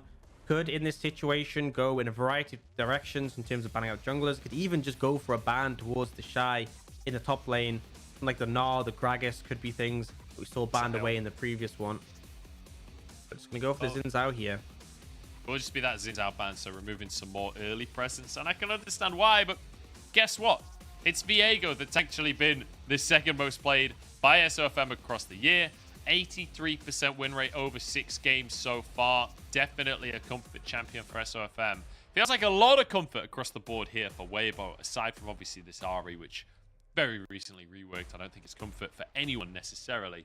But now to RNG, they need to finish this composition out. They need a top laner and a support. Ming hovering the Tahm Kench. It's the natural selection alongside that Jinx. But now we need that blind pick top lane. Yeah, and we obviously saw, despite the fact top lane did get kind of messed up by the rest of RNG, the Shy definitely in the 1v1 with that Hullbreaker Graves into the Kennen was a bit of a pain point. I feel like there's a lot of flexibility available for Bin here.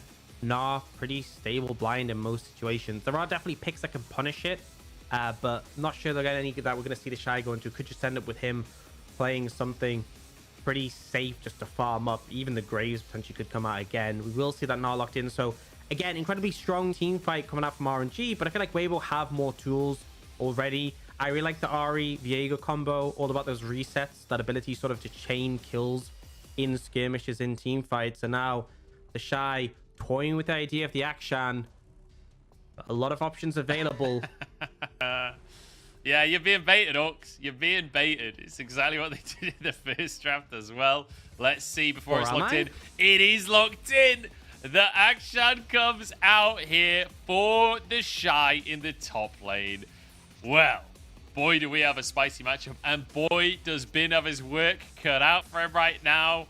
I'd be nervous if I was Bin going into this game. But Wei, in game number 1, had so much focus on getting into those side lanes and stopping that kind of pressure. So the Shy needs to be cautious not to go too deep. Yeah, I think that's something to be aware of, but this matchup feels like a bit of a pain point for the Gnar, right? One of the things with the Akshan is you can just swing into range of anyone. Gnar traditionally prefers to go into melee champions who can keep a bay and harass down. He won't get that window up against this Akshan. And can see the Akshan go Hullbreaker. Obviously, Gnar can go Hullbreaker himself. Handles dealing with it a bit better than the Kennen. So maybe potentially less threat in the side lane. We'll have to see. I still really like RNG's composition when it comes to team fights. I do think the skirmishing power of Weibo is pretty stellar, right? In the smaller fights, you have the power of the Viego, the Ahri. Those resets in more spread out fights can have a lot of value. But when it comes to those 5v5s, Orianna, Jinx, Hecarim, so powerful, especially with the extra range they can enable Jinx to just take over. Certainly can.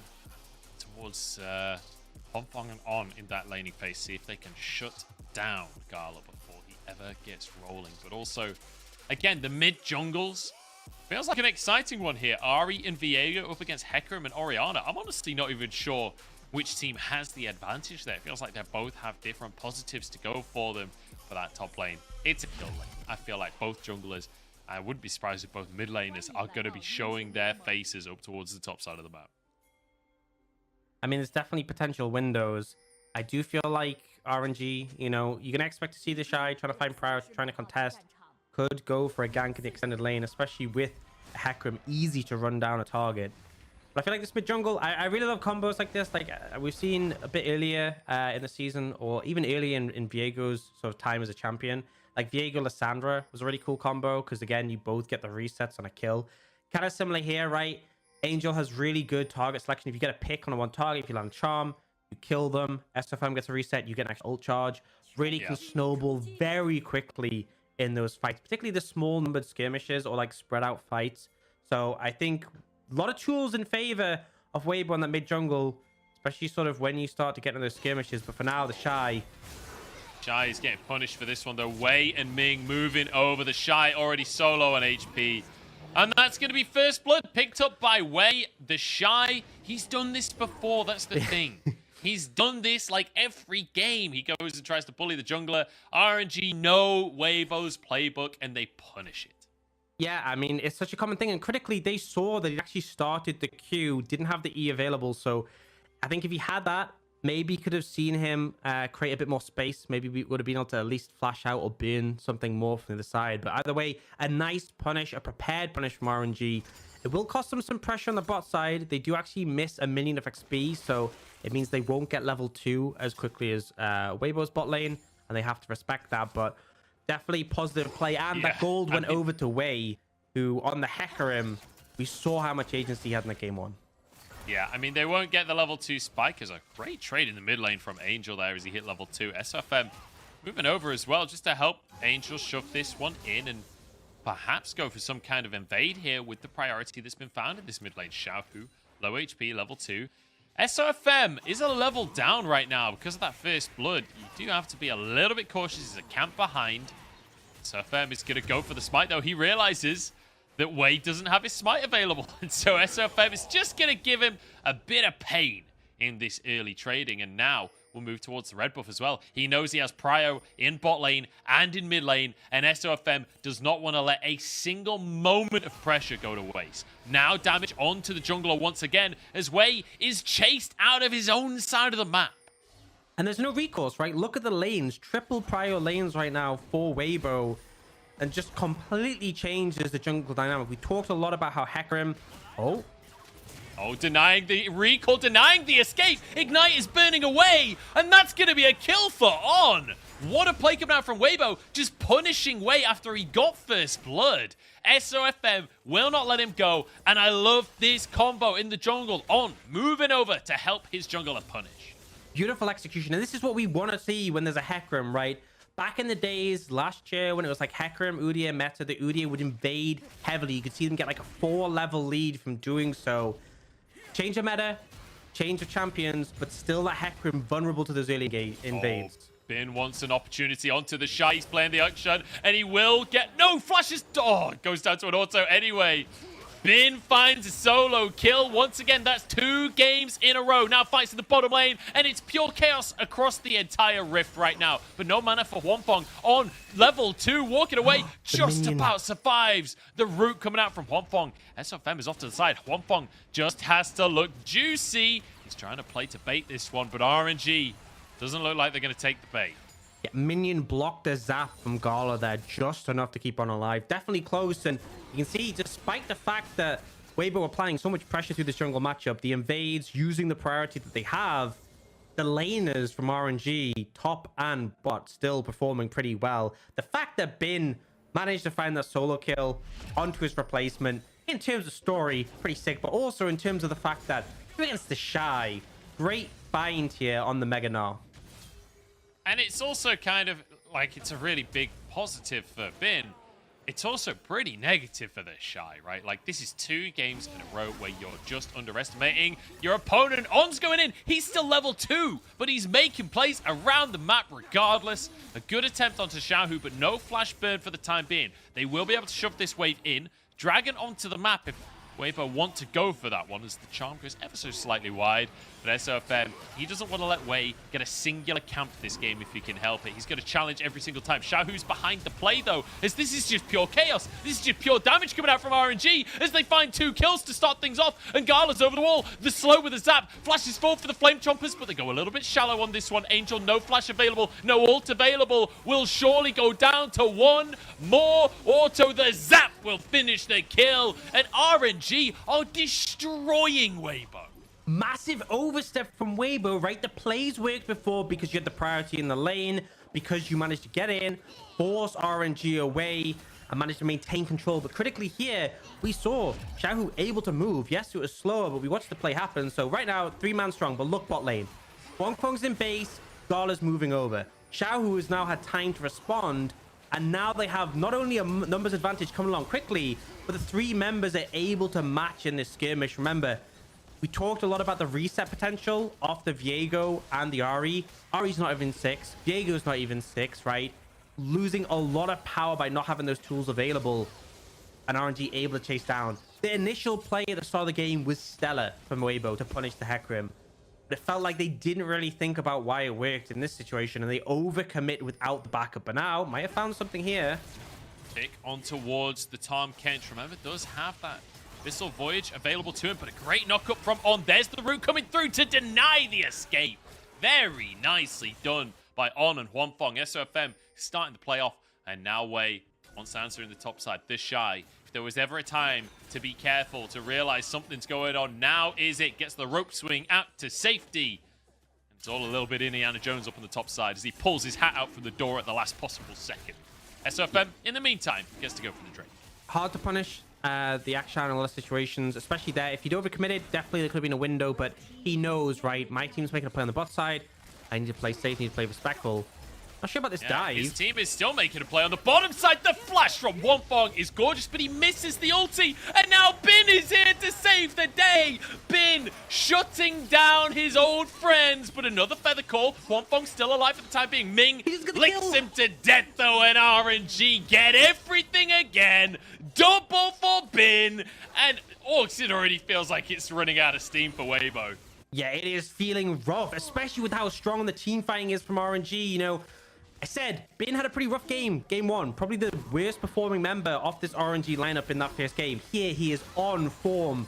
Oh, see an engage. Another engage from On. He just won't stop this game. Angel low on mana. Shockwave comes out from Xiaohu, but it's not enough. Angel jumps forward with that Spirit Rush. One more little bit of damage, but the Corrupting Potion ticking away. Angel, can he actually do anything here?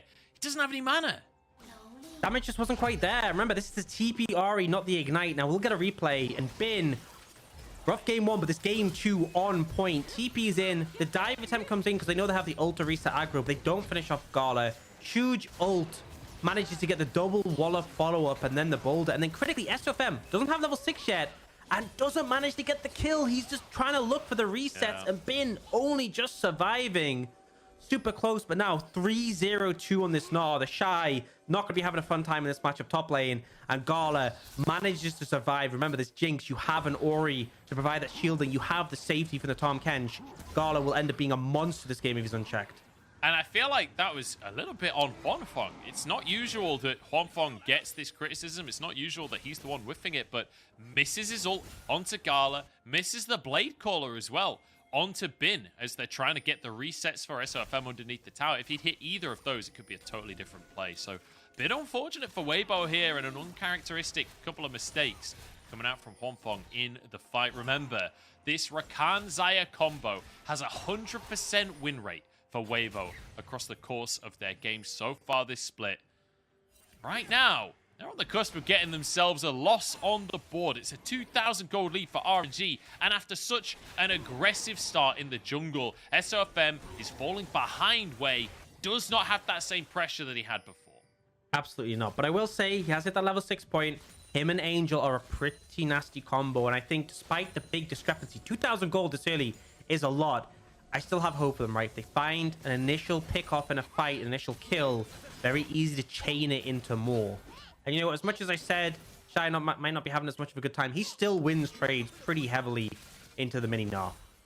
Yeah, I mean, he is still Akshan versus mini Gnar, right? He's still going to have a CS lead. He's still got a cool stacking up. But he's 600 gold down, which is kind of insane. The fact he's only 600 gold down, he's against the 3-0-2 top laner, and he's 0-2-0. He's still almost even in gold. That 160 will certainly help close the gap as well. As, yeah. It's a tough life a bit going up against these counter matchups. Angel in trouble in the mid lane. Spirit Rush available if he needs it. What a charm. Pull the trigger. Oh, actually, Shockwave comes on through as well. A bit of an overcommitment on the Shockwave, to be honest, from Xiaohu. And now Angel might be able to turn this one around. Has his ulti, but not going to go for it. Decides against being too aggressive. It really felt like they were trying to do everything they could to force the Ahri ult there and just burn it to reduce the pressure Angel has, especially with that dragon coming up in a minute 20. But Angel just very, very patient, holds strong, great charm to disrupt Wei as well. And in the end, Angel doesn't have to burn the ultimate. Still, substantial gold lead, still seeing favor for RNG, but I'm interested in how these team fights will play out. Dragon up in a minute. I don't feel like, you know, either team is tied too heavily to pick this one up. It's only one in favor of Weibo right now. But we obviously saw last game how quickly RNG was able to stack up the dragons and how early the soul became a relevant factor. Yeah. Kind of an unlucky rocket coming out there from Gala. Wanted to deny the reset to be able to fight for priority on the Drake, but now the reset has come through. Huanfeng finishing that Eclipse and having the tier on top of it as well. That's huge for a potential Drake fight if it does come to pass. It's still 2,000 gold lead, though, in favor of RNG right now. But Xiaohu's Shockwave is on cooldown. Gala's Mega Rocket, Super Mega Death Rocket, in fact, I missed a few adjectives there, is also going to be on cooldown for the time being. But RNG currently in control of the river. And they have Herald in pocket, so they can just throw that down mid to really establish pressure. When it comes to these team fights, I'm looking at those big ultimate AoE tools. Things like the Mega Gnar, the Wei with his ultimate, the Shockwave as well. So much instant AoE damage. For Weibo, look to see how spread the fights are. And it's that initial burst. One target getting burst down, getting picked, is all Weibo can potentially need to get the momentum rolling. So very sort of different win conditions when it comes to those fights. For now, though, RNG have control of the area. You have the Herald in pocket still, and it is starting to get close to timing out, so Wait kind of needs to throw that down soon. I feel like I would have expected it to go down before the dragon. Don't worry, in a second he'll try and sweep the area, and then we'll get to see the Herald go down. It's going to be SFM looking for a stun to start this one off. Flash away from Ming and on with a quickness. Gets a knock up onto one, but no real follow-up from the rest of the squad. Weibo using one ultimate there to find themselves a way into a river, and it will push RNG away from the Drake at very least, and that might be all that they get as Herald now dropped in that bottom lane. You were requesting that finally goes down, and it will be gifted over towards Gala. Weibo, I don't think they can push this up. Yeah, maybe not. The minion wave is kind of ruining everything. That's going to be a knock up onto Gala, but the rest of the team not really close enough to follow up onto what On was doing. Herald just goes down for free. Yeah, this was really poor because I feel like RNG could have just put it down mid. Mid is the more desirable tower if you're just going to get 2 plates, because obviously taking that mid tier 1 so valuable. So I feel like they should have just thrown it mid a bit earlier. It would have forced Weibo to react, because at the time they only had Angel in the mid lane, and then that pressure could have got you control of the dragon area. On top of that, in the fight, right? Why is Wei burning his ultimate only for Ming to eat him out of it? Pick one, right? Use one tool, and then you would have been in a better position to contest. Ultimately, RNG, despite their lead, kind of fumbled that one. And Weibo potentially fishing for a play on the top side. That dragon is still up and available, though. I'm just looking at this top lane matchup here, and it feels so unfair for Minidar. It's like, the Shy has a better boomerang than you. He has a better 3-stack passive than you. He has better mobility than you. Like, So what does Minidar have that Action doesn't have? He's a newer champion, is what you're saying. Yeah, it's precisely what I'm saying. He came out more recently. That's the big difference in that top lane right now. But it is going to be Dragon taken by Weibo. Second one of the game. As he said, both teams backed away from that one. It meant Weibo could move back in and find that objective for themselves. So despite the goal deficit, Weibo doing a surprising good job of actually maintaining control of the game. But once again, we are in a similar situation as game number 1, right? When it comes to the composition from Weibo, it feels like they're the ones that need to start to accelerate things. As a Shockwave in the mid lane, Angel in trouble. Xiaohu wants to find himself a solo kill. The ultimate comes out, Spirit Rush. Knockup comes out from Huang. From Huang? On in the bottom side alongside Huanfeng.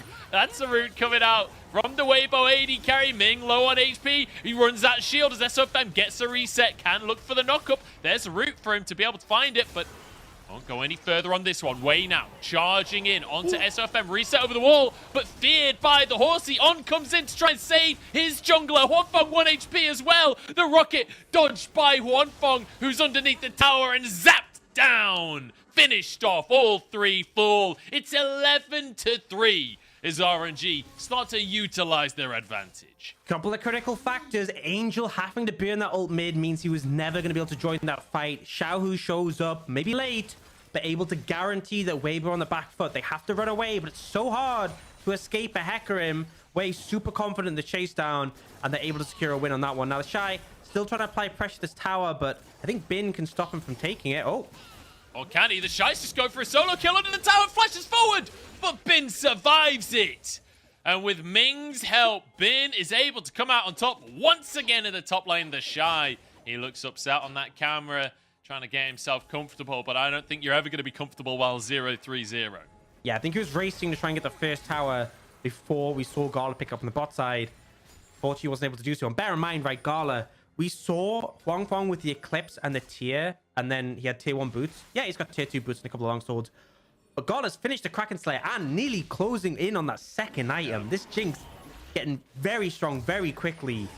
And especially when you have a composition like this with so much engage, so much team fighting power, the safety net of the Tahm Kench and the shielding of the Orianna, this is prime position for Gala to carry this game. We will see them lose that bot lane Tier 1 to Weibo, but they will trade for the Herald on the other side. I expect to see this Herald used mid. Obviously, the last Herald was say subpar from RNG, but breaking over that mid Tier 1 makes a massive difference on control of the map. And it feels like Weibo have been running this same strategy that we've seen so often from them, of draft good lane matchups, try and find a lead early, try and invade the jungle and play aggressively, pressure the opponent, and then snowball from there. But the problem is, RNG know the Weibo playbook, and we've seen it in every single game of this series so far, well, all two of them. That RNG know exactly how Weibo are going to try and play it and have been able to counter a lot of the plays. Ming, the target in the bottom side, that charm is gorgeous, but his shield comes out at the last second. He survives, and SOFM can't get the reset. Once again, RNG just flipped to page 17 of the Weibo playbook. The bot lane Tier 2 dive. Here's how we counter that one. And they managed to handle it easily again. You're targeting Ming. Has the Merc Treads, that tenacity, meaning he actually got an opportunity to get the Grey Health shield off. And he's obviously not the easiest target to take down, right? I feel like Wei is probably the worst target to try and get a pick on, but Ming isn't too far after. I guess one of Ming's teammates when he's next to them. But ultimately, it took so long for them to get him low. SFM can't get the reset. Angel had to dip out of there. Their comp is relying on them getting that momentum. I feel like RNG, when they're grouped together as 5, there's so little opportunity to do so. And even there, it wasn't 5 members, but they had time to respond. Weibo, it feels like they're getting a bit desperate at this point. They are down 1-0 in this series. They are down 4,000 gold in this game. Yes, they're top of the standings. Yes, they're still in a good spot if they lose this. But going down to RNG, definitely not something they want to avoid. Not even just for the fact that it does mean that RNG can close that gap, but also gives them the head-to-head and the mental advantage when we look towards playoffs. Because I expect RNG to be one of those teams competing for #1, and I think Weibo are aware of that too. And I think it's one of those situations as well where Weibo, you know, they'll have been feeling it incredibly confident coming into today. Losing to a team like RNG when I would argue Weibo were the favorite coming in here after recent performances. I think it's very, very safe statement. Yeah, it would be a tough one. It's going to be tough for the players in terms of mentality. But Weibo are not done just yet. TP out towards this bottom side from Weibo. This would be sole point for them if they're able to get the Drake. Certainly would like to, but it has been Wei winning out these smite bites so far in the series. Keep your eyes on that ball. It's a double shockwave out from Xiaohu and a rocket from Gala. The resets are here. The fight is over before it ever began. Slam down onto Huanfeng. It's all done. That's lights out. Yeah, I mean, we were talking about this mid-jungle, SFM and Angel. They're using their tools to just get out of dodge. There was no way Weibo were going to win that fight. Dragon secured by RNG, and they just crushed them in that one. It didn't feel like Weibo even really had a chance. They found a charm onto the Gnar here, and you'll see how little damage actually goes in the bin in this situation, right? Charm connects, bit of damage, still 60% HP, and then the shockwave comes in. on gets deleted. And then the chase potential as well. You know, I said there'd be a lot of momentum on Weibo's side if they start to find favor to fight, right, when you get the resets. But it goes in reverse as well. If you're unable to get those resets, the chase down potential for RNG on top of that, the Jinx getting excited so quickly went against Weibo there. And now Soul is going to be 10 minutes away, sort of minimum for the side of Weibo. Oh, pick comes in. The flash charm, maybe a chance here, but Ming once again with the Devour saves Scala's life. And once again, a Weibo play is denied by RNG. Now the chase down, the Shy in the middle of everyone, in the back lines, but taken down. And Weibo just can't find anything. One kill onto their old top laner. Is that enough? The answer is no, as RNG continue to charge for more. Double fear back into the team. SFM 1 HP and cut down by Wei. And that's enough to go for the Baron. Jungler down. Only 2 members left available on Ari without her ultimate. Not really a factor at all. We see the pick attempt, but that's the power of the Tom Kench, right? I was talking about it before. Him and Hecarim probably the worst targets. But honestly, someone next to Tom Kench is the worst pick target. Just instantly eats them. No real counterplay. And then the re-engage comes in. The chase down potential. Wei once again this Hecarim able to follow through, and now Baron in hand for RNG. 6k gold lead before they take it. To be even more significant after, and we'll see. Yeah, I mean, they fish for this opportunity on Gala. It's a good attempt, but Ming just waddles over, and you're golden. And it feels like every single attempt from Weibo has been thwarted by Ming and by Wei. I feel like the Shy regrets his TP so much. Yeah, I mean, there's only so much he can do. He bought a pick onto the enemy, so maybe the shutdown onto Bin was worth it, emotionally speaking. But I don't know. That's all I've got. That's all I've got for Weibo at this point. You know a game or a team fight is doomed when you're talking about the emotional value of killing a target. Yeah, that's when you know you're really struggling, when you have to just find that way. We've got. And you know, I feel like this game, the Shy 0-5-0, we've seen a lot of great things from the Shy so far this split, but it wouldn't be the Shy. Oh, engage coming in. Hang on. Pick onto Bin here. Shockwave completely with the solo laners from RNG. They don't need ultimates. Xiaohu doesn't need no Shockwave to finish these off. The Shy trying to 2v1, but he's just going to go down in this one. Cannot make it happen, and Bin ends up with a double kill. In the meantime, Wei is killing the rest of the team.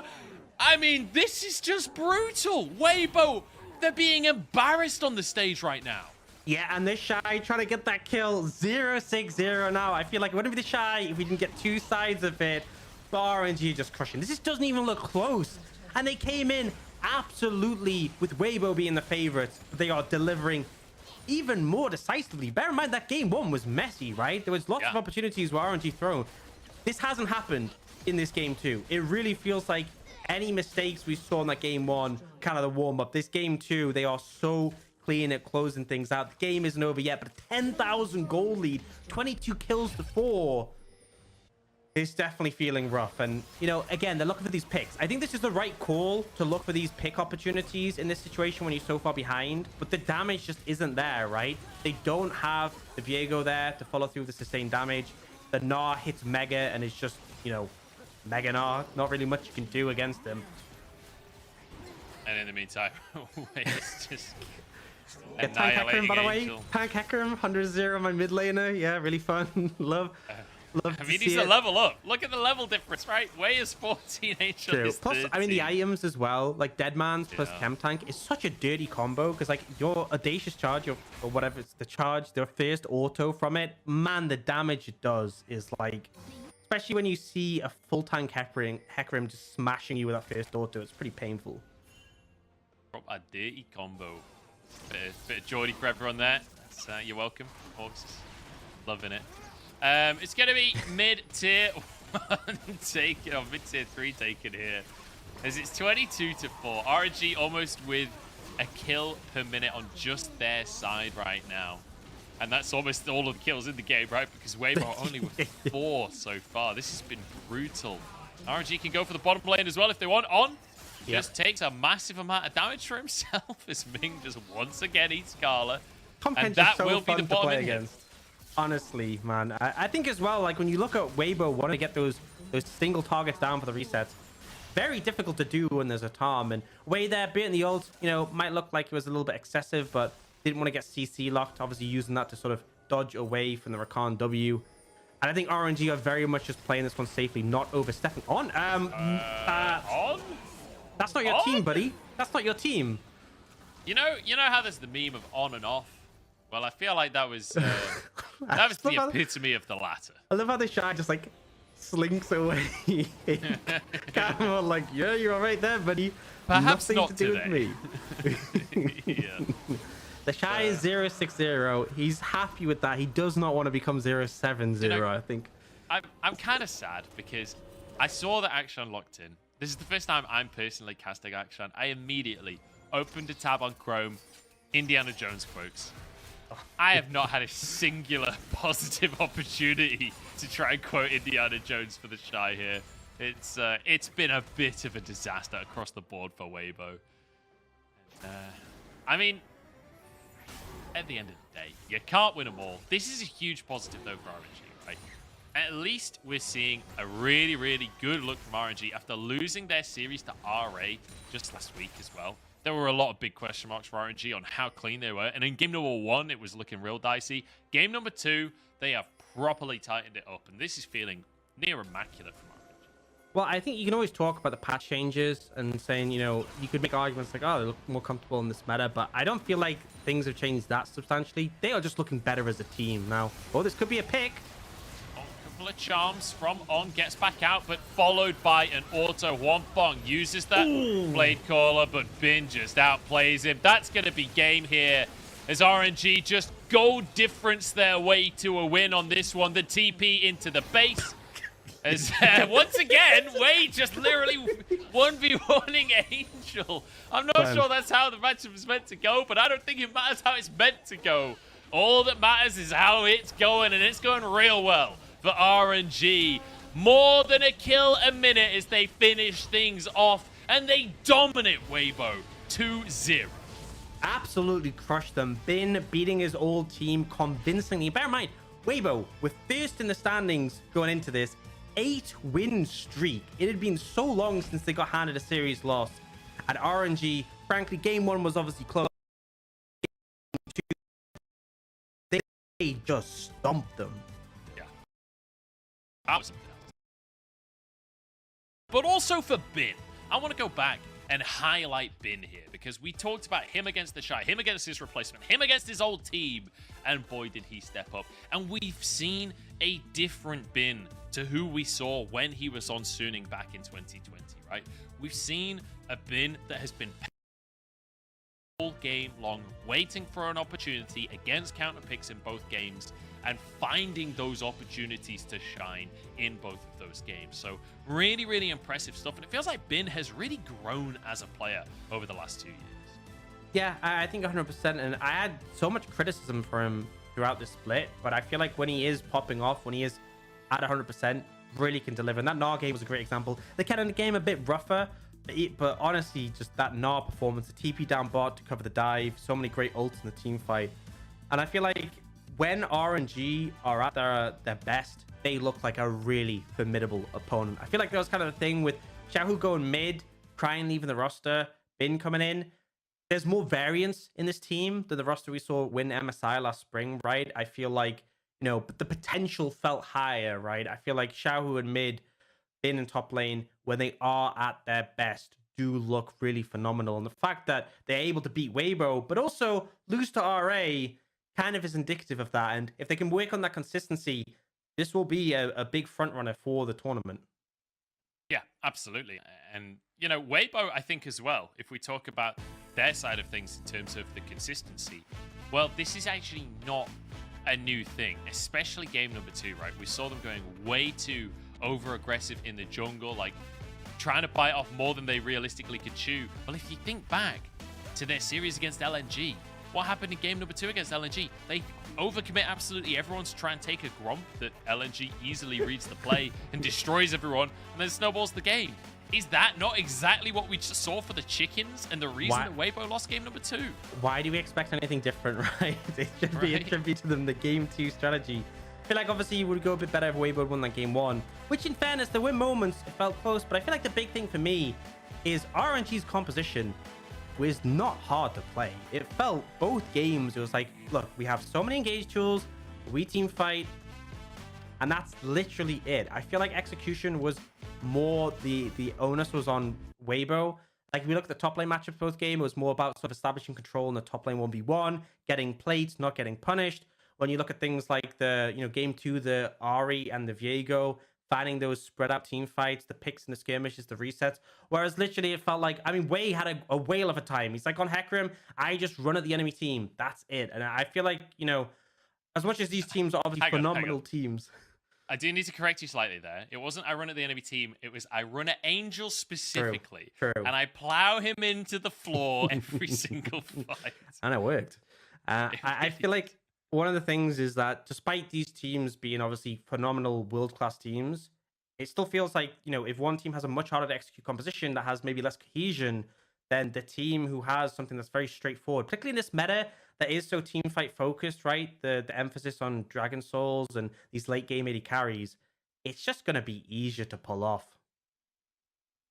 Certainly is. It felt like this snowball comp coming out from Weibo, not really cutting it, and especially when going for such risky plays in the early game, it feels like it has paid off for them multiple times in the past. But honestly, to me, this entire draft difference feels like it was all Tom Kench, right? Every single play that they tried to make, Ming was there. Even the play in the top side, right? The Shy tries to dive onto Bin, Ming is there, surprisingly. It's like everywhere on the map, Ming is there. Every single play Weibo tries to do, Ming is there, ruining everything, devouring their target, and escaping with his grey health. So it has to be said, Ming, I don't know who the MVP of this game is officially, but at least for me, in my heart, Ming was the MVP of this one.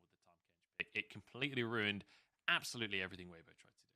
And I think it's been rising in priority a lot, especially paired with the Jinx as a safety net. But it's just, you obviously a bit of a brick wall in the lane. You have the W, which you can set up. You can't really engage that well with it, but it's good at following up. But just the ultimate, like, you think about how powerful the Devour was, before the rework. The advantage you had then was short cooldown, right, which is definitely valuable.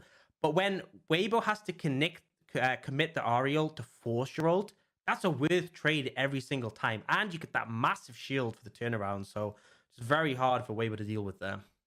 But the man in the backline that was getting the resets and taking over in terms of the damage was Gala. And Christina is standing by to give him a cheeky little winner's interview. Hello everyone, welcome to the post-game interview in Shanghai studio. This is Christina. Now we're joined by Gala, the ball laner from RNG. Congratulations on your win. You just stopped the WBG's 8 winning streak. And did you guys make some special preparation into WBG because they were at the first place of the standings?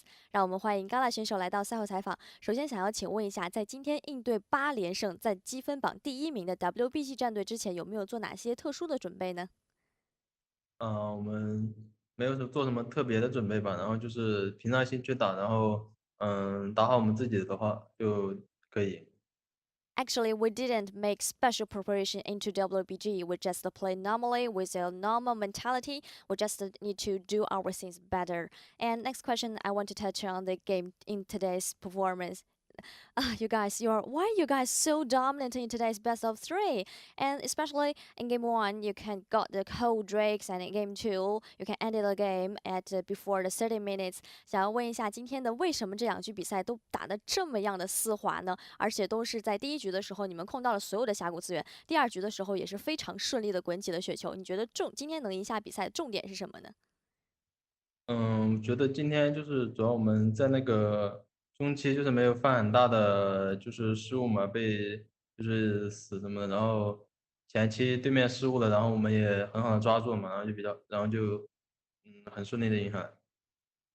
I think the reason why we can to maintain a great performance today is because that we didn't make any mistakes in the mid game, and we can punish our enemy opponent their mistake in their early game to punish their mistake and to try our best to make a better performance today. So my final question is about the game patch. We have been played patch point 2 for quite a long time, but now the patch point 4 is coming. So give me your thought on the patch 12.4 and maybe give me your thought on the new champion Ronaldo. Argolis and on this new champion onto the Rift. And I'm curious about which kind of combination around the bonding will have a high priority currently. 最后一个问题想要问一下有关于最近游戏版本的问题。我们此前呢可能是在12.2已经玩了很多场了。那么对于12.4版本，你觉得在下路是有哪些英雄组合会有一个很好的优先级，并且给我们分享一下你对于新英雄的看法吧？我觉得下路的优先级的话，就是跟12.2差别不大嘛，就还是搭配之前的那几个 ADC，像金克斯，然后泽利还有厄斐琉斯嘛，然后可能就女警没有那么的强势了，然后但是还是就是其他3个英雄是主流嘛，然后新英雄的话，就平常排位碰到的比较少，然后我觉得他还是就是对线方面可能就比较弱，然后但是打团就是功能性很强的英雄。I don't think there is much difference between patch 12.2 and patch 12.4 around the bowling and the Jinx, FAOs, and maybe they are the main champions on this meta. Maybe a little Caitlyn will nerf a little bit. Maybe it's a little bit weaker than before. Too, as far as a new champion, I think he's so strong in the team fight, and maybe he's a little bit weaker in the laning phase. Thank you so much for joining me. 让我们再次感谢Gala 选手来到赛后采访，也再次恭喜 RNG 获得今天比赛的胜利。Back to you guys.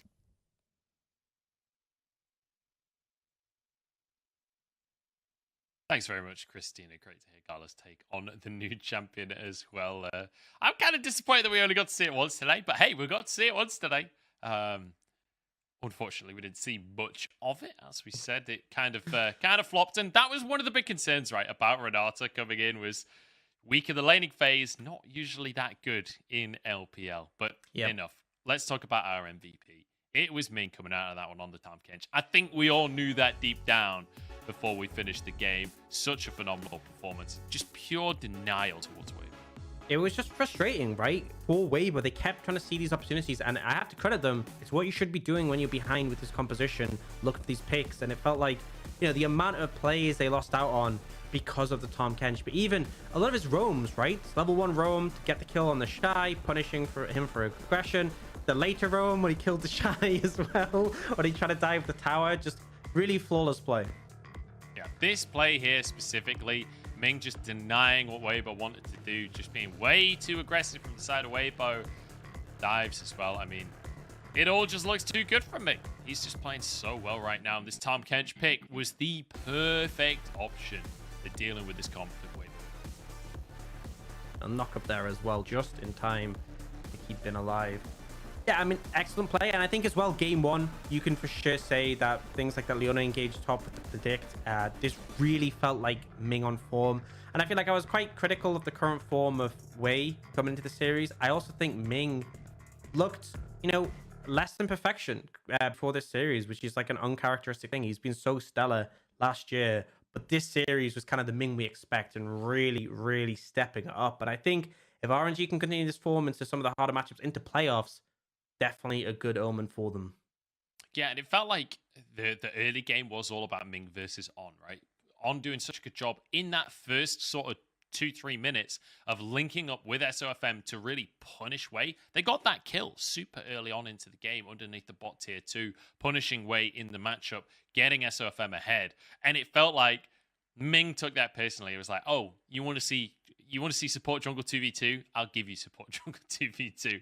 Got involved in the scrap and started just completely denying everything that On was trying to do. So really, really great stuff in those supports. And that is going to just about round us up for today. And I have to say, Orcs, it's not even 1 o'clock here.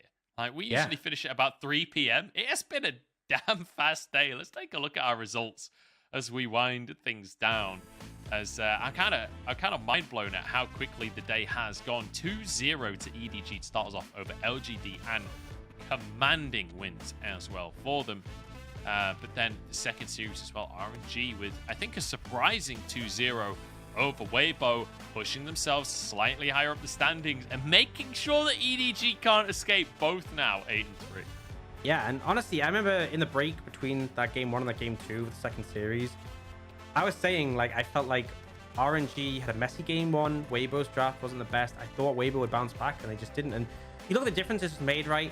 RNG now within 1 win of Weibo, and they have the head-to-head advantage. If they had lost, they would be 7 wins. Weibo would be at 10. 3-win difference and you're losing head-to-head, it'd almost be impossible for them to catch, but they've kept the race alive. And that's the thing.